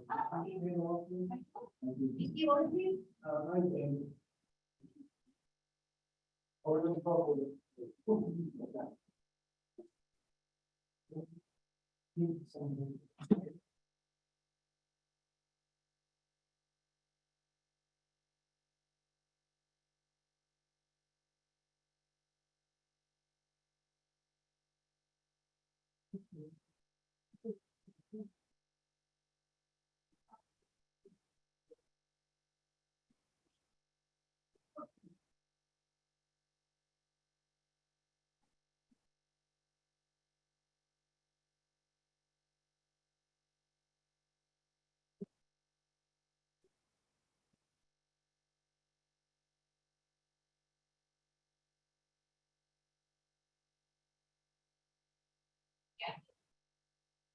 But I don't know why I haven't.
Right.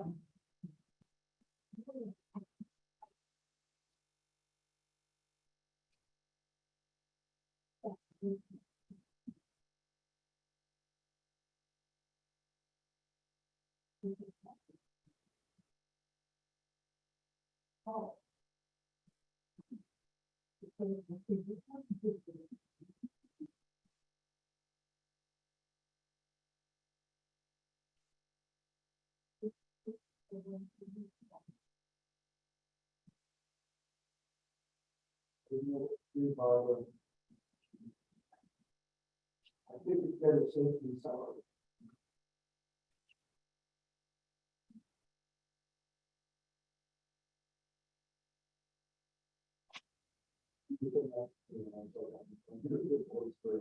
Thank you. Thank you so much. That's a problem.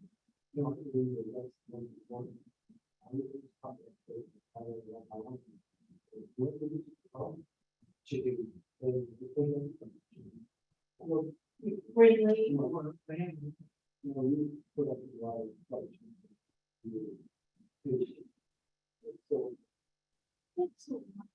Well, okay, I'm here to work for you. Yeah, doesn't care.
Oh, no.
Your fellow candy will come with it.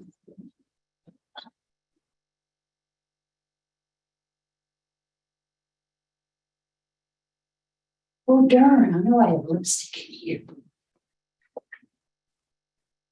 I love these purses, but it is.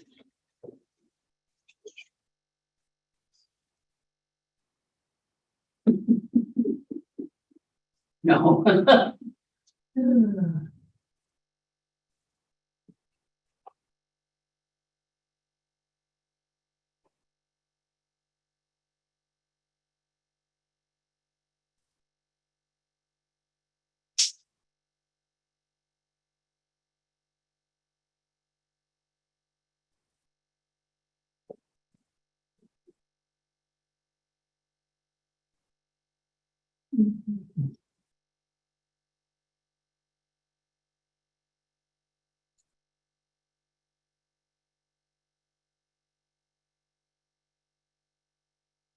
This is my screen area. Oh.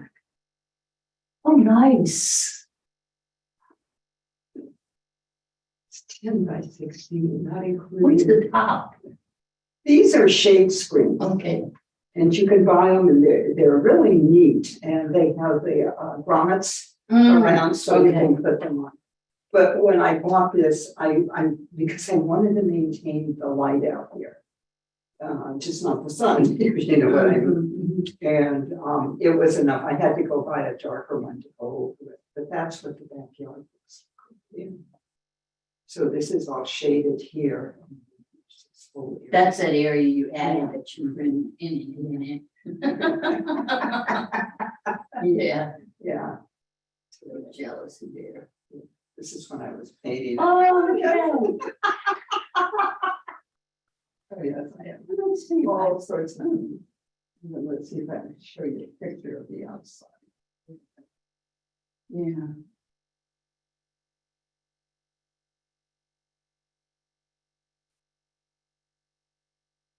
Go back to Christmas. It's when the snowman gets run over and all these things.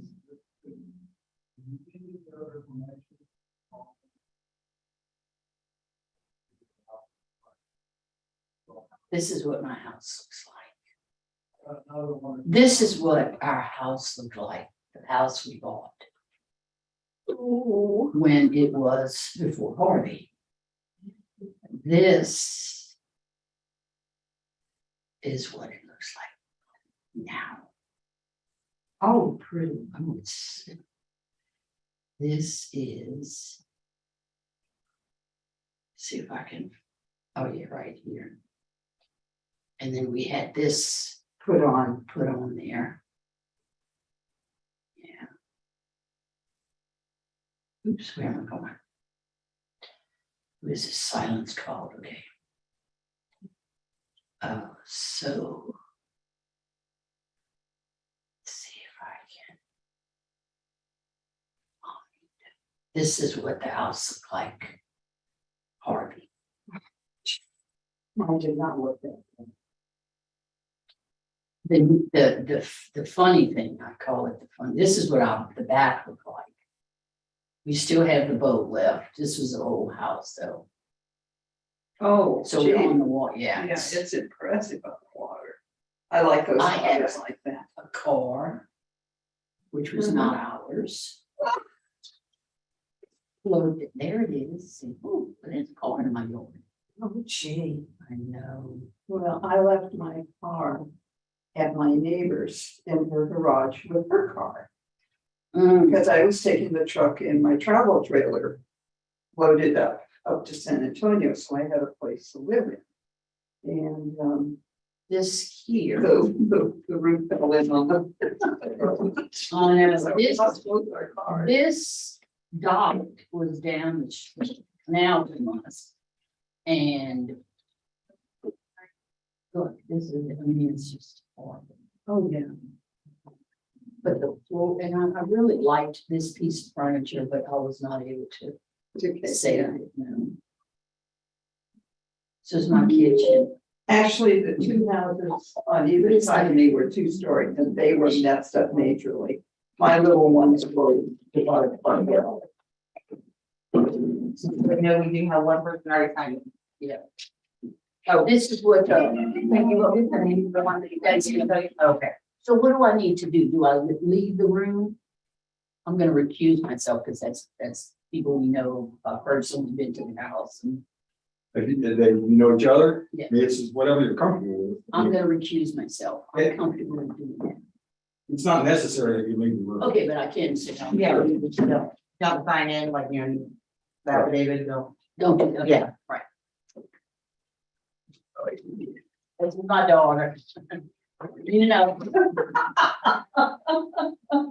Look at my kitchen. And look, Charlie. It's so sad. I have two refrigerators, so two freezers and all that. Oh, food has you've to got to go. see it. This was a gardenia plant that my daughter gave me for Mother's Day, and I babied that thing. It was a little bitty. And so I repotted it. So we put it in the kitchen and it lived. And it is absolutely gorgeous now. It is a survivor. Look at all of it. I mean, how do you? It was just so, oh gosh. And I like to look at these things and go, you know, if we had stayed, we would be dead. Oh, And we had I'm gonna people tell in you our something. neighborhood who See this did. right here? This black thing, Mhm.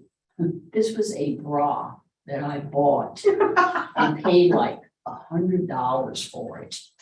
And it was the most comfortable, and I was so excited when I found that. It's still usable. It's still, I still have it, bra. Of course they use. Oh, my shoe, yeah. So needless to say, when the adjuster came in, he went, yeah, it's totaled. It's either that or a boob job. Yeah, well, that wasn't gonna be a boob job. Exactly. There's no way for me to respond to that. That's That's why it was said that way. That some days you just need to. yeah.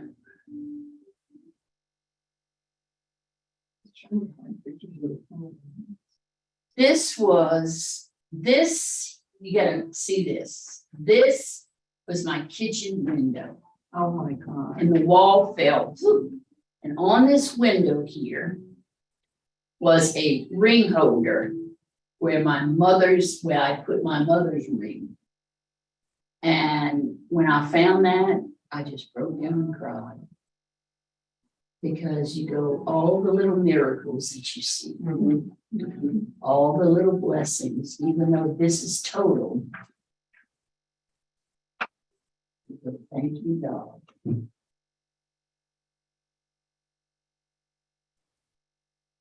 So anyway, I have a girlfriend who talks about her grandmother who lived in this house that was in Burning. And it was right on the river's edge, and one year the Here's river. one of the birds that Tom feeds. Anyway, one of the years that it flooded, her house actually was picked up and taken down the river and deposited someplace else. The funny part was she had this little antique shelving unit, little teeny thing with teacups on it. Oh. Had one nail holding it. That made it all the way down the river with the teacups on it. Amazing. Because it would swing with. You know that when Wimberley had that flood and those people died, I don't think they ever found the body of that young girl. Yeah, I was thinking of that when she was talking about it. Or the wife. That's sad. But you know, there was so much stuff that.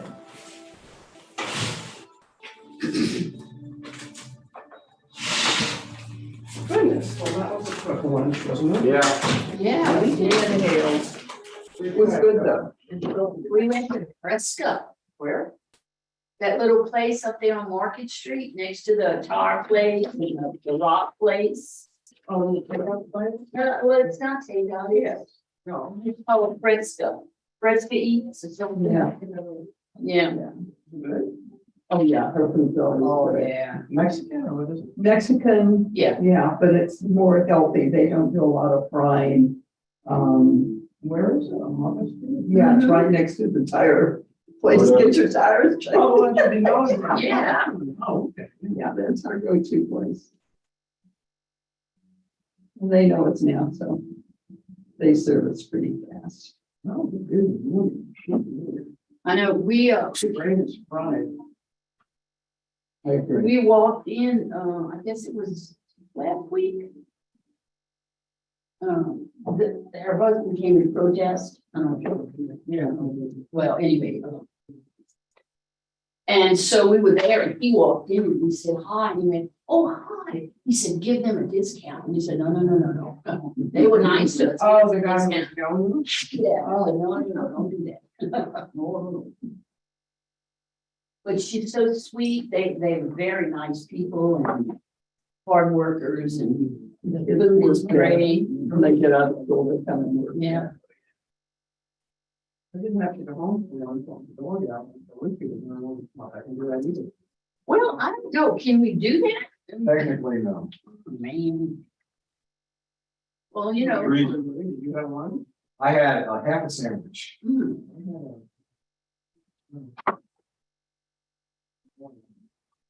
I had a breakfast taco Hey, I can. with eggs, yeah, and it was eggs, beans, and cheese. I think that's Sounds good.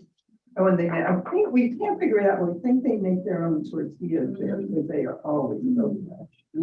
I got down to Strider's in the corner of,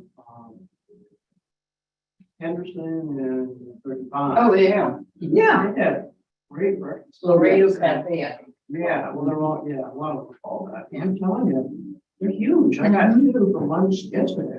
I barely ate one of them, but we tried to eat the other one for dinner. This is funny. Like, I'll save that after dinner and have some vegetables. I get it out and I've got it all ready to stick in the microwave and went and did something that's gone. Yeah, well, that's that. So I took out a stuffed chicken breast and stick it in the microwave. Oh, yeah.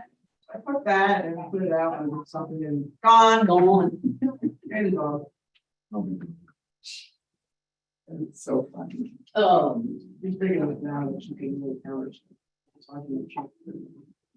And if I'm just gone for 1 second, I think this would be fine, but. No, I had to they- get my they're action quick. very quick.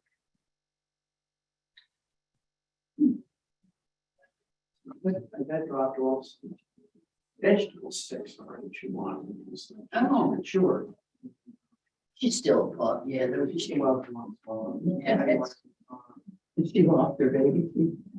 Oh, God, yes. My arm. Yes, very big. And, I put one in a kennel where they usually don't put anything. I don't know. We got in, so she eats the family, like vegetable stretch, one on vegetable, plain, fried, that's it. They dropped them off in my house. Oh. Cool. Are you still taking her to that? No, they don't. Oh, because of the, Because of too many dogs, too many things. Issues. she had gotten sick too. She got sick. So what are you doing? You just putting her in a. She's, you know, she's out when I get home. She's out. Yeah. That's 3 days off. So Yeah. She'll be a happy My critter. daughter kept, her dog, Rocky, who has since gone away. You'd walk near his kennel and he was in there, and he's just a little Shih Tzu, but he thought he was a a German Shepherd, He was protected. Right in there. That's Real bad. It's funny, when we went to the ranch at Beauclair, during Harvey. With all the cats that we had, we only had 4 of them. Yeah. They have a thumb drive. That's not. One. So I had these cat carriers. It's a huge walk-through closet. I mean, it's like the length of this room. And so I had the cat carriers in there, and the cats were in the bedroom, and they had to run in that closet area. So one of the cats, I left the cat door or the cat cage open. He loved to stay in there. Yeah.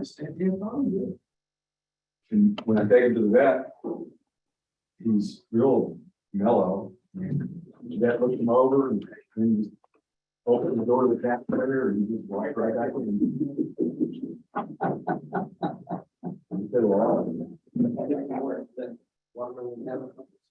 I don't know if you take it all out of the jar.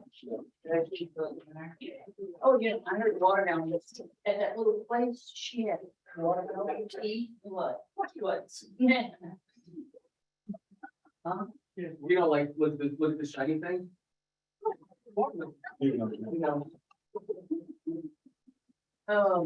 She makes her own tea, she had hibiscus tea, watermelon tea, Cantaloupe and pineapple. pineapple. I tried the watermelon, it was pretty good, and hibiscus, she gave me a little sniff of it. No. What was that? How do you Well, know? it was Sugar, little sugar, yeah. And we didn't have it over ice, it was great. You miss that. Oh, thank you. Should I look at everything on here? If I'm gonna review myself? No. You can after the hearing starts. I guess I'm turning mine on. So I will be. It is. And so, I don't think he read it. Or if he did,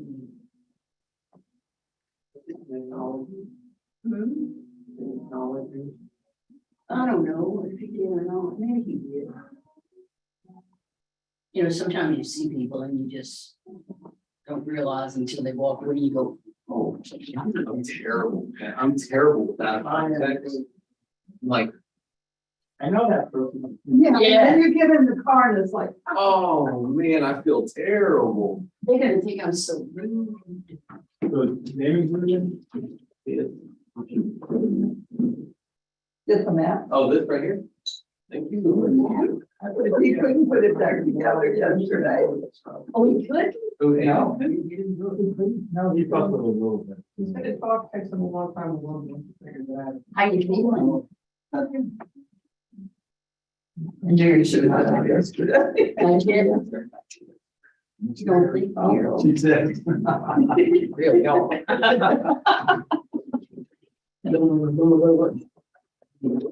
Uh-huh. Hey, you're laughing a lot, that's good. I know.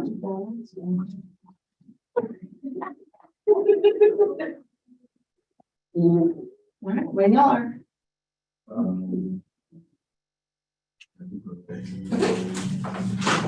Not mine.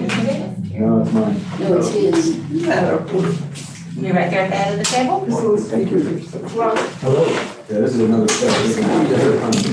Okay. And the next one. How are you? I'm doing Great. Good afternoon. Yeah, got two. Are you Scott? How are we doing first? Guess I have to change my name then. I'm Scott, you're Scott, he's Scott. We've got a lot of Scotts in. I'm not. Me either. Yep. Okay, I have some administrative stuff to run through first. And at some point you'll be asked to swear in, and when we get to that spot, Beth will help you do that. So we're commencing 2 hearings today, and I'll announce each one as we go into each case separately. This hearing is being recorded and streamed live on YouTube. And we'll verify, oh, I'm sorry, yeah, it's 11:59 on the bottom of page 5 and the top of page 6. 59 and 60 are the 2 that we're doing.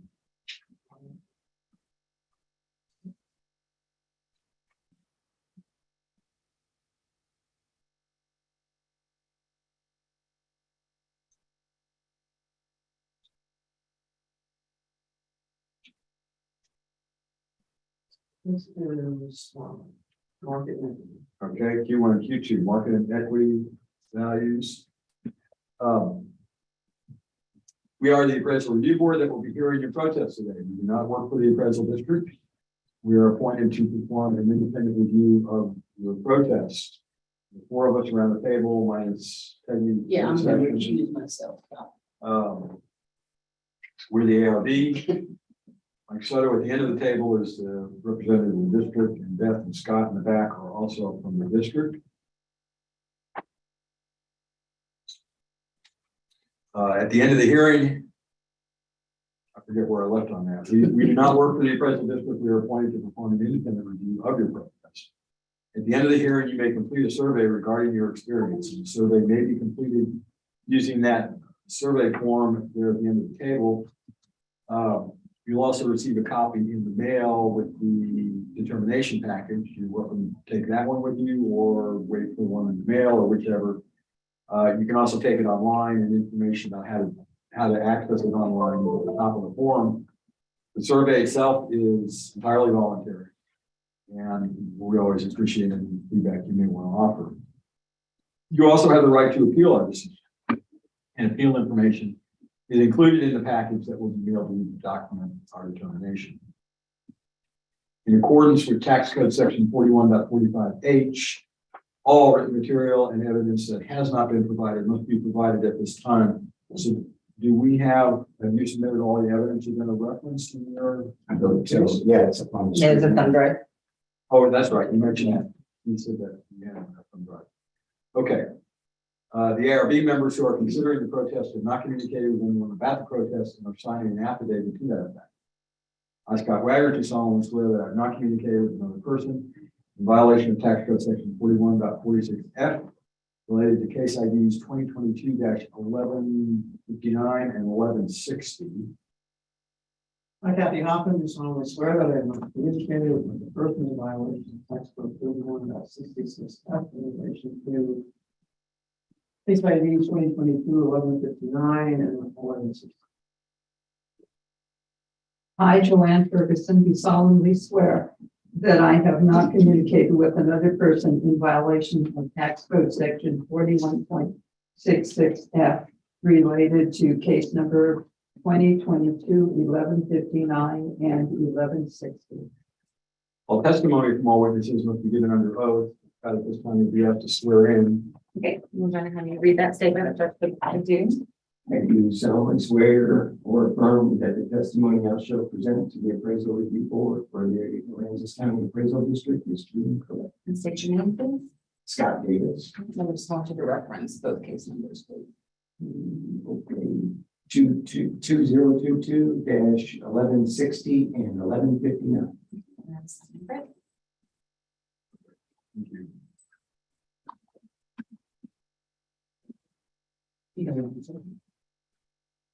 My name is Michael Sutter, you shall require affirming testimony and shall present to the appraisal review board and the standing appraisal district is true and correct.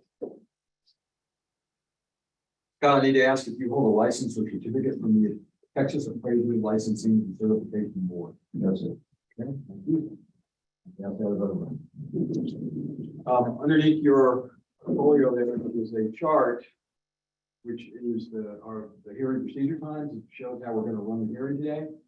Takes one or two forms. Either you can present first or the district can present first. You both have equal amounts of time to present, rebut, question, and so on. You get to make the choice of whether you would like to present first or whether you would like the district to go first. I guess I'll present. Okay, fine. Which one are we doing? Oh, I guess I'll ask that too. We have two cases. One is 63 Bel Air and the other one is 65 Bel Air.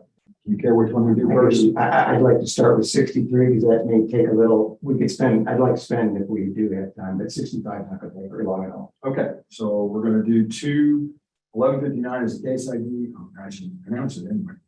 So we're opening a hearing on case ID 2022-1159, account number 20908, which is 63 Bel Air Drive in Holiday Beach. Scott, you have, would you like to go first? Yeah, he said he would. Okay. So we're doing account number 20908, which is the house. That's the one you want to start? Okay. And actually, I broke that into two discussions, the land and the improvement. If I could. Right now, you have 5 minutes. Okay, let's open up the land. And if we could open up that spreadsheet first, the Excel spreadsheet. So what I've shown here is these comps are in your grid. And I got a 68% increase on my land, and the other owners in your proposal to me were at 0. No increases, they were static from year to year. If we pull up a little bit, this is what I'd like to really focus on. This is kind of what I would call like-kind property in our subdivision. This is the closest piece of property that resembles my piece of property, and I've got some pictures. He had a 17% increase, and he's at $15 a square foot, and I'm at $20 a square foot on the land. And I feel like it was hard for me to find anybody who got a 68% increase on land in Holiday Beach. I would like to point out that the lots are 8,200 by design when they built the neighborhood. My 2 lots are under that because they were compromised by the hurricane. And that 65 really got, there's 10% left of that land. There's probably 85% of 63 and 64, which is called 63. So in my mind, you know, equal 8,200, 8,200, 8,200 all the way down the street, we get to me 2 lots that are like 1,400 and so on square feet, should be 1,600 square feet. So if we could show a picture, the picture there, we'll minimize that screen if you would. And let's go to, that's 63 and 57 Palmetto. So what we have here is 63 is my property and 577 Palmetto is opposite the canal. We both have bayfront and canal front. In my opinion, from a value perspective, this is equal piece of property as will. Everybody else enjoys bayside property. Behind me, everybody's canal property. He shares equal amounts of bay and canal property. And that was the like kind in my description about his 15% increase. And where he's at $15 a square foot on his land, and I'm at $21 a square foot on my land. And that's about all I have on the, Give the address of that road. yeah, 577 Palmetto, that was on the spreadsheet, and it's got, I've got your property ID on there and your neighborhood reference and the square footage. His square footage is 15,900, mine's 1480. I should be at 1,600. So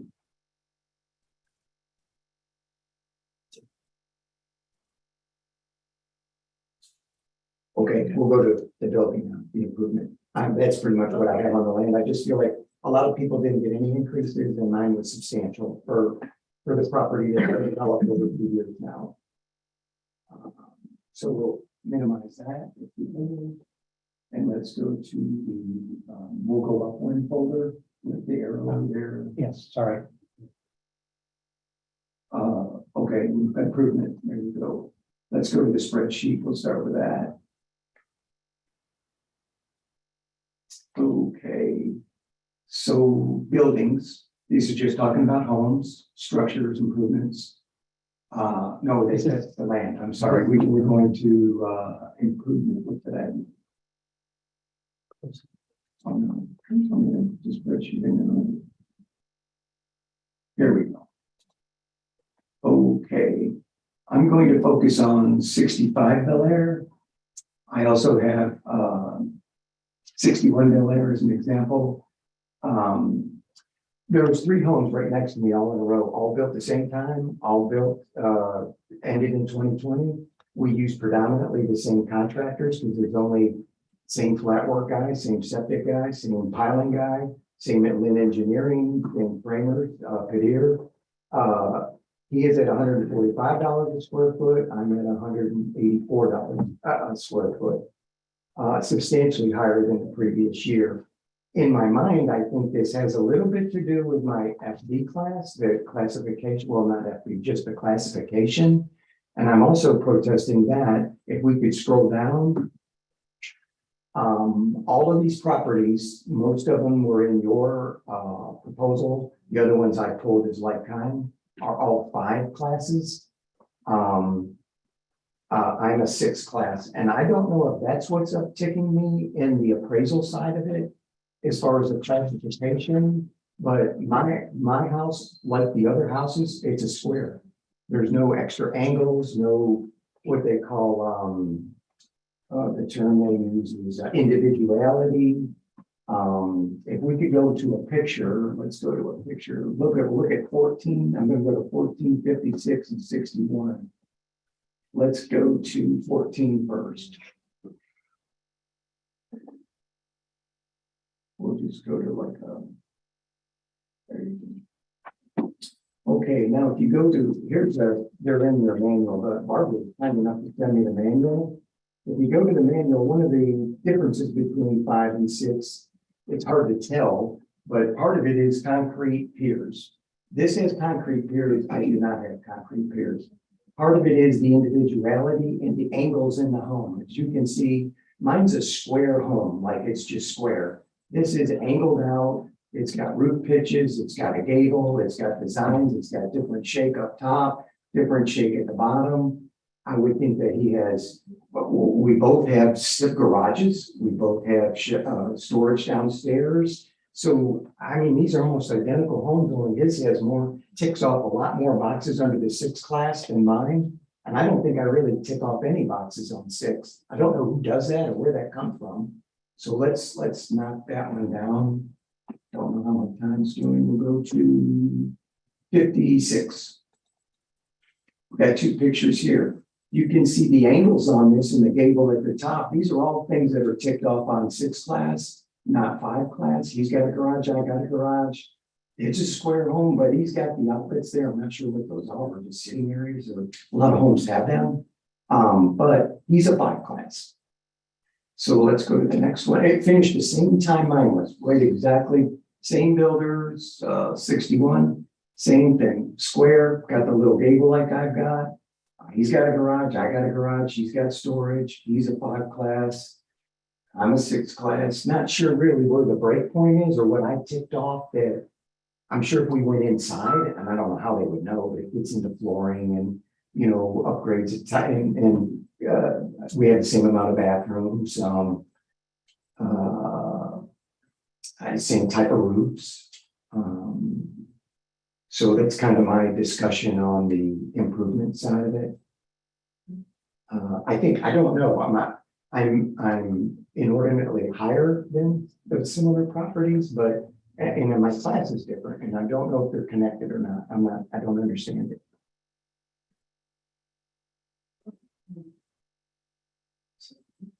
Okay. Plus 2 minutes and 24 seconds. Okay. I was over. No, you're fine, you're fine. So yes, you were, and yeah. I'll let you go. Yeah. All right, so we'll just get into, let's see, my 2 minutes of cross-examination. So you just had this recently built, you purchased the land element in 20, is that right? Or did you purchase the whole house? I purchased the land and the construction started simultaneously. And your first thing was associated, your first like argument or opinion of value revolved around the land, is that correct? Correct. And so you purchased it from Borsheim in early 20, really, so that's a different market, but what did you pay then? What did I pay them for the land? What did you pay at that point? What did you pay at Borsheim in 20, just so we have a good starting point? You mean for the land? Yes, sir. 250,000. The 250,000, we're at 311. The market has increased substantially over the last 2 years. That's not out of line. The 311 is not out of line for what we have. Moving into the house itself, I guess we do have a class 6 2020. In looking at some of those in my cross, looking at I'd like to pull up, I guess, a picture of our of the house itself. We can do it in the evidence, in our evidence. I'm gonna switch over. Oh, yeah, that's right. It's okay, I'm switching over. It's okay.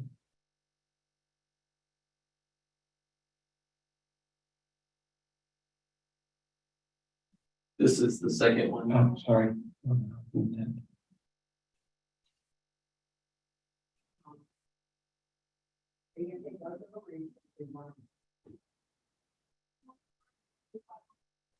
Yeah, we have a class 6. It is kind of boxy. We do have I guess, a breezeway and stuff below, and a garage. It is a rectangle hip roof, nice windows, hardy. I can see that as a class 6. Some of the others that he indicated, the last one specifically was kind of a dark blue. Being a 5, I could see that one as a 5. The other two that he mentioned probably need adjustments closer, more congruent with yours, because you're trying to show the congruency. And I don't know that I necessarily disagree. They should probably be closer to your classification. Having said that, we have a class 6 structure on your property. We have a total of, what is that, 2090 down below, 2090 up above, and 152 square feet down below, not very much, but you have a carport under and a garage under, basically a drive. All right, let's move to our next thing. This is the pictometry imagery. This is something similar to what the property owner showed you of the house, the location of it. Go next. I guess you can These see are my the point cells. about the reduction of the land there at the top where that blue went out into the water. So moving on to the sales, what we have is these are houses that are sold on Bel Air. One of the things that property owner pointed out to you was the thing across the canal. It is ever so slight, but there is a market reaction to stuff on Bel Air. It's considered one of the best, if not the best, street as far as like the Bayside in all of Holiday Beach. I don't know why the market reacts differently to the stuff to the south than it does to Bel Air to the north, but it does. And this is the reason why you see sales of things that are substantially smaller. This is a house, and pull down just a little bit. Okay, so you can see that this home here is a much larger home. This is a substantially smaller, just elevation wise and everything, just a very basic home. That's why that's a 4. But that one alone, just that house alone sold for 427. What's interesting about that is you can see that the subject has almost twice the land that this particular one does. And the house is only 960 square feet. Things are selling for more on Bel Air. Here's another one that you can see Bel Air by. Can you pull this down? It stands for Bay. Pull it down, just Bel Air Bay. That's what that is. This one is another thing that's only 7,800 square feet. This is approximately 14,000 square feet. It's almost double the size of this one. This one sold for 571. Again, the class, pull it down. This is a 4FB. This is just a very modest single pitch roof. I mean, a very modest, when you compare it to this one, there's a lot more detail in this classification of this home. When you adjust this one adjusts out to 817 when compared with the subject, both for the land size and the house size elements. Continue on. Again, these are things that are on Bel Air, but this is the Bel Air Canal side and this is Sailfish Canal side. These are both class 5s. You can see a little more detail than just the single pitch FB and those other comps. You see a little more detail that's a little more congruent with the subject property, but be that as it may, the land value is very different than the subject property. Subject property is awesome on the end of that Bel Air Drive. That indicated value is 778 when you look at all of the elements, which support the value of the 726 in the element subject. Moving on. Oh, comment number 5, sorry. This is on Palmetto. I don't know, Palmetto is the street, I believe, that's on the same side that the subject property owner pointed to. I don't know if it's the same house. That's 65951. Can you pull that up? It's not the same. It's okay, let's pull it up. 65951.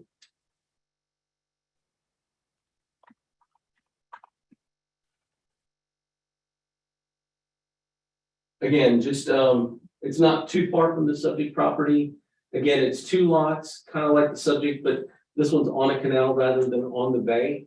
and it's 10,000 square feet rather than 14,000 and change. All right, continue on. So this one appraises out when you look at all those adjustments, 778.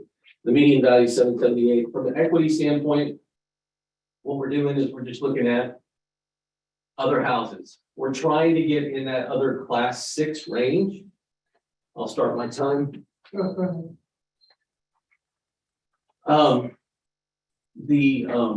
You're looking at other class six homes. We're trying to get in the same general range, the effective age, the same general range of the square footage. You can see that both of these are smaller square footages. The effective ages are within 2 years. The classifications are identical. The land elements are different just because of where they're at. The adjustments are there. You can see the homes that are involved here. Okay, continue on. Again, another, this is a 5. This, I don't know if this was one of the ones that he did. I don't think so. It was. Okay, so this is one of the other 5s. There's an adjustment there. Again, this is a Bel Air Bay side, so there's not as much.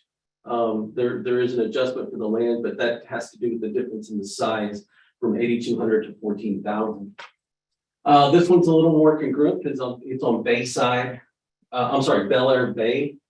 But notice that this is 12,000 and change. This is 14,000 and change, and therefore the adjustment is much less. Again, all we can prove from an equity standpoint is 701. So the burden of proof lies with the district. From a market value standpoint, we can absolutely prove the market value that we have on the subject property for that 726 because we have 778 from a sales comparison standpoint. But from an equity standpoint, we don't get there. We're at 701. Let's see. I guess that's all I got. Okay. Okay, right. Well, let's just pull up that screen a little bit and just a couple of questions out of curiosity. Maybe go back. Where's the picture of the house we were talking about? The next, right there. Help me understand why mine's 6 and why that's 5. Scott, I mean, you're. It's Mike. I'm sorry, Mike. You know a lot more about this than I do. What did you? He's got breezeway. I got breezeway. I've got garage. You've got garage. We've got a lot of windows. Well, his detail's more on the bay side. I don't have detail on the bay side. I think that's a kind of a visual thing where it throws it off a little bit. It could be, and maybe, you know, unless I mean, I could go into each one of those and look at the different angles to look at the detail on the backside. I do see angles on your side anytime that you know this, anytime that you throw in, and I don't know about the interior unless I have some kind of information that's indicated from any kind of permitting process that has to do with the overall project. Then I have some sense, but there's just a little more detail, but maybe not that much. I mean, I think I made a statement that I'm not too much in disagreement with what you're indicating. But it's not that yours should be lowered, it's theirs should be increased. More congruency with yours. I could see theirs as a 6 FB minus maybe. But there is a flat surface across the front. I do see, you know, intricacy of this little thing right here. I don't know about this. I mean, if you want me to investigate it, I will. No, that's okay. Maybe you could help me understand something. Everybody seems to have these little adjustments, these negative, these segments and adjustments. Why don't I have any and what are those? That's a great question. So any subject is static. Everything else adjusts toward the subject. So if the subject is better than the comp, then there's a negative adjustment. I mean, there's a positive adjustment to the comp. So let's pull this down just a little bit. So this is a positive adjustment to the comp. Because this value is 221 and you're 311. This is 8,200 square feet. This is 14,000. You're better than this. So to bring this in to your static subject, there has to be a plus here. Now, where's there a condition of minus? Well, it's the pier. On this particular parcel, you don't have the pier. So they have a pier on theirs. There's $19,000 worth of value here. But you don't have one on yours, so there's a minus adjustment here. So are negatives good or penalizing? Again, the subject is static, so everything adjusts towards the subject to make it like the subject. So it's saying that you don't have a pier and that one has one. So to make them equal, you would have to remove the pier. In the same way, to make this comp like the subject from a land element, you have to add value to this comp because this comp doesn't have as many square feet. Does that make sense? Okay. What's PC, just for my information, and that's you? It's really called porch covered. It's covered porch. And what was the other question? The SU. Storage under. GU is garage under, PC is covered port, CPU is carport under. MAS is main area under, MA is main area, or MAS really stands for main area secondary. Let me see another one. Pier 4 is pier, PDO is it's a deck, and BL3 is above lift. Let's see anything else. I think that's it. Yeah. Elevator in that comp number, whatever. That teal color. That's weird because we both have elevators, but I guess maybe. We need a mark, Maybe I'm the person buying it online or something. yeah, mark, we need to mark the subject. for elevator. That's it. Well, I mean, I'm not through with my, I wasn't through with my rebuttal, but I mean. Okay, so in finishing up, like the thing, let's go to this one right here. Scott, pull it up just a little bit. So this is comp number 4, and this is.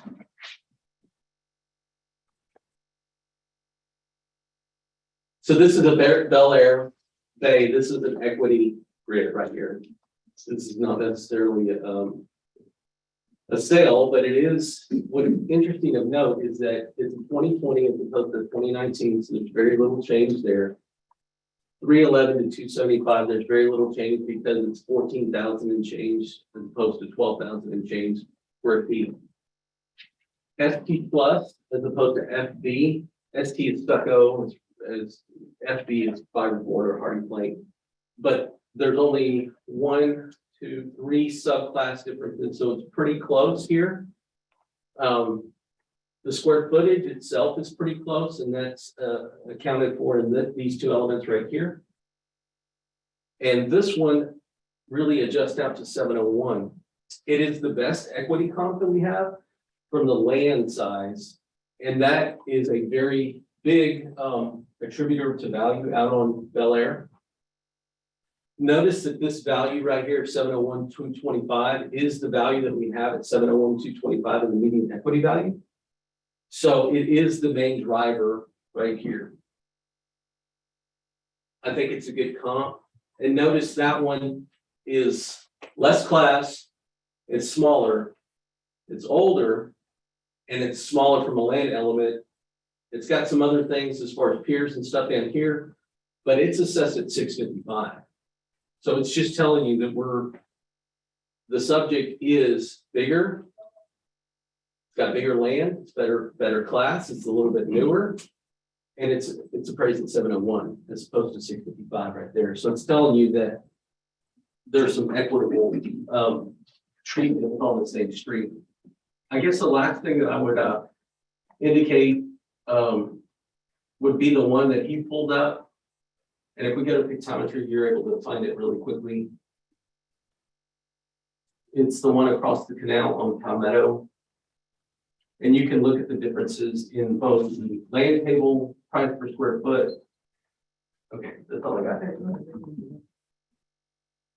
The subject is at $21 a foot. You want me to pull that one over? Yes, please. Okay.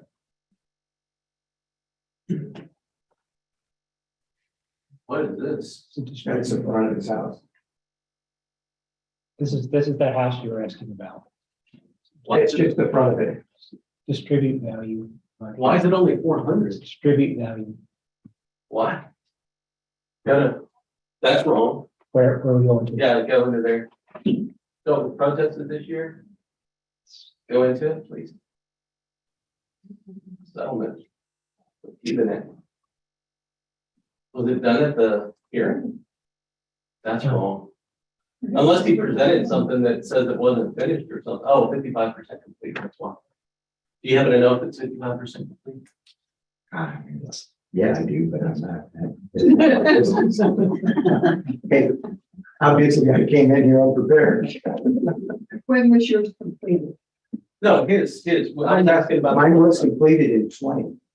And that's kind of where my argument is. It was completed November of 20. So 21 was the reset on my land and my house. And then from there, it went crazy in 22. And I believe, well, a couple of things here that I picked up on what you're saying. Hey, if I buy 1 acre, I buy 10 acres. I'm not paying the same price for the 10 acres as I did the 1 acre. There's a dilution of volume and economy and scale. So the same thing when you're comparing the smaller property, large, there's not much value. Like, and me, the value diminishes a little bit. In that sense, just in my mind. Absolutely, the economies of scale exist in real. Just like that larger home being at 145 and mine was at 168, I think I ought to be in the middle, that big blue one. I thought that's what the answer was going to be back. Hey, this house is like 500 square feet higher, bigger than yours. Okay, that little green one, but the one in between we keep fussing about on the class, it's greenish blue, the one with the mermaid thing on the front of the metal. I was trying to understand, this was one of your comparisons. I was trying to understand what was wrong with this value. Well, I'm not, yeah, his was my comparison for land. That had nothing to do with 55 completion of the house. You're kind of fussing over the improvement. I'm fussing over the land. Yeah, I hadn't gotten to the land yet. Okay, but still, since Harvey and the damage that was done on Bel Air and non-damage on Palmetto, I would say, just from a landowner, a recent landowner, Palmetto is toe-to-toe with Bel Air Drive as far as attraction and value. The boat ramp, the access, the availability, the size of the lots. I think we're kind of discounting Palmetto, my example, from Bel Air Drive, and I get what you're saying. Back in the day when it was designed, Bel Air Drive was the marquee. It was the street, but because of the damage and what was done during the hurricane, I appreciate the statement, sir, but there's nothing that you have not presented any evidence as far as sales on Palmetto to distinguish the factor of your statement. Meaning, hey, here's one on Bel Air and here's one on Palmetto, and they're both at. You haven't presented any information like that. In fact, go to deeds and sales right here. Yeah, this is a 2016 sale. This isn't going to help us. We don't even have the information. But I don't have it either. I mean, the information that I have says that they're different, and that's done in the land element. Go to land. Go to waterfront.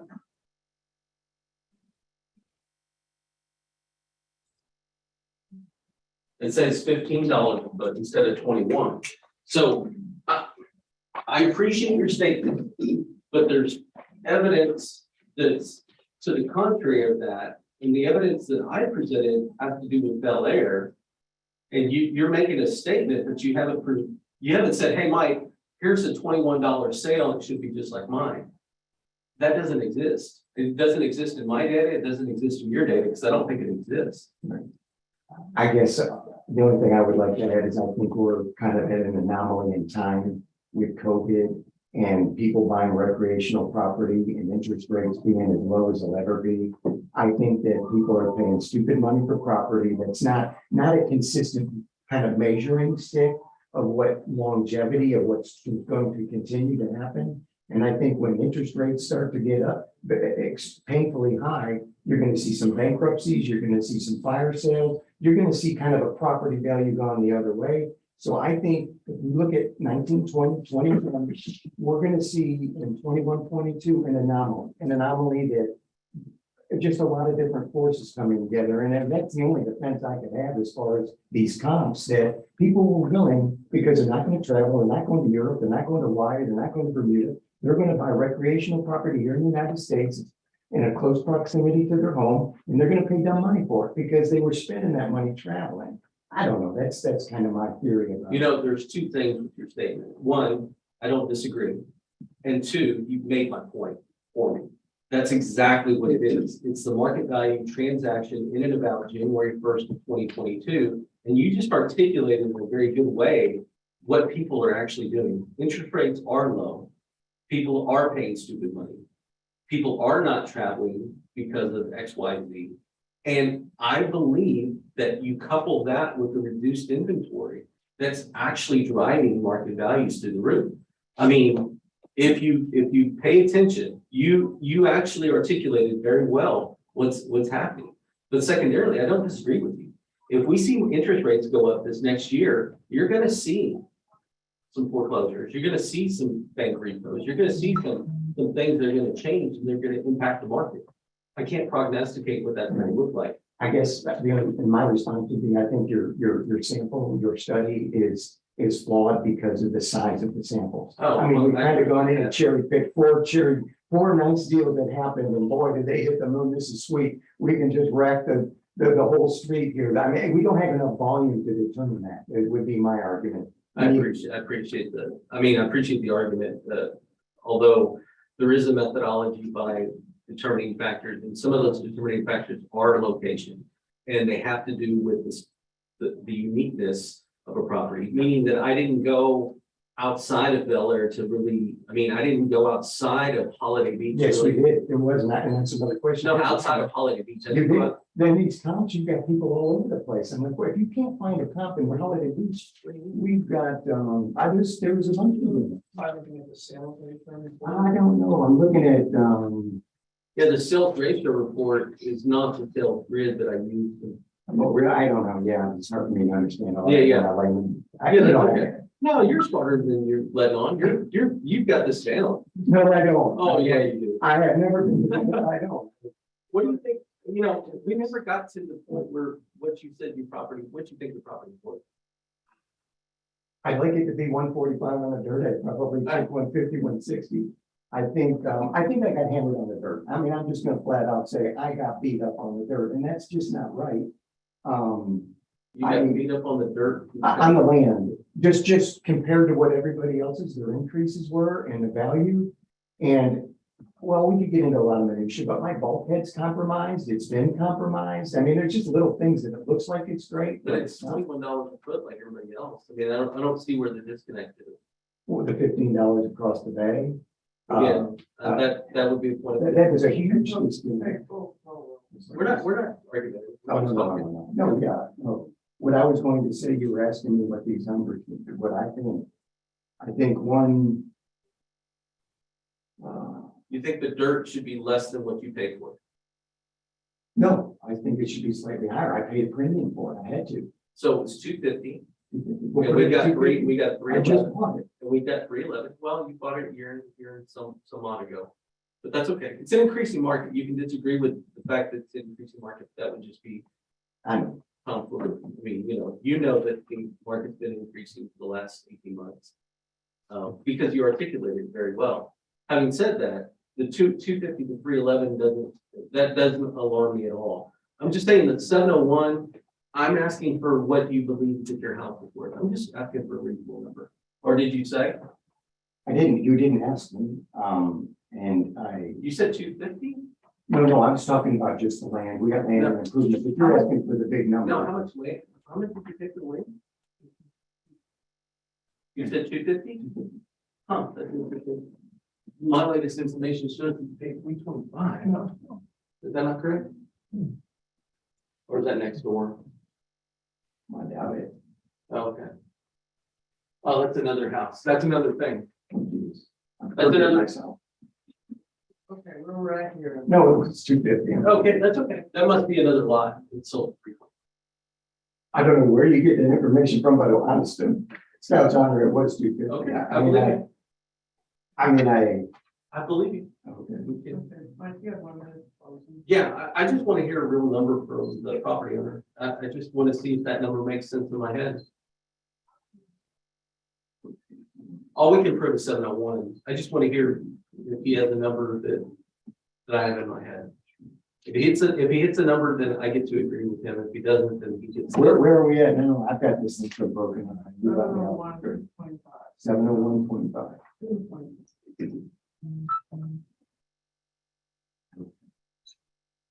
So.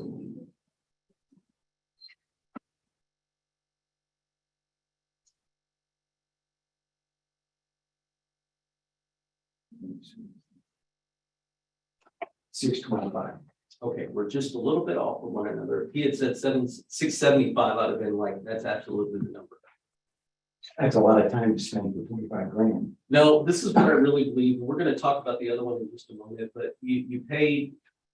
Well, I don't want to say what you paid because I don't want to influence the board. But I really believe that you sold that one in your adjacent property together, you get about $750 for that on the open market. And my number was $675. So we don't agree, that's okay, they get to decide. What I can prove is 701, so. 675. It's just a number in my head. He made So, it up. He made it up already. I mean, I've been doing this for a long time. Yeah. I mean, what I believe is that, when you get into that scale of homes, your increments of back and forth are not $5,000 or $25,000. Meaning people go back and forth and say, I want $750 for my house. And they go, no, I'll give you $675. And they go, I'll meet you in the middle at $7. The increments, the back and forth negotiations are $25,000. That's what I really believe. But having said that, I can prove 701. But I've been playing appraiser for a long time, so I get to do that in my head. Right. Okay, we have 1 minute for closing. What was my previous year, 511? 504. 504. I think 625 is a very fair number. I think it's a fair number for Scott Davis, and I think all of what I showed justifies it. Yeah, I don't know. No, Yeah. yeah. Wait. All right. Hillary, you were has 5 minutes to discuss things. What you want to do?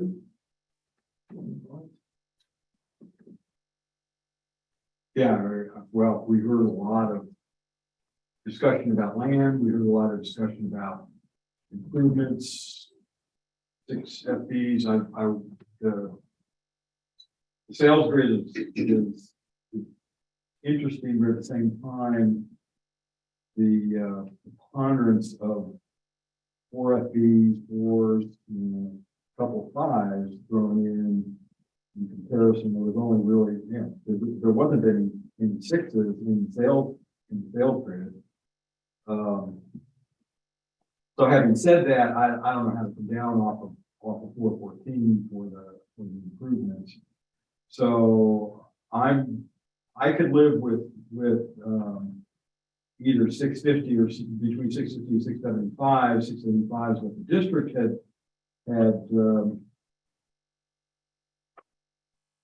had suggested, or at least had in its mind as a reasonable thing. And where I get to 650 was in between yours, suggestion 625. 675 gets me with 250 on, about 250 on the property, on the lands, added to the 414 for the improvements. 664. I think the land is definitely improved. 311 is a pretty valid number for the improvement, particularly in that location. Yeah, well, I also have some internal links when I look at the picto and see the property across the channel that's at 15 a foot versus 21. And I checked a couple of other properties, on the Bel Air side, and yay, verily they are 21s. So I can't say why they are totally, why there's a big difference of 15 on one side of the channel and 21 on the other. Part of the discussion was, the Bel Air side, the more, I'm just talking about land. Land at 15 a foot on the Palmetto side versus 21 on the Bel Air side. So I don't.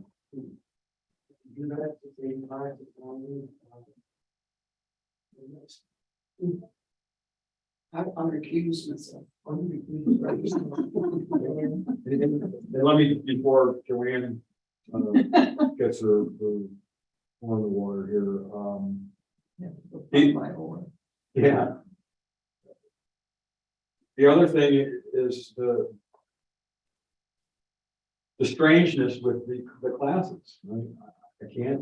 I can't justify in my mind, you know, we got sixes, you know, how we're getting from, you know, a preponderance of fives, and in particular fives in the sales grades, to this property being, this improvement being a six. That's, I understand it doesn't talk about. yeah, I mean, that doesn't make it his. No, I understand that. Okay, Saying that's- so I said my piece, I'll let you guys now duke it out and see what, or, I said, my head is 675.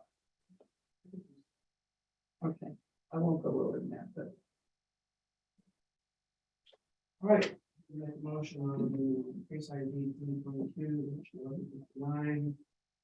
209, 69, 63. Beach. In addressing incorrect market and equity levels, in terms of usable words, currently noted value on property, 7.5 to 90, should be reduced to 675,000. I second. All in favor? Anybody opposed? Okay. Closes that hearing.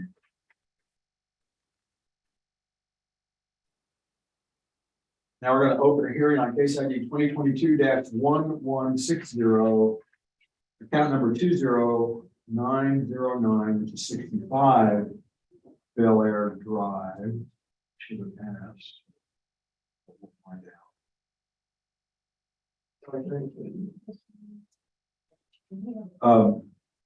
Would you like the district to go first, or? I'll just start because it listens to me going through Okay. them. I'll just start and throw myself on the mercy of the staff here. Market. Yeah. Okay.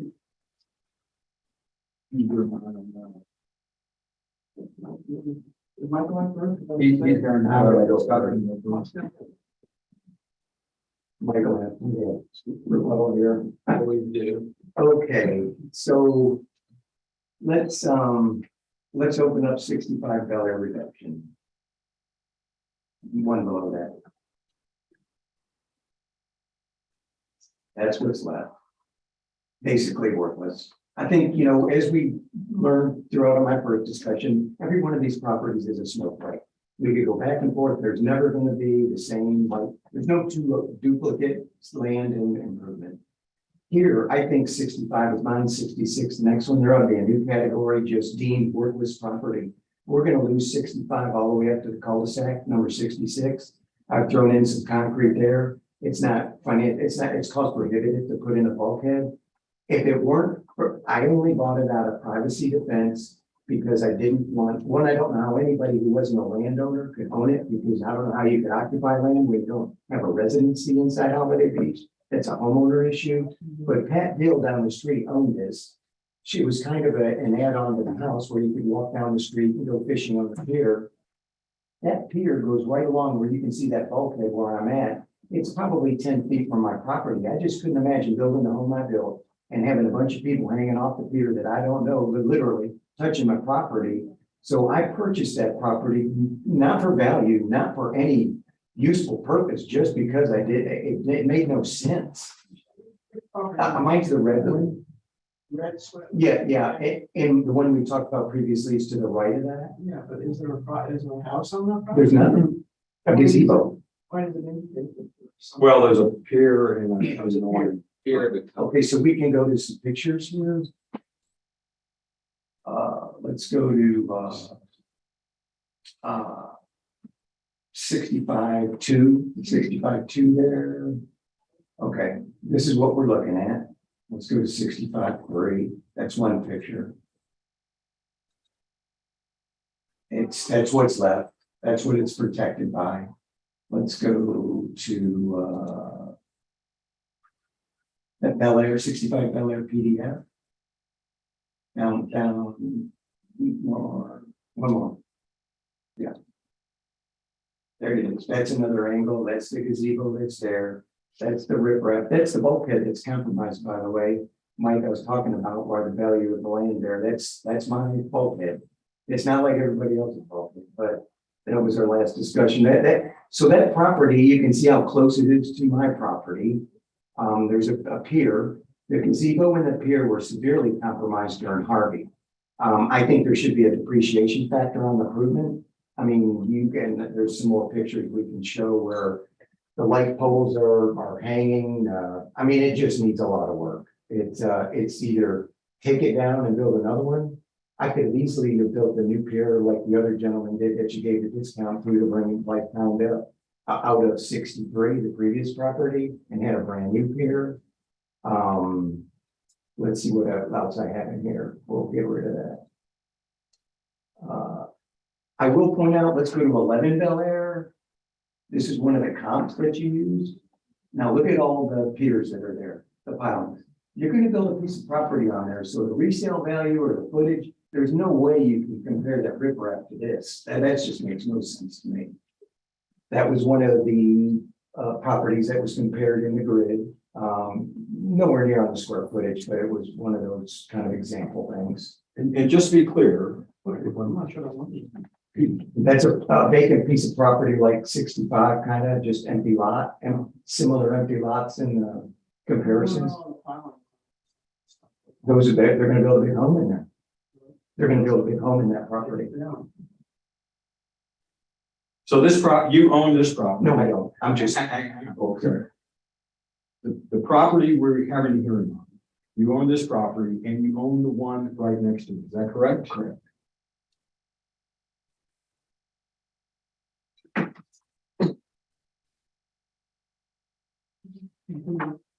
They were bought at separate times.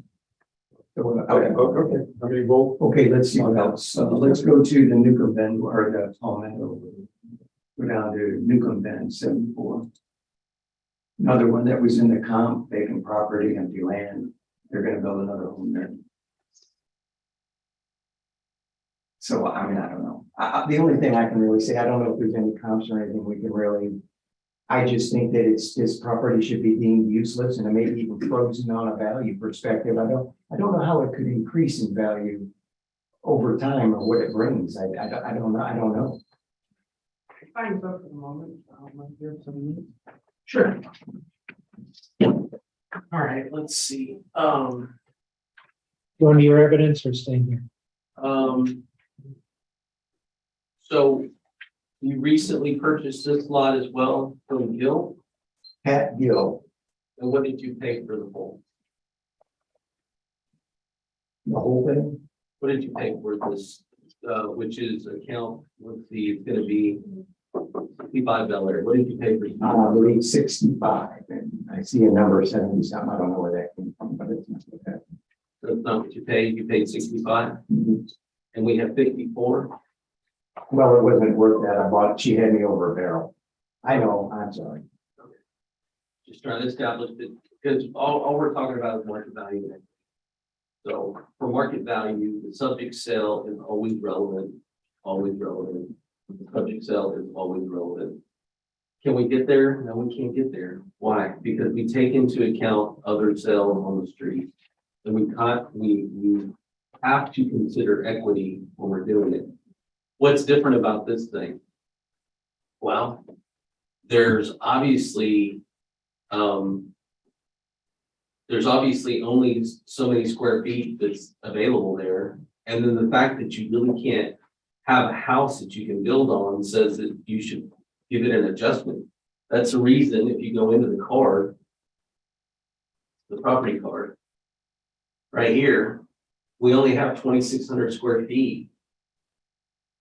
He has ownership of the whole lot. And what's interesting about that is you can actually go, you have to lease it back from GLO, but you can actually go and bulkhead out.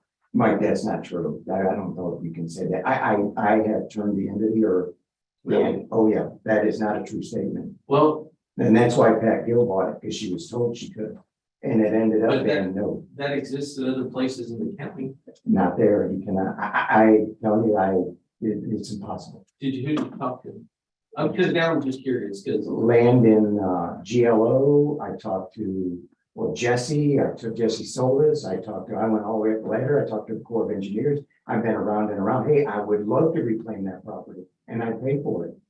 There's no way their deal to me was, sir, once you lost it, it's gone. It's ours. You no longer own that. That is not your property. wow, there must have been some change, and I'll have to investigate that because there are other places along, lots of places along Copano Ridge where people have done exactly that, and they're paying a long-term lease to the GLO. Having said that, we're not a. No, I know, and I've heard the same story, Mike, but I cannot find that's got any truth to it. Yeah, So I need to look into that because I'm really surprised. They're infringing on to what's called a bundle of rights that you have. Your ability to sell, use, lease, you have an inherent bundle of rights associated with lot 65, I guess. Yeah, lot 65. But we don't have that. We just have an adjustment.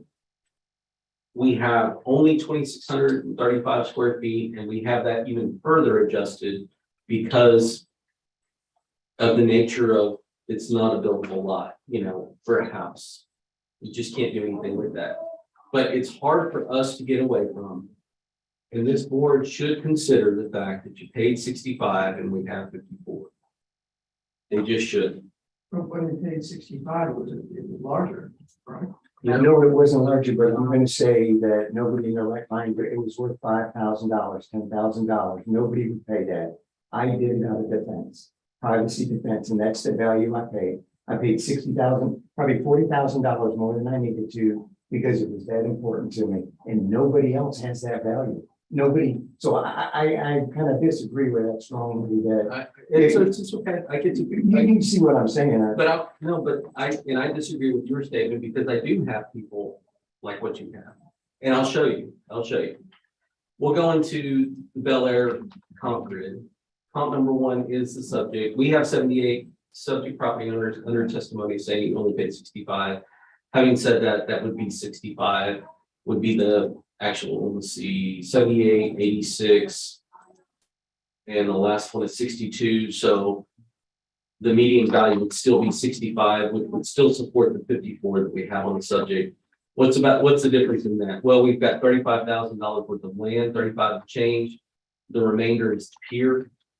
If you move to the equity, the one right next door has a larger land value than the subject, which is really important because you'd like to say, well, that one's eroded. Well, so is this one. What is that one on the roll for? What is that one on the roll for? I'm going to show you. Go to the pictometry. So this is my disagreement that we're not assessing other people in the same fashion. We are. We're saying that this is 2,600. We're saying that this is 3,000. There could be a good case that you could make the reverse claim because of the way that this looked. Having said that, subject property owners trying to beautify his properties, trying to put some riprap in there and hold what he's got. Appreciate that. That's all fine and good. We're saying that this is based on a percentage. We're saying that this is based on a percentage. There's more value here than there is there. And that's in our equity grid. So to say that we're not treating those people equally is a misstatement, in my opinion, because this one is in grid. It's on comp number 1 on the equity grid. It's right next door. And you can see that the land value there is 40,910, as opposed to the subject being 35,570. We're using that same methodology. Again, if you look at the basis for what it is the $21 a foot, and then you start coming off of that. How do you come off of that? Well, you come off of that by looking at the square footage that's available. That was the best information that we had, was the 23 and change as far as the square footage. And then we said we cut that value in half because it's not a residential buildable lot. And the only thing that you can put there is what the subject property owner has there. It's a little cabana and it's a place to go down his pier. And that's all he's got. I don't even know that he could park one car there, maybe. That's it. And could, If even that, right? could we open up my file just for a second back to that 63? I just want to show you something that's kind of neat. Yeah, sure. Um,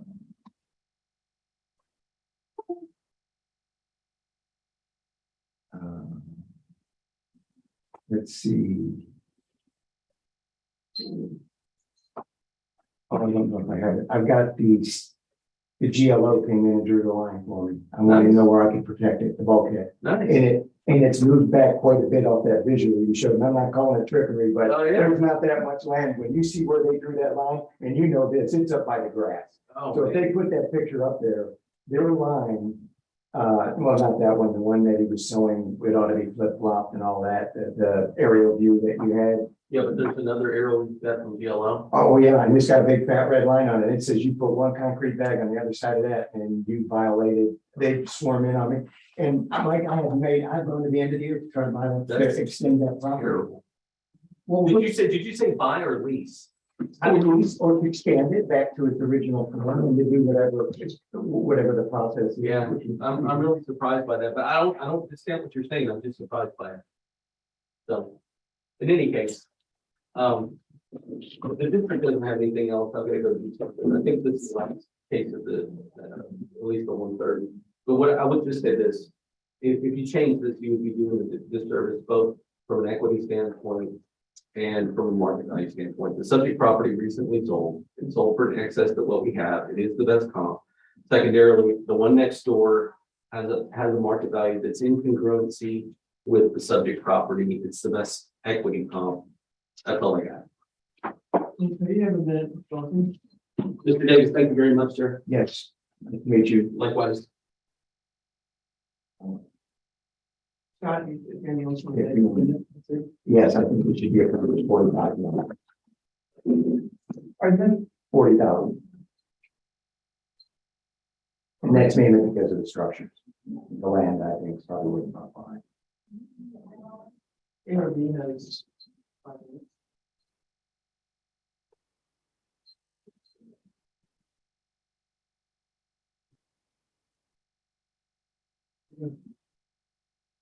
Yeah, I mean, I've tried to get, looking at square footage, comparisons to other places, you know, I can't get. I think we need to do equity. No, I'm out. All right. 2022-1160, no, 499, $65 each. And listening to fellow and just impact market and equity levels, property owner in the district. ARB believes the district is proved that the currently known value of 54,000. I second. All in favor? Aye. Anybody opposed? Okay. Okay. Hey, I'm just curious, I had a good discussion with Bill Adams, the speaker judge. Yeah, right. And he was just saying when he kind of was at his capacity that they tried to manage the tax rate with the appraised. In other words, if the appraisals went up, they would reduce the tax rate. They just wanted to bring in X amount of revenue. If they had to buy a piece of equipment or do this or do that, they factored it in and they would adjust those tax rates to kind of mirror, you know, or offset the appraisals. But I guess that's just not going on. No, that's actually what happened. You look at the tax rate last year, the levied rate, and it went down. And I mean, I've had numerous discussions with Mike as well about that. And if they were to do it a reasonable way, you would say if the taxing entities would come out and say, this is what we need for money, would make things a lot easier and more transparent. But the way the process works is, you know, they come up with the appraisals, they certify the appraisal roll, which just happened last week.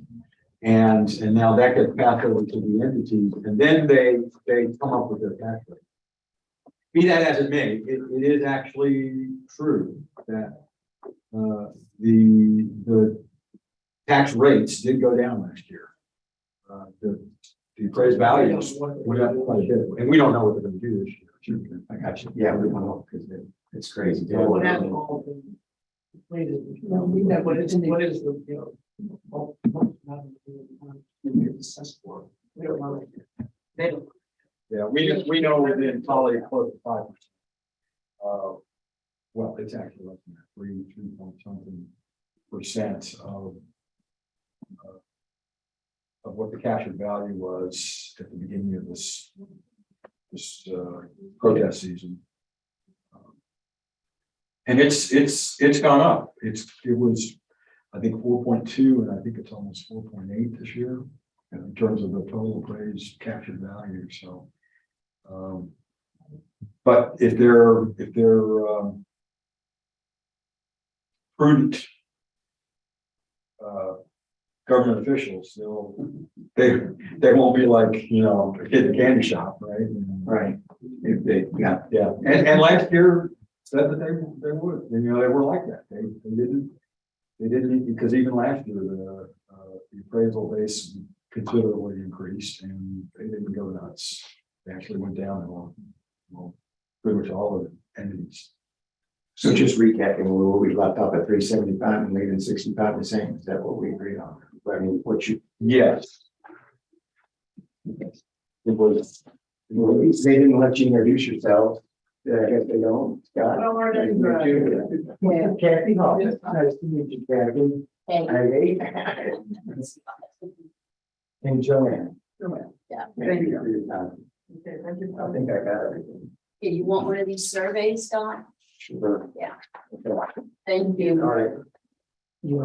Thank you. Do we have any results? Yeah.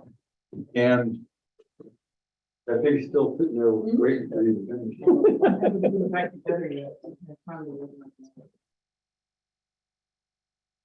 Now, we had. Is this the only one we had with? No, I mean, didn't we have another person with a USB key this morning? We had one this morning. And this is the second one. Right. Because I only got. Wait, no. This morning. Zoom. It was Zoom. That's what it was a Zoom. Yeah. Remember how, I just didn't know if I was missing one. No. no, you weren't. Okay. All right.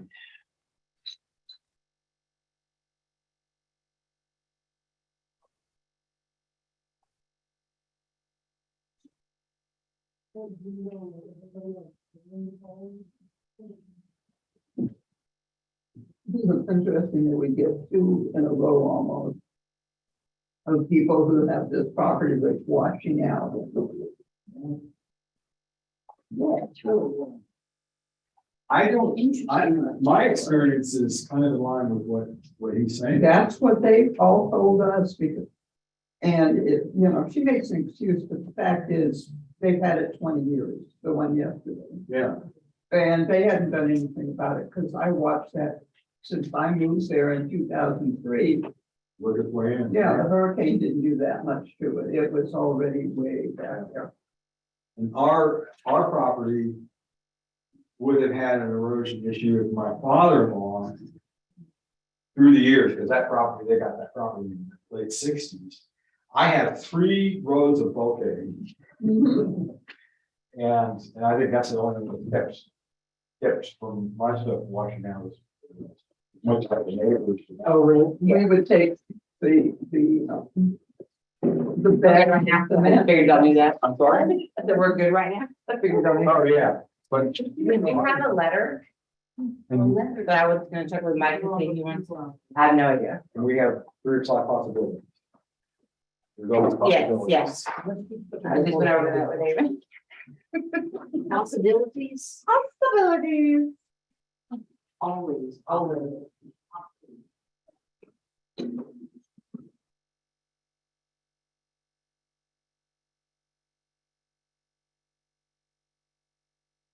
Oh, thank you. A little piece. Does it bother you? Does that bother you? No, it's very nice. I like that kind of thing. Yeah, I also have Enya. I love to listen to Enya. Can you? I don't think I've- She's, She has to be a she. Gaelic, Scottish, but she's more, lilty. She's not, I doesn't do a lot love of the words. little stuff, Yeah. yes. It's more like almost choir music. And I'm sure if you heard, you'd recognize a lot of her stuff. Probably. My wife doesn't like the Ripitons because she likes people talking, people singing. It's really hard to find just the music. And I prefer that. When you get the people in singing, it always distracts me because I'm trying to figure out what they said. Yeah, oh, well, that, I don't think.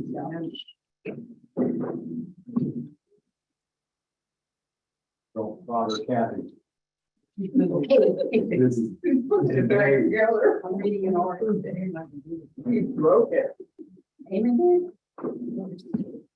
Yeah, he did. Can't get it back together today. Oh. Yesterday she'd do flip, flip, and it was back together every time.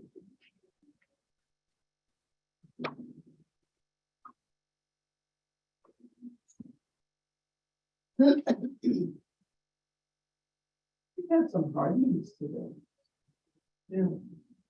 A lot of them. Is it? Oh, no. And is there a big difference between these two sides of the channel? In your mind? Yeah. We are the elite. We are the elite. Seriously. How far down are you from the one that came up with out? Probably, middle. I'm at 97. Okay, now you're over on, you're in Coconut Ridge. Coconut Cove.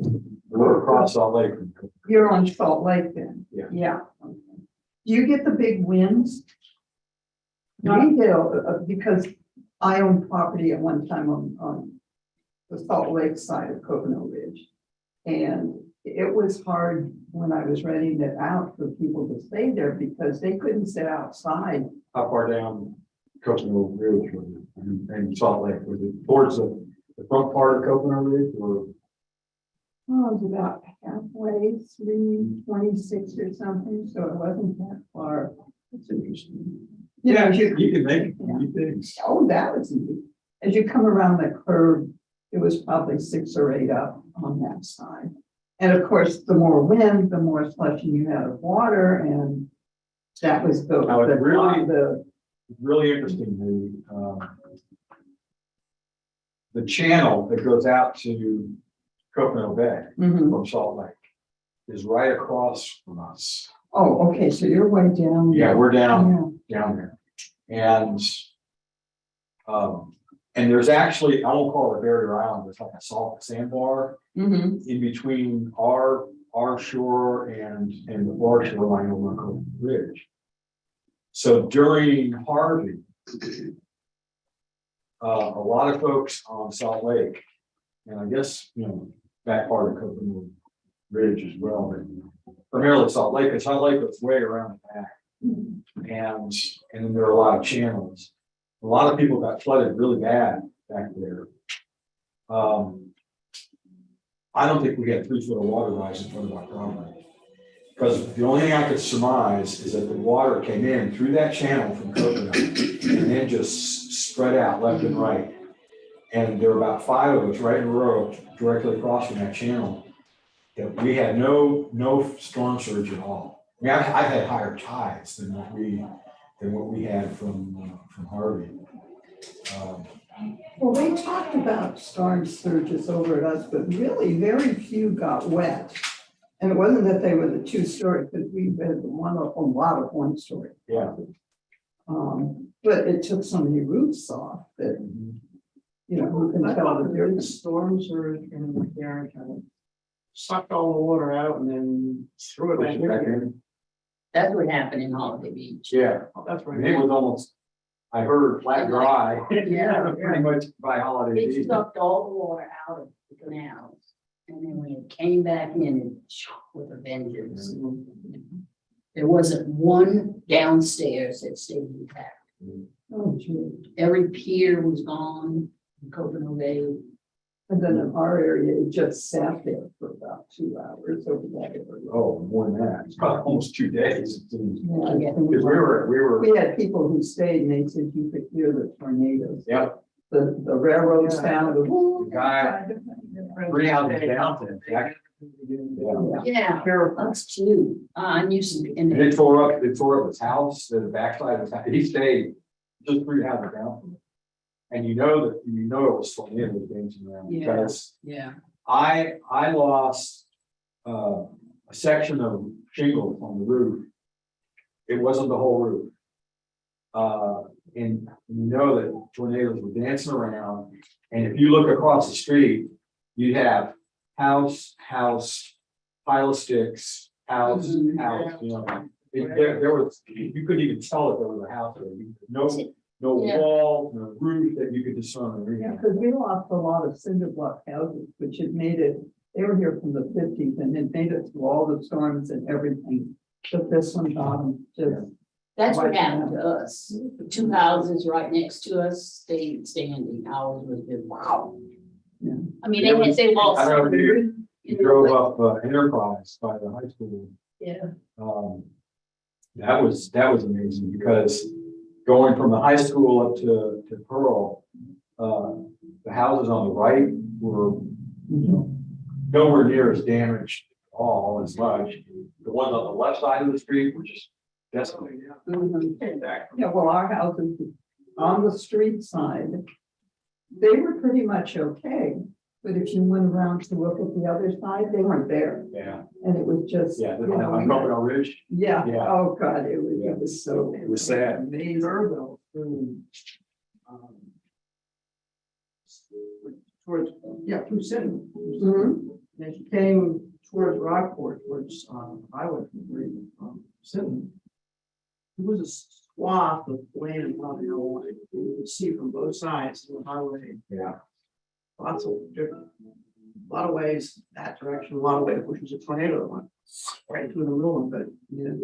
The country club, you know, we were like, there were trees galore out there, we used to. And, you couldn't get down the streets, it was just, Yeah, tree. that was the ridge. I almost took the two things. And the trees were not deep out there. That was the problem because the water level was so heavy. When you have these big trees and their bottoms were like a foot or foot and a half under the soil. And so when the winds came, it just. I had some in the country club that were really big, live oaks, very deep, making them roots are all very huge, you know, things as big as the house almost. And fortunately, they all fell away from the. My neighbors didn't. That was what I got. It wasn't the hurricane or the tornado. It was the tree next door. It just fell over and then just slid down the side of the roof.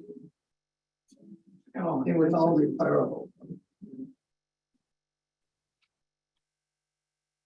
Waiting, Hi, we're here. you're waiting for somebody Anything. to show up.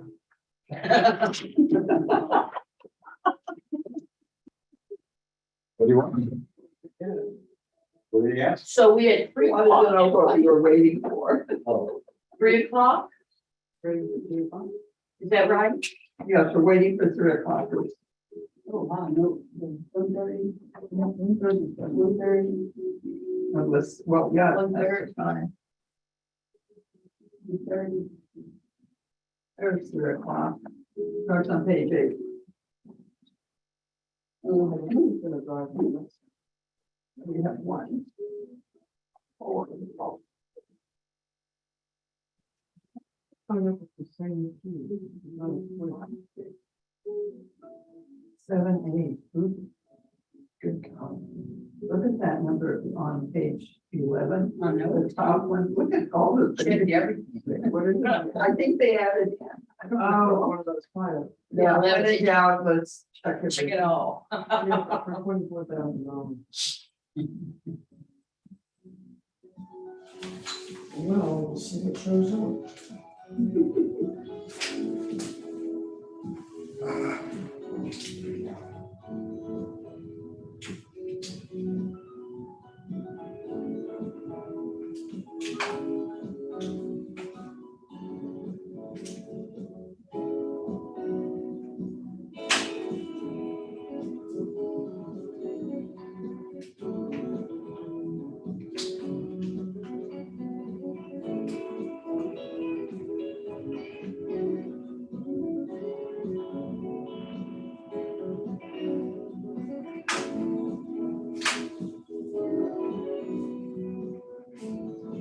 What are we listening to?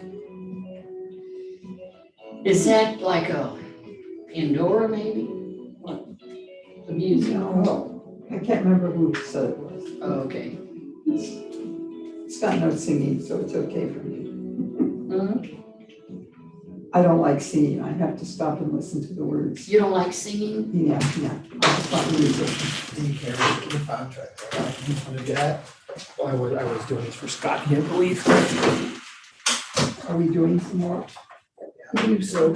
One day, one time, Let's see what we got. 3 o'clock.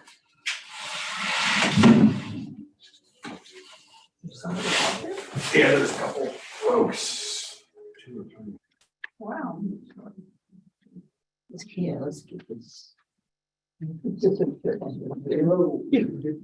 you had enough fun earlier. That's Marilyn May. Yeah, that is first. No. No, okay. We just do what we're told.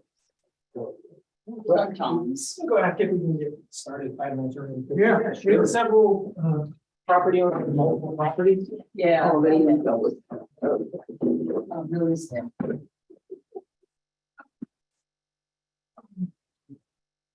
We were just here. On Little Creek. Where? Road. Well, road. A lot better than I was. Yeah, with that. I haven't got one to do it yet. Oh, well, that's. I got different shapes, but. You remember yesterday, it was Same thing back. it was beginning. He broke it. Are we boring you? Did you get Yeah, I that? got it That better. one was shaking.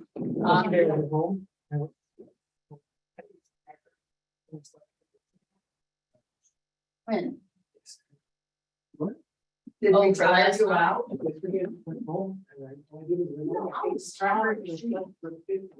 It was a long day. I was responsible. Of course, I had gone to the eye doctor and going driving or driving back. All the construction was crazy. Yeah, you got the line for a long time. No, it flows, but it's Just, just, you know, getting back out of it. and I drove You to, have to have your roots about you. yeah. I went through King's Crossing because I'd read an article or heard the news about King's Crossing and, you know, the golf course is closed and all these people have these beautiful houses on the golf course. And it's nothing but brush behind them now. That was more fun though. Oh, yeah, it did, but I think they owed some taxes. Oh. So the city was wanting to get some taxes, but I was like, wow.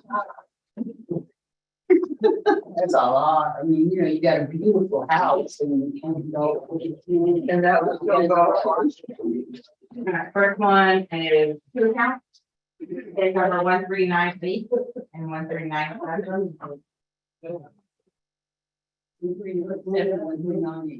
The account number is 88176656. And the other one is 881295. So it's on page 8, the bottom, and page 9, the top. Yes. Okay, stop it anger. Yeah, Oh, the waking up. he's still trying to put the floor back. 16, 18, and 20 Road Street. I've looked at a lot of those. Yeah. I think we're ready. Anytime they're ready. Ready?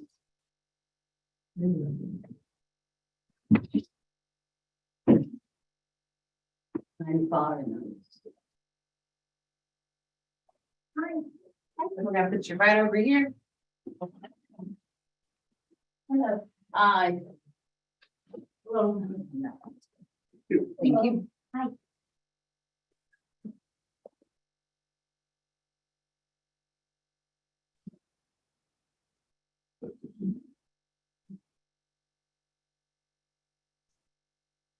Okay, good afternoon. Hi. Charles and Sandra, right? Mm-hmm. You know what, Charles? No, that's good. Okay. Sandra, is that okay if I call you that? Sure. All right. They call order. Thank you all. I have some administrative stuff to run through first before we get into the specifics of your hearings. And at some point you'll be asked to swear in, and when we reach that point, let you know, and that will help step you through that. Okay. We're commencing a couple hearings that I will announce each one individually as we go into them. This hearing is being recorded and streamed live on YouTube. And we'll verify what's under protest. It's Q1 and Q2. Yeah. They're all online submissions. Okay, good. We are the appraisal review board that will be hearing your protest today. We do not work for the appraisal district. We are appointed to perform an independent review of your protest. So the four of us around the table are the ARB. Eamon Burke at the end is the district representative, and Ray Presley and Beth Picazzari. Did I say that right? Sure. Close enough. Super Rossi. Thank you. Irish, right? Tongue tied. Yeah, it's Irish. Paparazzi. I'm sorry. We can be a little more serious. So at the end of the hearing, you may complete a survey regarding your experience. The survey may be completed using that form that's there immediately left for you to take. Or there will be a copy in the determination package that gets mailed to you after the hearing that documents the result of the hearing. You can also take it online, since you submitted this online, and obviously you use a computer. Information on how to access the survey online is at the top of that form. Survey is entirely voluntary. However, we always appreciate any feedback you may wish to offer. Sure. You also have the right to appeal our decision, and appeal information is included in the package that will be mailed to you to document our determination. In accordance with Tax Code Section 41.45H, all written material and evidence that has not been provided must be provided at this time. So, I have to ask, you have submitted all the evidence that you have, and Yeah. you know, whatever it I is, would like to speak a little history about it. It's, that's fine. It's just anything written or that you want to offer as written evidence Okay, needs to be gotcha. made available. we'll be short and sweet. Yeah. We'll be okay. Okay. The ARB members who are considering the protest have not communicated with anyone about the protest and are signing affidavits to that effect. I, Scott Wagner, do solemnly swear that I have not communicated with another person in violation of Tax Code Section 41.66F. And this is related to case ID 2022-1398 and 1397. I, Kathy Hoffman, do solemnly swear that I have not communicated with this person in violation of Tax Code 41.67F in relation to cases 2022-1397 and 1398. I, Joanne Ferguson, do solemnly swear that I have not communicated with another person in violation of Tax Code Section 41.66F related to case 2022-1397 and 1398. I, Peggy Bird, do solemnly swear that I have not communicated with another person in violation of Tax Code Section 41.66F regarding case ID 1398 and 1397. All testimony from all witnesses must be given under oath. We have to swear in at this time, and that will help you do that. Whichever one you want to go first, I need you to read that statement out loud. The church with I do. I do solemnly swear to affirm that the testimony I shall present to the President Review Board, County of Aransas County President, to be true and correct. State your name, please. Falls, Rhodes. And then if you don't know who this reference is, these two his numbers right there. Here, Just say them out loud. oh, what? Just say them out loud for the record. Oh, excuse me. Okay. 1398 and 1397. Yep, Yeah. that's perfect. That's it. All Yep. right. And then just sign and print. And then ma'am, whenever you're ready. Okay, I do solemnly swear or affirm that the testimony I shall present to the Appraisal Review Board for the Aransas County Appraisal District is true and correct. Case numbers 1398 and 1397, 2022. Sandra Grubbs. There you go. Then just sign and print. I, Eamon Burke, do solemnly swear or affirm the testimony I shall present to the Appraisal Review Board of the Aransas County Appraisal District is true and correct. For cases 1397 and 1390. Yeah. Yeah.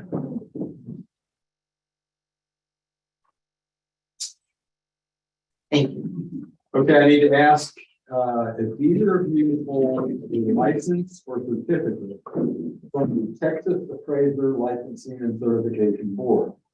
No. Okay, fine, I have to ask everybody that. And I've yet to have one person that does. Probably not. But the state makes me do it. Okay, under the survey form, there is a chart that is the hearing procedure times. Okay, and this is how we're gonna run, and there's also one on the wall, yep. This is how we're gonna run the hearings today. Takes two forms. One is if you present first, or the other is if the appraisal district presents first. You each have equal amounts of time, regardless of who presents first. You get to choose, though, who is going to present first, you or the appraisal district. You want to go first? Sure. That's perfect, that's fine.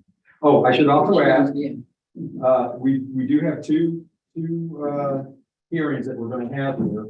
One is for 316 Rose Street, and the other is for 318 and 320 Rose Street. Do you care which one we do first? Okay, so we're gonna open a hearing on case ID 2022-1398.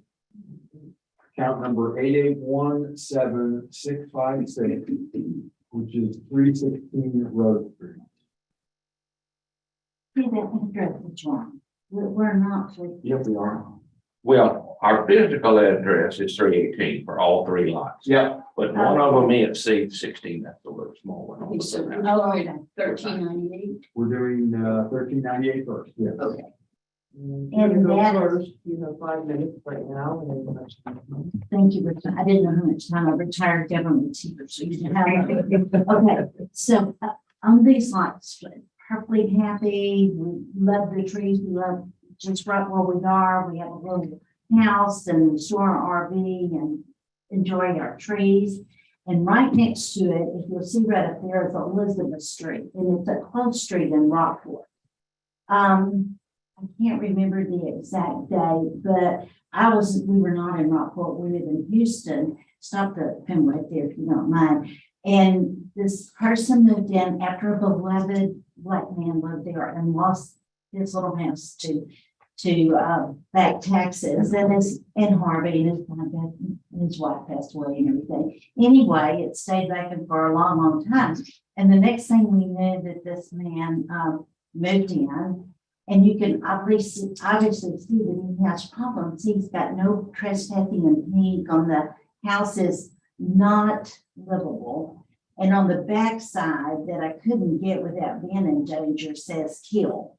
Now, henceforth, used to you could not see this because it was all wooded. And he cut those lovely trees down, but I got it stopped while I was in Houston. I called Rockport. The residents are afraid of this, and they told me to stop it. So a man went out there, and the important is, no money to pay. Right by you. And I'm sorry about that. No problems. No money to come. So, long story short, he needs some help. He needs lots of help. This is all documented for probably 6 months with Sheriff Mills, because Elizabeth Street ends and then that's the county. We're in the city. Elizabeth Street's y'all, and then the county is this man. Swings machetes in the trees at night. He's burned every night that I've been there. He's taken out so many beautiful trees just burning because he thinks things are after him. And without no property or just swatting them? He's not swatting because Sheriff Mills said, Bank in New York. Can I enter, put something in here? I've talked to Bill and we ran, who owns it? The Bank of New York owns it. Bank of Mellon, New York. And two people have paid the taxes on it. Neither one of them are here. So we don't know what he's doing or who lets him stay there, who's responsible for the property. So he periodically shoots, burns, waves machetes, talks to people in the sky. He's built a tower that's 100-something feet No, high. it's not that high, but it's pretty high. He's scaffolding up above the tree level. So he can watch at night and you keep the fire to keep things away. Anyway, nobody's gonna buy this property next to this maniac. But after what happened yesterday, we drove in from Houston for this meeting about 2:30. We're in our truck, we park in our driveway, and 3 shots were fired. And I'm going, what? And you know, he jumped out to go look at the house and go around the truck, and I thought, okay, maybe it's just a BB gun or something. Maybe I didn't really hear this, you know. So I gather up my purse with my belongings. More shots are fired. I can't get out of the truck. I'm in the truck. I call 911 and the wonderful Rockport police did come. And let me tell you, don't ever let anybody say bad things about them. Because this was so upsetting. I feel for anybody who's being shot at. Now, was I shot at? I don't know, but they were just bullets singing in the trees. We're wooded, little house, you know, 2 driveways. And the dispatcher stayed on the line with me, and they came with backup. And of course, the county came as well because of the 2 addresses. And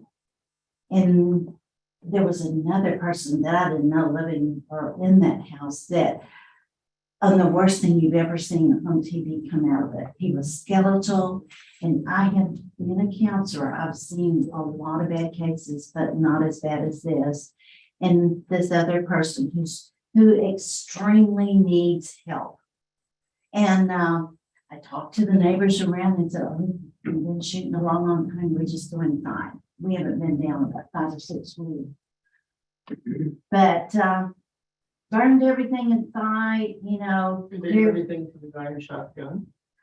He was arrested. He was arrested. They picked him up, and I don't know what they did to the other guy with him. I don't know if And I don't know if he has any priors, but we hear he's very possible. And he didn't come back that we know, so there must have been some way that they helped him. You know, like we've had to hold back a lot because we're non-residents there. We could be burned out. Yeah, we've been pretty nice. I mean, we don't want to cause any trouble, but it's getting where. But Kind of scary. that It right is. there is a small dream job. I mean, it's. And we have grandkids, that's why we got it, they're in carpet, we got ATVs, they ride and used to ride. Ooh, now, see, with the shooter, And with the filthy language that was on the house. Now, we were here like maybe June 15th. We had been gone, we got these stuff. And a police car was over there making him paint the filthy killing people on the house. we think the police car was over there, maybe making him do that, we don't know that, but there was But one there there. was a police car and then soon after it was painted as far as he could reach. But he would scare you if you saw him, and nobody's gonna buy that property. And that's, you know, you get things for an investment. I don't want to sell for sure. And a little PTSD this morning. So that's my story. Your 5 minutes is up for now. Okay, thank you. Yeah, quick question. When did that happen when the police came out? Yesterday. At 2:30. How long has this guy been there? Has he been there for a year? Probably it's been a year. We don't know because he just kind of showed up and we hear noises and there was no. It's kind of weird. It is correct. That property is owned by a bank. The mailing address is in New York. So Yeah, no, But 3 local people have paid us taxes. We know that. 2 or 3 people, yeah, so we don't know if they're local, but the No. taxes are current. sure, yeah, and legally you can pay anyone's taxes. Exactly. But the thing is, like, I don't know if the bank's leasing to these people or, Well, no one- either way, you know, you should contact that bank, it's in the property owner, and they're not taking care of the property. It's their, if you own a piece of land and there's, you know, your faucet's on and it's just running water, your hose is on, and it's flooding your neighbor's property, it's your problem. Well, this guy, whether he's a tenant or not, is a problem that's spilling out of their property and their bank. So you should contact them, you should get something done about it. I just was afraid to interfere to that extent that my belongings were gone, but now That would probably be less confrontation. Because you'd be talking to the bank, and then the bank is in another part of the country, and it would take some real incompetent failure to put you in danger. That would possibly happen, but. And you know that in North Rockport, I mean, there's a terrible drug problem, and I think, you know, I'm not saying that, I know that's against the law, but he's got some.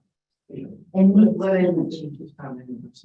Yeah, so I'm just gonna present our evidence. This property is kind of one unit with the one next to it. If you look at the picture real quick, these two, they're both owned. We're looking at this one right now, the smaller of the two, and this one is next to it. It's both of theirs. They're kind of one and the same. There's some trailer packages and stuff getting improvement value to this bigger one. The smaller one has no improvement value, but there's an effective size on it, so the land value is as though it was one big piece. If you could bring it where it's at. Market Street's down here, that's Road Street, and that's Stewart right here. That's Elizabeth, that dead street in the middle, Yeah, right this there. this would be Elizabeth. And he owned that lot, and I think, I don't know how many lots he's got there. Oh, yeah. At least two, maybe three, but he doesn't have anything. No, but that's his worries. Yeah, we're looking at this one right now. And I'll just real quick go through, you know, the value we have on it is $350 a foot. Their sales in the area, $391, $417, and $480 a foot. We're just kind of keeping up the land value out there. Obviously, none of the sale comps have this guy as a neighbor. The equity is other stuff. This is just on the land table for the street.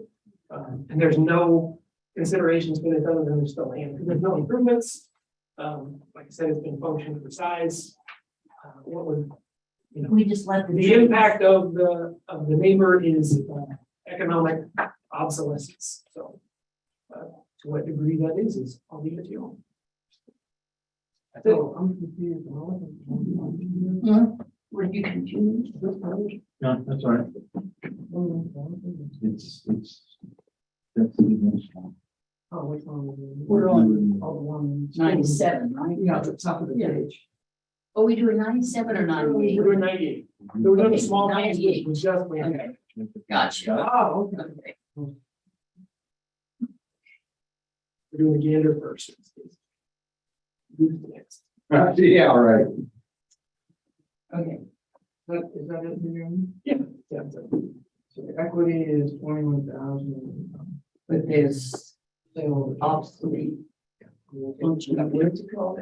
Economic. Economic. You have 4 minutes. Maybe you want to add? which one, either one? You.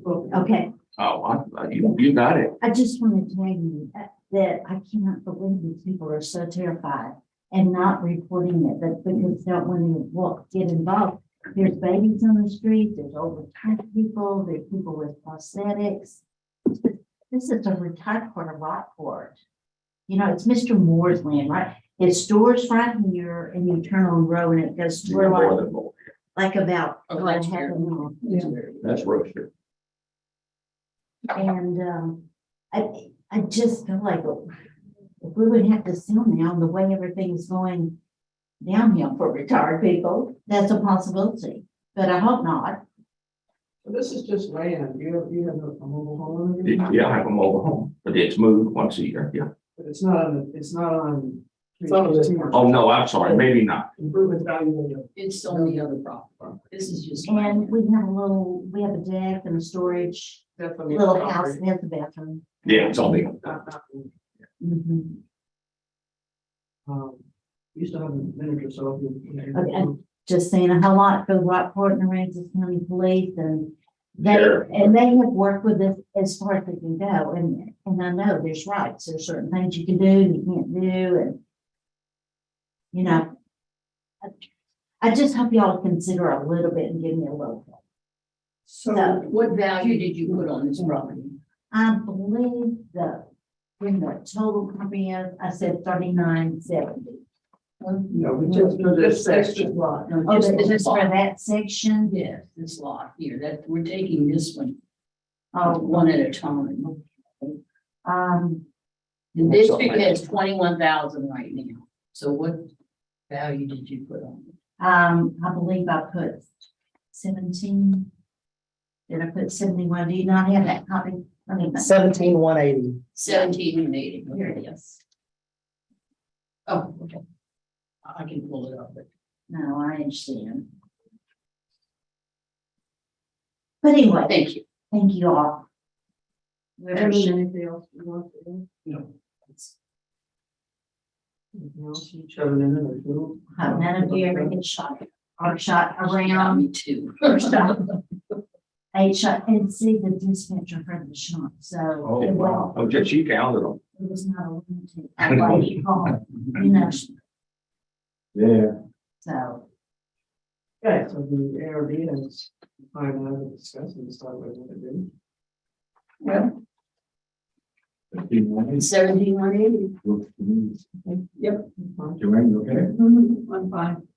Thank you very much. Make a motion, case ID 2022 to 1398 is now 881765, 316 Rose Street, Rockport. Addressing incorrect market and equity values, it's the opinion of the appraisal board that the currently known value of 21,000 even should be lowered to $17,180. Second. All in favor? Aye. Anybody opposed?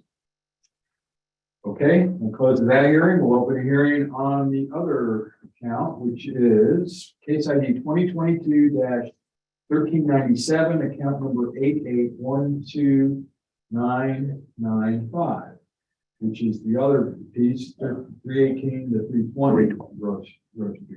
Yep, and we have the same pictures for both, correct? Okay, that's what I thought. And this is the account that includes the improvements. Okay, so We haven't made any in the last year. wait 1 second. I'll wait to read who's going to. Yeah, you want to go first again, or would you like? Go ahead. You can do it, T-Bar, same thing we just did. Yeah, Five minutes, I think.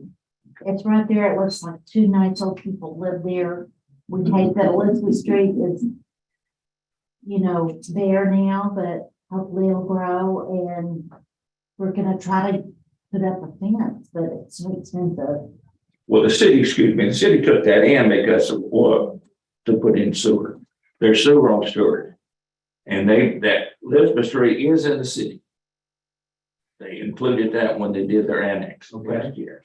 And this is what I understand is, we have water, but we have no sewer. And this is where they're gonna bring the sewer across because Stewart, which is the other, there's sewer all up and down Stewart. City. So we don't have. We don't have. Will they, Huh? Well, on my own septic. are they gonna put it on your property? Someday, Since it's the city, right? Yeah, oh, yeah. someday, Who? Is there an RV on it? There's an RV on it. and a deck and a storage house. And gorgeous trees. And we do have some good. You're not protesting about your great neighbor at this point with this lot. Yeah, we kind of just said it all. I mean, I would look twice before buying this. At first, it was a very valuable piece of property because it's quite a bit of land, you know, 2 nice driveways, you could put a boat shed, you could do different things, but until that's taken care of, I don't know what's gonna happen.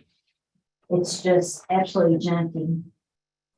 He has his cars out in the right of way for the mowers and doesn't have electricity, water, Well, or, he does, because he got an RV. but only from that. It's Yeah. not in that house. And no restroom facilities, no septic. I mean, I've seen some really awful sights in the last year. So his property doesn't have septic or anything? It may, but the house was destroyed by Harvey. Okay. And just make him, I don't know who, you know, how he got there or what, and he started rebuilding. He's quite clever when he works. Yeah. But he doesn't have water. Yeah. And he doesn't have electricity at that main house. Not that I know of, he was getting water from the guy behind him. This has been going a year. You know, If I weren't here. that's what we thought, but according to, first, when I talked to Bill, the sheriff, he said, he's squatting. I'm squatting. I mean, everything that's paid up, the taxes and stuff are all paid up. Well, like even mentioned, you need to contact that. I'm just scared though. I don't think it'll. Well, why would you? Already more than now that he has, that I'm scared of guns. Huh.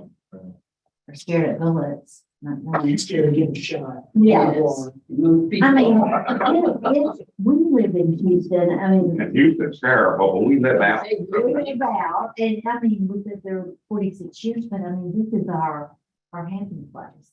And And our the kids, grandkids yeah. come home. And I just would find that they would come before he painted the house. I was working real hard to get that off.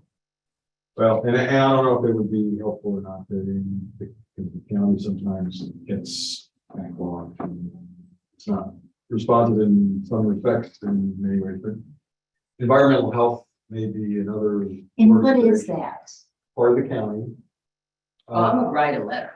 And I don't know if there's something in the city that does the equivalent of the county's environmental health group.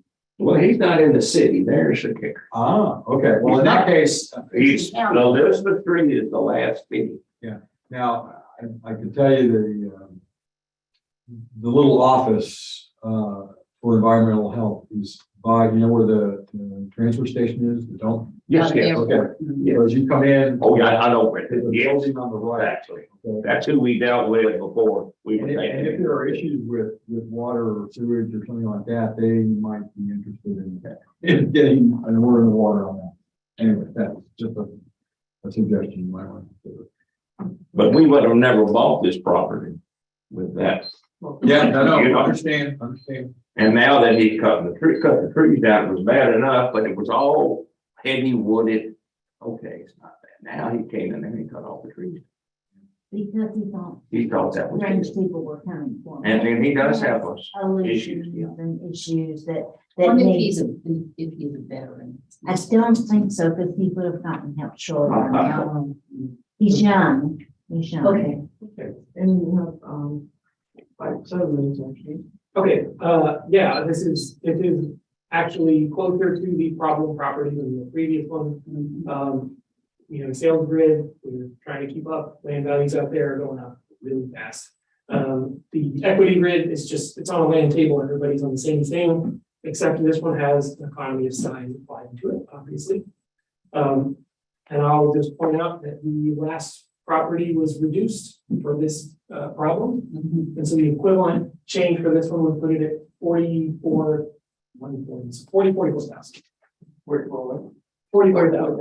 Around there. That's just doing whatever, what was done in the last one, just do it again. Thank you. Thank y'all so much. Is that acceptable to you? Yes, sir. Yes. Well, that'll give us something, we're thinking about putting up the fence. Yeah. You know. Well, it's not, Okay, so but we'll get this closed up then? Yeah. Motion on this account, which is case ID 2022. -1397, account 881295, which is 318 Grove Street. Addressing incorrect trade market value and mean level, based on what the property owners have presented to us. It's the opinion of the trade review board that due to economic obsolescence and usual issues they have with this property, we reduced it from 53,960 to 44,000. Second. All in favor? Aye. Anybody opposed? Good luck. Okay, folks, I have a question about the RV. Can you answer a question? depends on the question. That's it, okay. When the RV, when I put the RV in the pad there, and as long as the county, the same place that I went out by the dump, only as long as I moved the RV so much time every year, but I wasn't taxed. But the RV still had the wheels and stuff. How does that work in the city? See, we're in the city. Yes, so right now, the only thing on your appraisal is what's called a trailer package. which is services Okay. that go along with it. So, Okay, good. That's perfect. Very good. Thank you. Good, thank you. Thank You're you. welcome. Thank you all so much. We're gonna have to. Right in the bank. Because you may find that he's not supposed to be there. Right. Oh, that's what Bill Mills said, and but sure enough, it doesn't say him, but it says, everything Yeah. paid for. Yeah, but that doesn't mean that. Exactly. Yeah. Well, Thank you, guys. Thank you, and you've never seen me run so fast. I bet. We're actually going out. That got scared. You're welcome. Thank you so much, everybody. Thank you, guys. Next one is account size 2926, case 1850. Here, Yes, they're. 1850. It would be on the last page, and it's the one that has everything checked. Okay. Just to give you a heads up, we do have one more after this guy, and he has 4 counts. Okay. We can do that. I am. Fine. 1850, which is on page 11. Is a phone hearing or? No. No, they're different. Ready, Doctor, sir.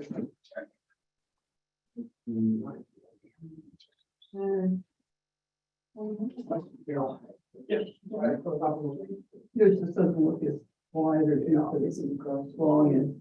I think they made up something. You right there at the head of the table. Good afternoon. Hello.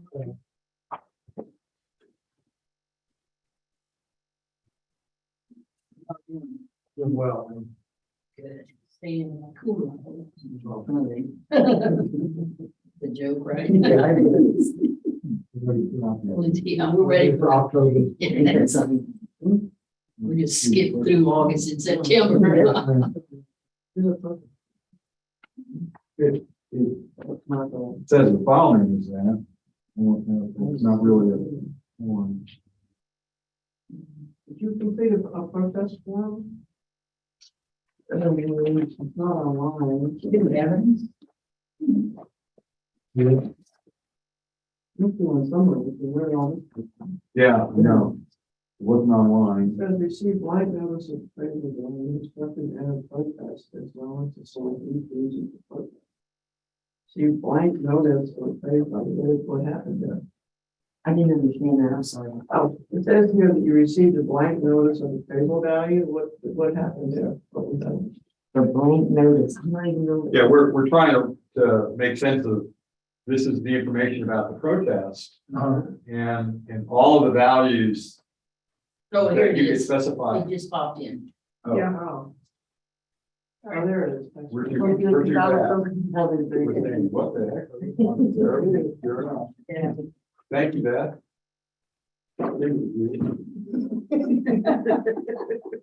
You weren't supposed to know this. Well, that's where we're having a discussion about what's. It's been there the whole time. Who's on first, right? Yeah. Okay. All right, let me get my act together here. Okay, so this is Chris? Yes, sir. You're Chris, and you are I'm dead. Debbie. Is that okay if I call you that?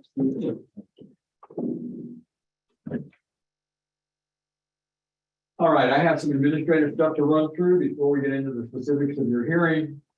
And at some point, you'll be asked to swear in, and when we reach that point, Beth will help step you through that part of the process. So we are commencing a hearing on case ID 2022-1850, account number 52926, which is 917 Sturt. We never knew really. How do you say that? Stir? Is it stir or stir? Stewart. Everyone around here says. They say Stewart. I told you. There's two different ones, right? There is It's like a Stewart steer.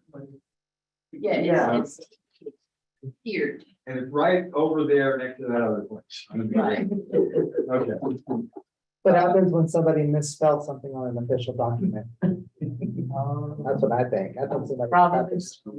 I had an IRS form for a tax exempt thing. And they mistyped Aransas and did Arkansas. Oh, And yeah. it took me almost a year to try and get that fixed. Neither here nor there, but. All right, this hearing is being recorded and streamed live on YouTube. And we verified that market value and equity are the two issues that are being protested. So on their, yep. Great. So we are the appraisal review board that will be hearing your protest today. We do not work for the appraisal district. We are appointed to perform an independent review of your protest. So the four of us around the table are the appraisal review board.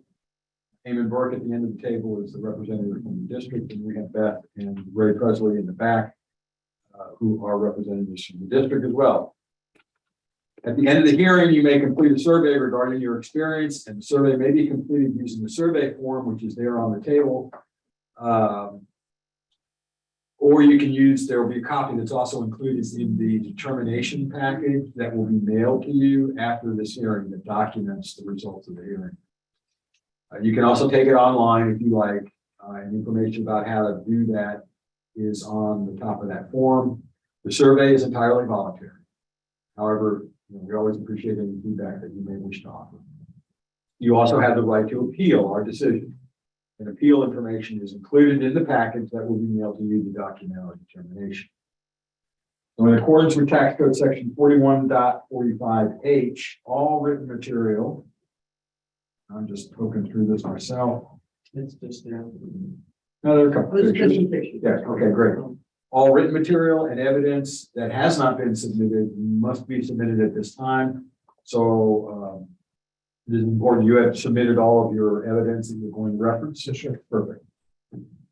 The ARB members who are considering the protest have not communicated with anyone about the protest and are signing an affidavit to that effect. I, Scott Wagner, do solemnly swear that I have not communicated with another person in violation of tax code section 41.66F. I, Kathy Hoffman, do solemnly swear that I have not communicated with another person in violation of 41.66. I, Joanne Ferguson, do solemnly swear that I have not communicated with another person in violation of tax code section 41.66F. I, Peggy Bird, do solemnly swear that I am not communicating with another person in violation of tax code section 41.66F. All testimony from all witnesses must be given under oath, so at this time you'll be asked to swear in, and Beth will help you do that. Gentlemen, y'all want to go first? We're just going to start by reading the I do statement out loud, please.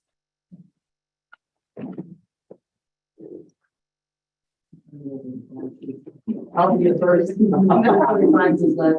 I do solemnly swear to affirm that the testimony I shall present to the appraisal review board for the Aransas County Appraisal District is true and correct. Can you just state your name for the record? My name is Deborah Martin. Okay, sign your friend. Go ahead, sir. I do solemnly swear or affirm that the testimony I shall present to the appraisal review board for the Aransas County Appraisal District is true and correct. Chris Hine. Yeah, go ahead and sign in front. Good. Okay, I'm already done. Do I do several? Yeah, just sign. I, Eamon Burke, do solemnly swear affirm the testimony I shall present to the appraisal review board, the Aransas County Appraisal District, is true and correct.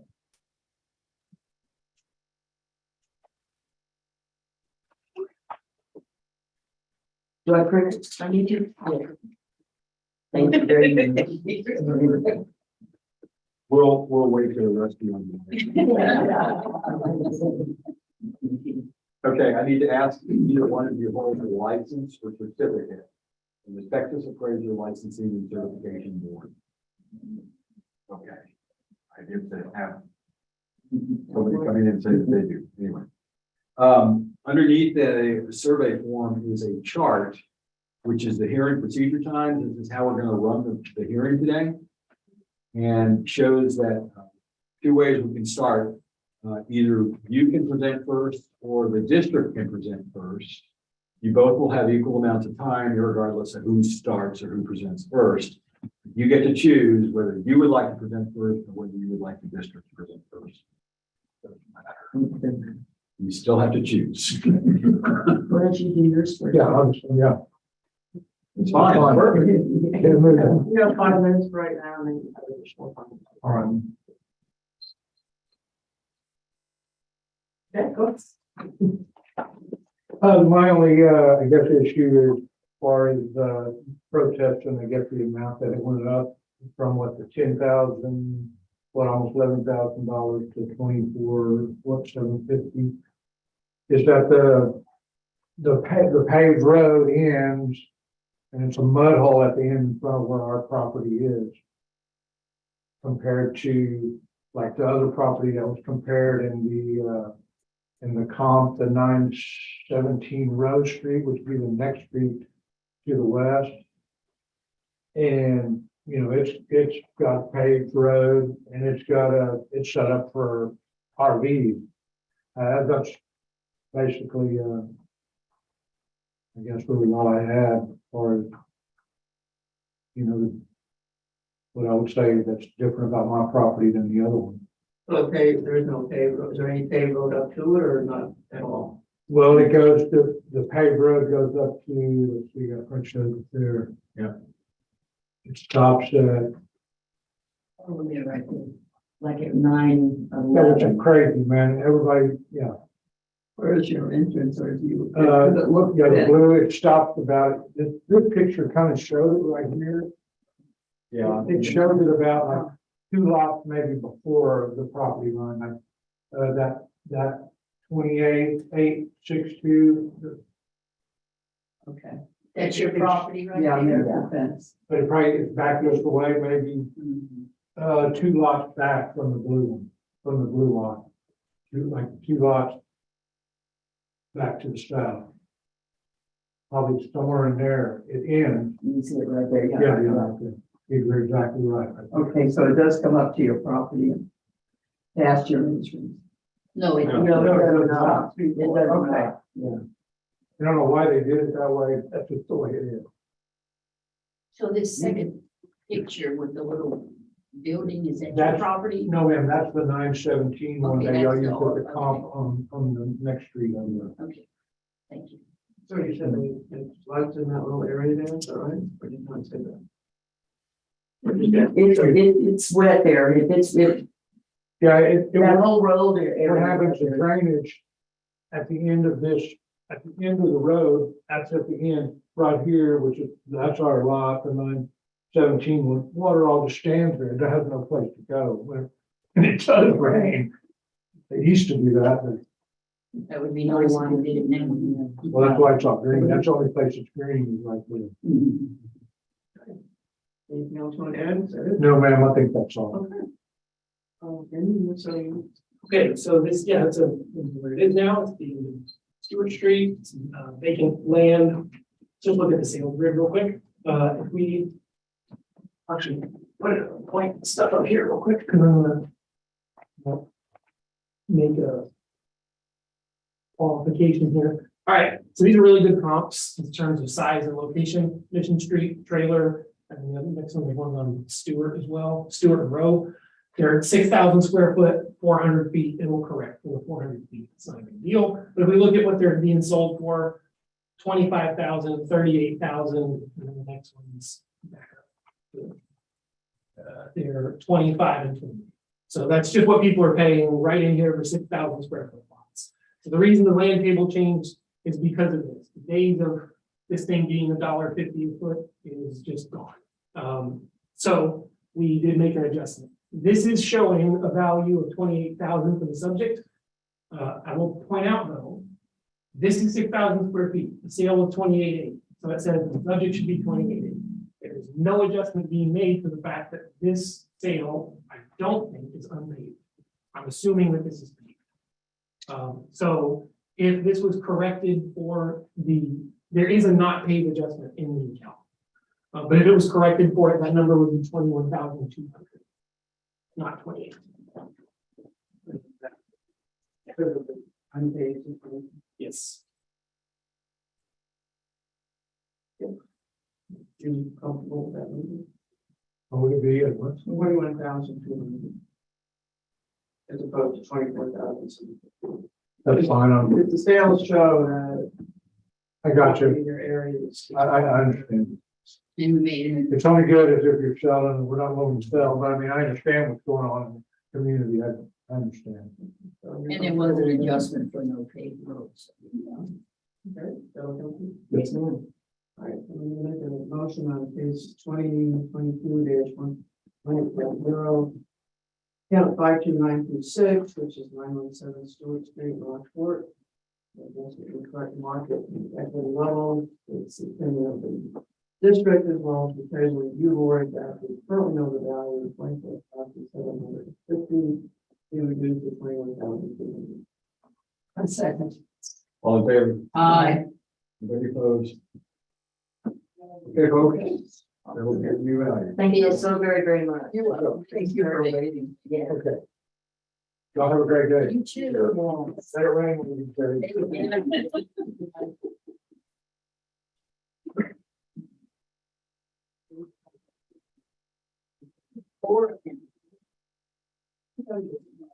They might just all be contiguous. On their own land. No, they're not continuous. Yeah. No, they're No, but they're all land. Yeah, but maybe the page 10, I think it's probably. Starts Yeah. on 9 though. Yeah. Starts on 9. And don't change it.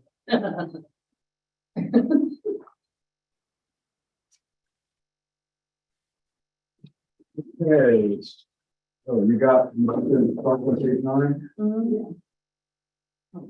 Middle, bottom, And next page. Okay, yeah, 1777. Four. So 1777. Yes. Hey, there's 4 in person. And then who is this Bruce Fox? I just did a no-show on him. Bruce. So we have Vince, Everybody except for that one that's here. the Vince person. Yeah. This is it. This is the last. This is the last for the 3. I do believe, Ray, are you okay? Me? Yeah, Yeah. you still got a question? Nope. Okay. I'm doing good. Right Go. This one didn't show. House. Yeah. Wow, he's an agent. Well, kind of. He's a Okay. son of. Hello,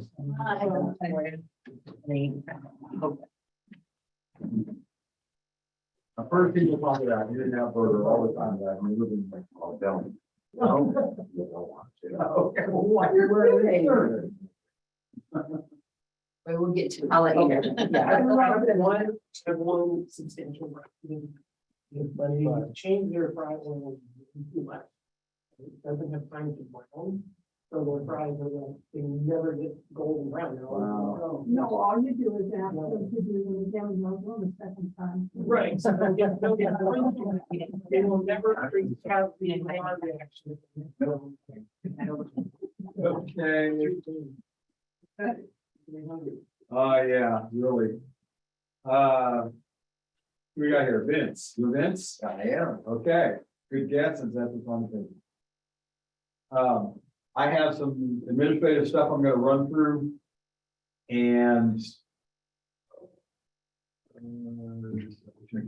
Okay. At some point, you'll be asked to swear in, and Beth will help you do that when we get to that point in my steps here. So we're gonna commence a series of hearings, 4 hearings actually. I'll announce each one as we go into them. And this hearing is being recorded and streamed live on YouTube.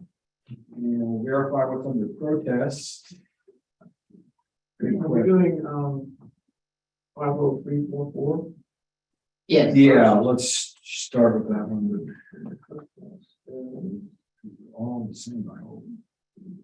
No, he's got, correct phrase market and equity values. And incorrect appraised and market value of land under special appraisal for ag use, open space or other special appraisal, is that correct? I'm very hard of hearing, so. protest is that your reason for protest is incorrect appraised market value and value of the properties. However, you also check incorrect appraised or market value of land under special appraisal for actives. Did you intend to check? No. You didn't. Okay. Okay, we have 4 accounts, but is that the same on all 4? You're just protesting Yes. market and equity value, basically your value? Yes. Okay. Thank you.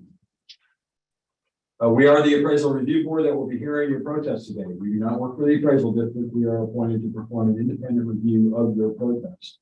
4 of us around the table are the ARB. Even Burke at the end of the table is the representative from the district, along with Ray Presley and Beth, the paparazzi. I shouldn't. Yeah. I've heard it all. Beth and Ray are representatives from the district as well. At the end of the hearing, you may complete a survey regarding your experience, and the survey may be completed using the form, which is there at the end of the table. Or there'll also be a copy of that survey form in the determination package that will be mailed to you after the hearing that documents the results of the hearing. You can also take the survey online if you wish, and information about how to do all that and how to return it is at the top of the form. The survey is entirely voluntary. However, we always appreciate any feedback you may wish to offer. You also have the right to appeal our decision. That appeal information is included in that package that will be mailed to you to document our determination. In accordance with tax code section 41.45H, all written material and evidence that has not been provided must be provided at this time. So have you submitted everything that you intend to reference as evidence in your? I have nothing. That's fine. Just need to make sure, since we can't introduce things while we're in the middle of the hearing. No problem. The ARB members who are considering the protest have not communicated with anyone about the protest and are signing an affidavit to that effect. I, Scott Wagger, do solemnly swear that I have not communicated with another person in violation of tax code section 41.66F relating to case ID 2022-1777, 1778, 79, and 80.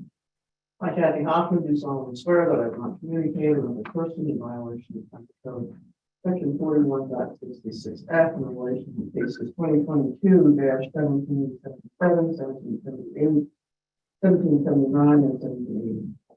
I, Joanne Ferguson, do solemnly swear that I have not communicated with another person in violation of tax code section 41.66F related to case 2022, 1777, 1778, 1779, and 1780.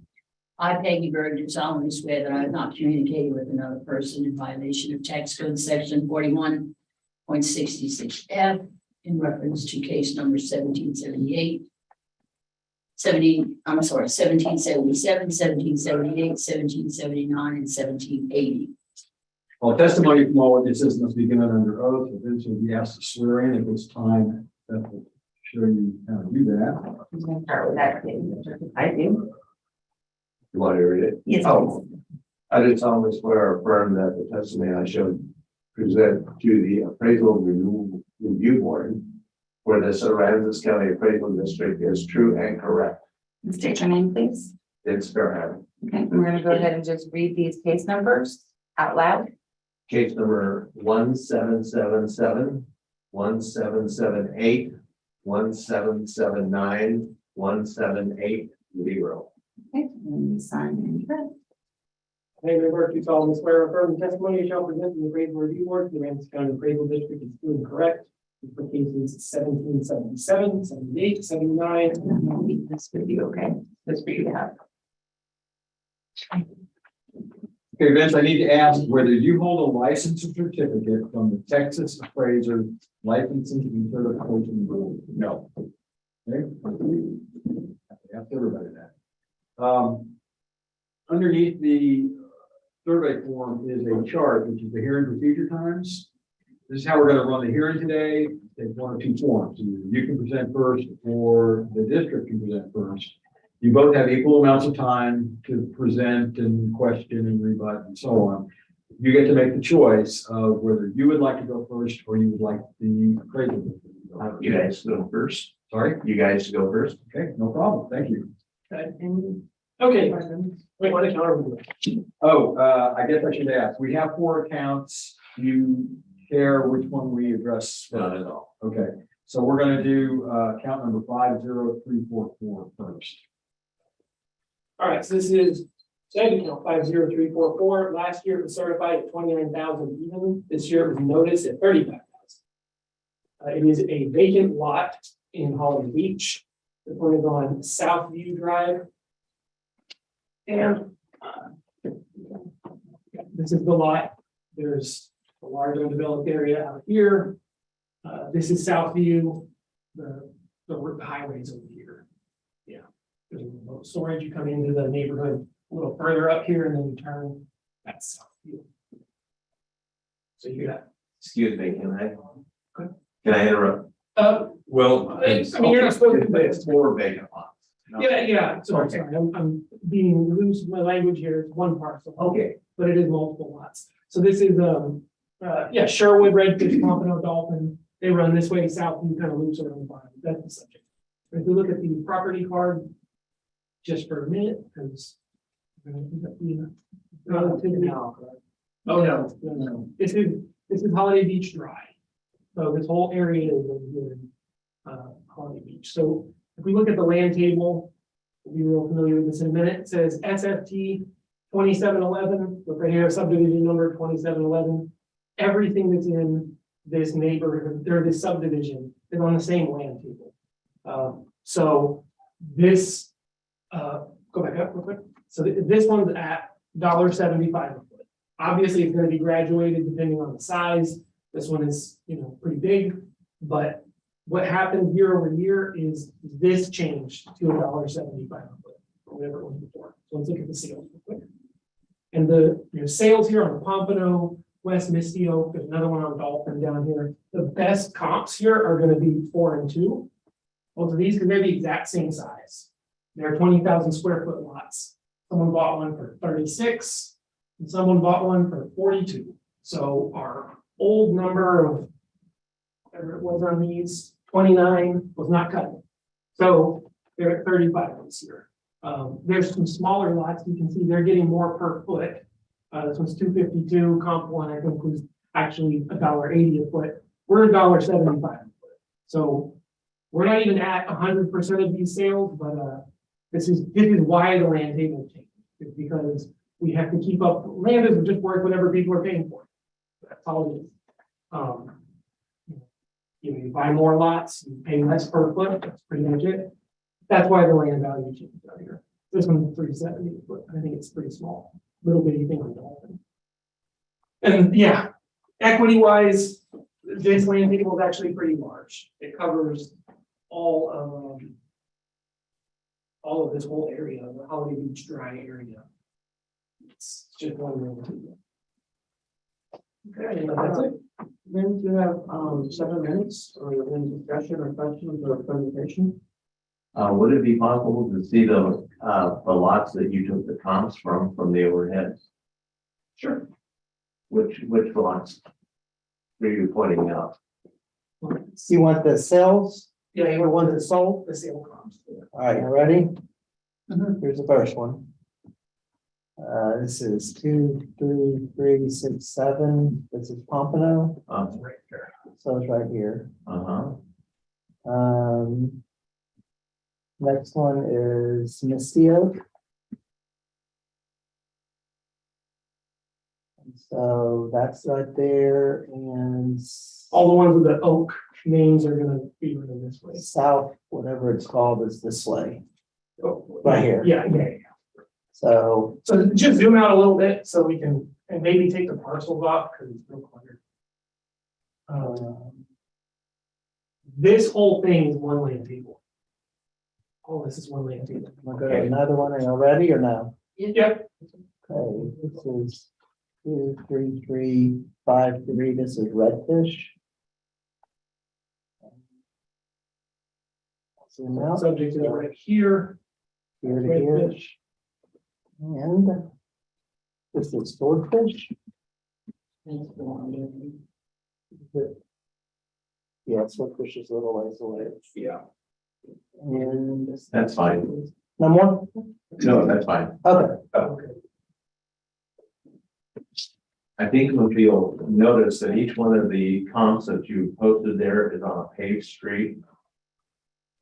All of my lots are on a dirt road, as you can see right there. And right behind my lot, if you'll zoom to the south, you'll see it's a county landfill where they dump all their old dirt and everything, destroying most of the view. And I think that's why my property hasn't been able to sell, because one, it's on a dirt road and the county refused to pave it. So that, you know, when the flood came from the hurricane, all that was underwater and the road was destroyed. There are no utilities on that side of the road also. There's no water, there's no electricity. So I see that you appraised it at approximately 20% more. And 20% seems to be in keeping with most of your increases on my taxes. Well, all the other ones that you've increased 20% are on paved roads, and I can see that. But until the county wants to pave a road, so it makes my property more accessible, I can't see charging 40% for that. You do for paving roads. So that's my argument. What's your opinion about it? Pardon? What is your opinion about it? Well, nothing has changed since last year. And the appraised value last year was 7250. So until something changes, they haul away all the big piles of dirt behind all my lots. No, yeah, 26,000. Or 29. 29,000. Yeah, we're the business on right, not the one in. Southview. We're on Southview. 208 Southview Drive. Yeah, 208, 209, 210. On my thing, it said last year's appraisal was 7250. You're looking at the wrong one. The account 5034. So now it's 8750. 29,000 29,000. was last year's. 208 Southview Drive. I have the wrong figures. I don't know where I got those. So it's, what is the value? 29,000 29 from last year. 35 this year. Oh, that's for all of it. Yeah. Oh, I'm going individual. Oh, no, lots. we're doing, but he's. Oh, yeah, since that's, I think you mentioned there were 4 lots. Four Yeah, lots. that's Okay, yeah, And that's how I received them as 4 individual lots. 208, 209, 210, and 211. And so if you add all those up, I'm sure it comes to that value. Well, 29,000. It was 7250 for each lot times 4. Yeah. It's 29,000. Yeah. And now it's 8750 No. for 4 Yeah, lots. per lot. Times 4, 35. Oh, okay, I see. So last When year, I get my appraisal, I don't get the full amount, I get per lot. yeah, okay. So it's I follow what you're saying. Okay, sorry for the 8,787,000. Right. right now it's valued at 35,000. Last year it was valued. Yeah. So you're. I haven't seen anything change since then. So you would be okay with 29,000? Yes. The last year's Yes, value. until something's done with the road and all the piles of dirt behind me. And When I used to utility. call that a landfill, but it's not actually a landfill. A landfill to me is like a No, dump. That they put dirt there and then they move the where dirt that around. dirt comes is when they clean out the gutters. So. You're the gonna look into landfill, it. it smells really bad. So I didn't know that when I bought it. You said you had this up for sale before, I inquired about selling it and just no offers. and you tell me, are you willing to share with us what? No. No, okay. Can we zoom out a touch on Picto here? Okay. And, yeah, what I'm interested in is what is paved? All of those streets are These are, the one right there. that's paved. Mesquite trees paved. So all of Southview. Southwind is not paved, No, right? it ends, it Yeah. ends, if you go up a little bit, the end of Sherwood. And all of this, Yeah, all Sherwood is paved. if you go to the end of these little roads, then, Yeah. this It's just little that leg right strip here, around there, just this thing. That's where it starts, right at that right at that corner. corner, yeah, Okay. Sherwood. Once it starts in Southview, it's not paved. I actually think that this is unpaved up a little ways. Yeah, it almost looks like it. No, it's paved. Oh, no. Yeah, that's. No, they're paved there. It almost looks like it stopped at the driveway. It's when we drive out. Can't tell for sure. Yeah. You probably know. Okay, where are we? It's your comments. Okay. Yeah, I mean, I will just say, something has changed from last year, which is property values have gone up, so that there's that. But this property does not have any adjustment for the. There's nothing individual about that. Mhm. And if you put that adjustment in, what would it turn out to be? That's something like last year's value. Yeah. I'm good with last year's that value. proportion. In principle, it's a fairly. So if we just go with last year's value, would be safe. Okay. You can do whatever you want. I know, but. Make a motion on account case I two 71777, which is 208 South View Drive, Holiday Beach. Addressing incorrect trade market value and equity levels. The ARB is of the opinion that the currently noted value of 35,000 be reduced to last year's value of 29,000 based currently on the fact that it's an unpaid road. Second. All in favor? Aye. Anybody opposed? Okay, 29,000 on that account.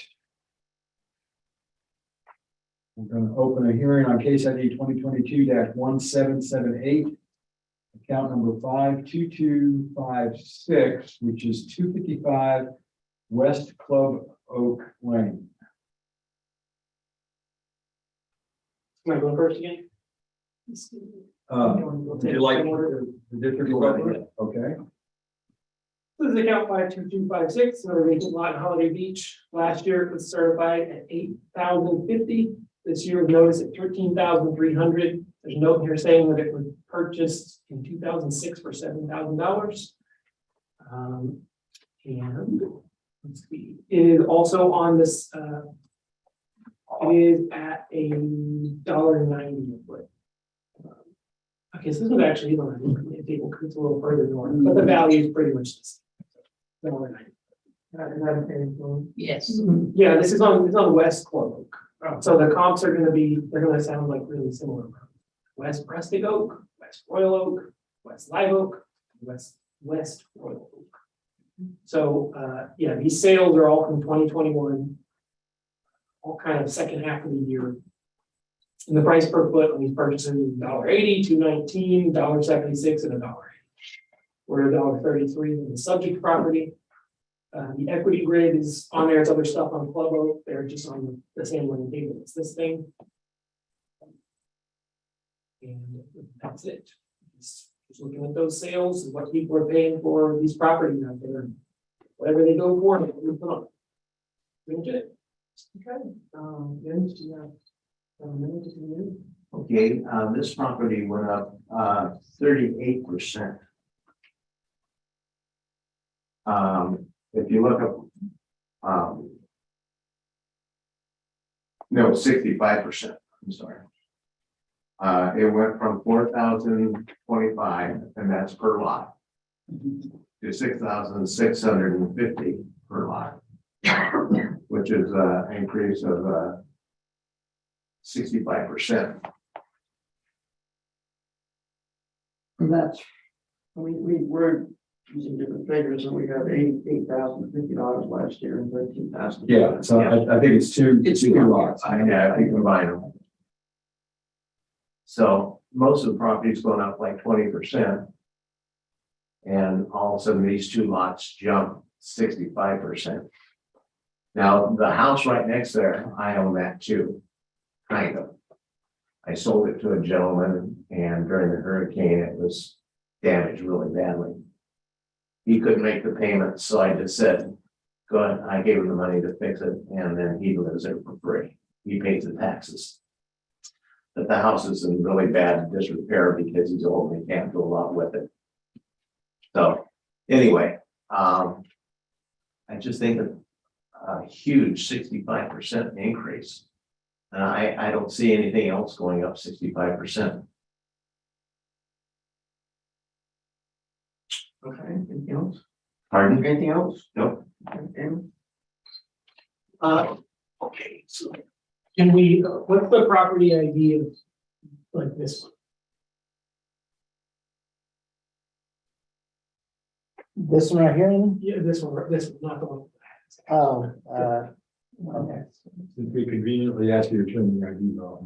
Yeah. Looks like the only thing new there is the one right across the street. That's the most recent, that's the only house. Is there one that's a double lot, maybe like right next to it, maybe like this one? Yeah. or- How about that one? That was good, yeah. 21207.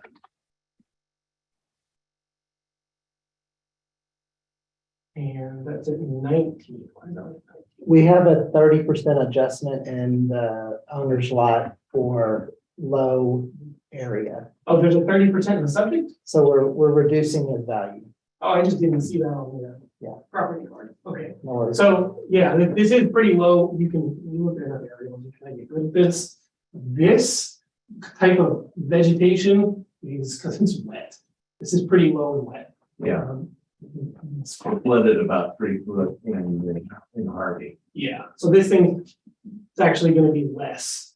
The equity is gonna work out backwards on this because his value is being depressed. I'll just point out, there's nothing to limit year-over-year value changes for anything that's not your primary residence. Your homestead can only go up 10%, but anything that's not a homestead, whether it's land or a second home or a business or anything, it just needs to be at whatever the market value is in January 1st. I know, percentage wise, it's just because the dollars are so small. It went up $5,000, but the percentage seems huge. In previous years, we actually had some of these that went up like 780% because they were like $900 and they needed to be like 6,000. So, yeah, the percentages are going to look really, really huge, but fundamentally, this is like the simplest part of mass appraisal. Is like we have values on this land. Every year, sales come in. We look at the sales, see what they're selling for, figure out if it's, what the price is per foot per acre, take into account things like how they're situated, how big they are, and we have to update our land values.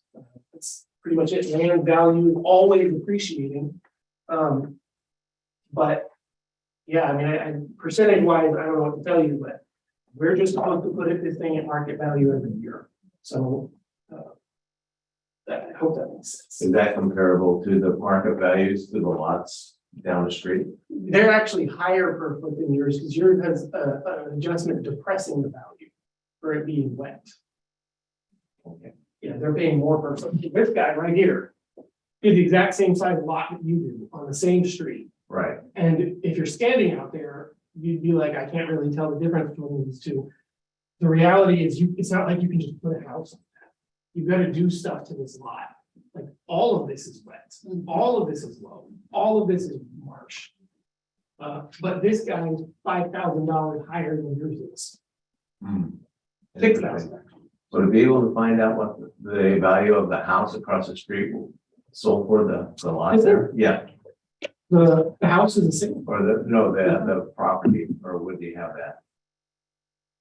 Maybe, definitely, yeah. Which one are you looking? Excuse you. Right across the street.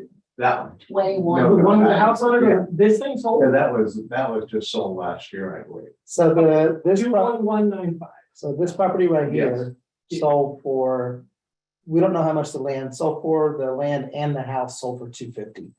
What about 21195? Did it sell? 95 sold in 19, but we don't know the number. Okay, so this was 250, but it's got a house. Okay. Yeah. Anything else you want to add? You have a couple of minutes? No, that's fine. You're fine. All right, that's where we leave it where it is.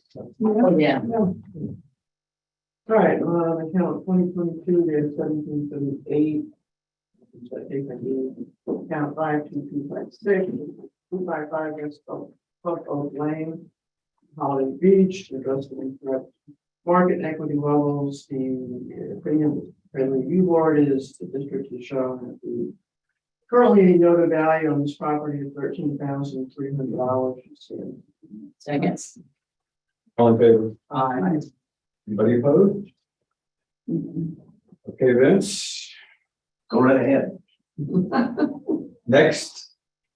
We're gonna open a hearing on case ID 2022-1779, account number 59465, which is 14 Sherwood Drive. I'm gonna, I make that one. So, Oh, yeah. all right, so this is on Sherwood. Except before, yeah. So this is like, we figured out where Dolphin, Pompano, Redfish is. This is Sherwood. Turning to Holiday Beach, Sherwood, the one you take to get to. That one. That's where it is. Okay, so this one last year was 14.5, this year 17.5. I got the quick one to say. D by 100 for each lot size. Okay, so there's no adjustment. This is just 175 a foot. Okay. All right, comps are on Pompano, Palmetto Point. 180 a foot, 225 a foot. That's the next one. Redfish and West Live Oak, so 252 and 176. So yeah, we're at 175. So it would say we should, this is really should be sold as a $20,000 lot. We've got it at 17.5. It's the equity grid land, so it's just look at the equity grid if you want, but it's on the land. So the same as the neighbors. Really not all the same. Same thing we do. I will be right back. Hey, then China. 7 minutes to begin.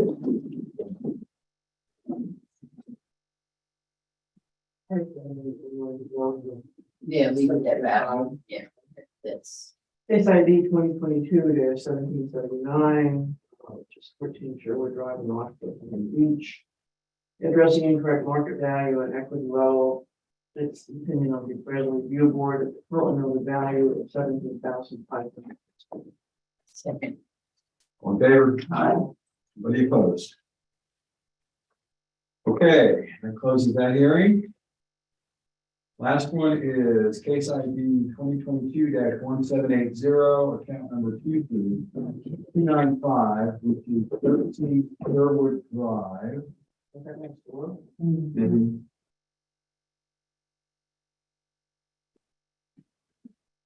We're up to the case. Oh, okay. 23295. Oh, right next door. Yeah. Oh, okay. Interesting. Oh, okay. I'll go first on that one. All right. Okay. Is that all right? Sure. Save you some time. Okay. What I'm contesting is that the two lots that we just went over went up $1,500 each. There are 3 identical lots. I bought them all at the same time. And this lot went up $2,750. 3 identical lots. If you want to use comps, I'd use the 2 that we just talked about.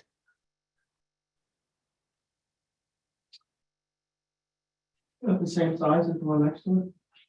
No, this one's small.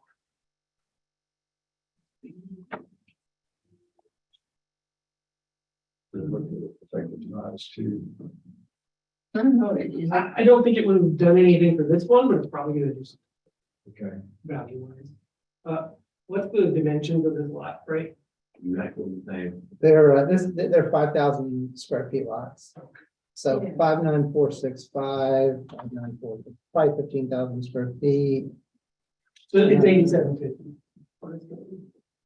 Yeah, no, it's 10,000 square feet, so it's 15,000 square feet total between this and this. 5,900.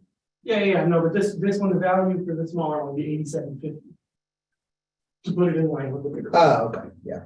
Yeah. 2,700. Yeah. Yeah. You realize what we did was consider the 2 properties together. So Right. you own both of them. And there's economy of say let's cut a scale. exercise, basically. Yeah, just a little harder for you, have three identical I lines. understand. Okay, and then make a motion, I think, I need 2022, that's 1980. 13 should be brought to the beach. Addressing the incorrect market and levels. Based on information presented by the property owner and the district, it's the opinion of the president you as well, the district. Know the value on this property of $10,000, which $2,700. I second. All in favor? Aye. Anybody opposed? Okay, I think we're done. Thank you so much, I appreciate it. All right, thank you for your time. Thank you for your time. Do y'all know if y'all have letters or anything? Actually, there is, I don't know if Mike is still here or not, gotta look like it. Okay, thank you. Bye-bye.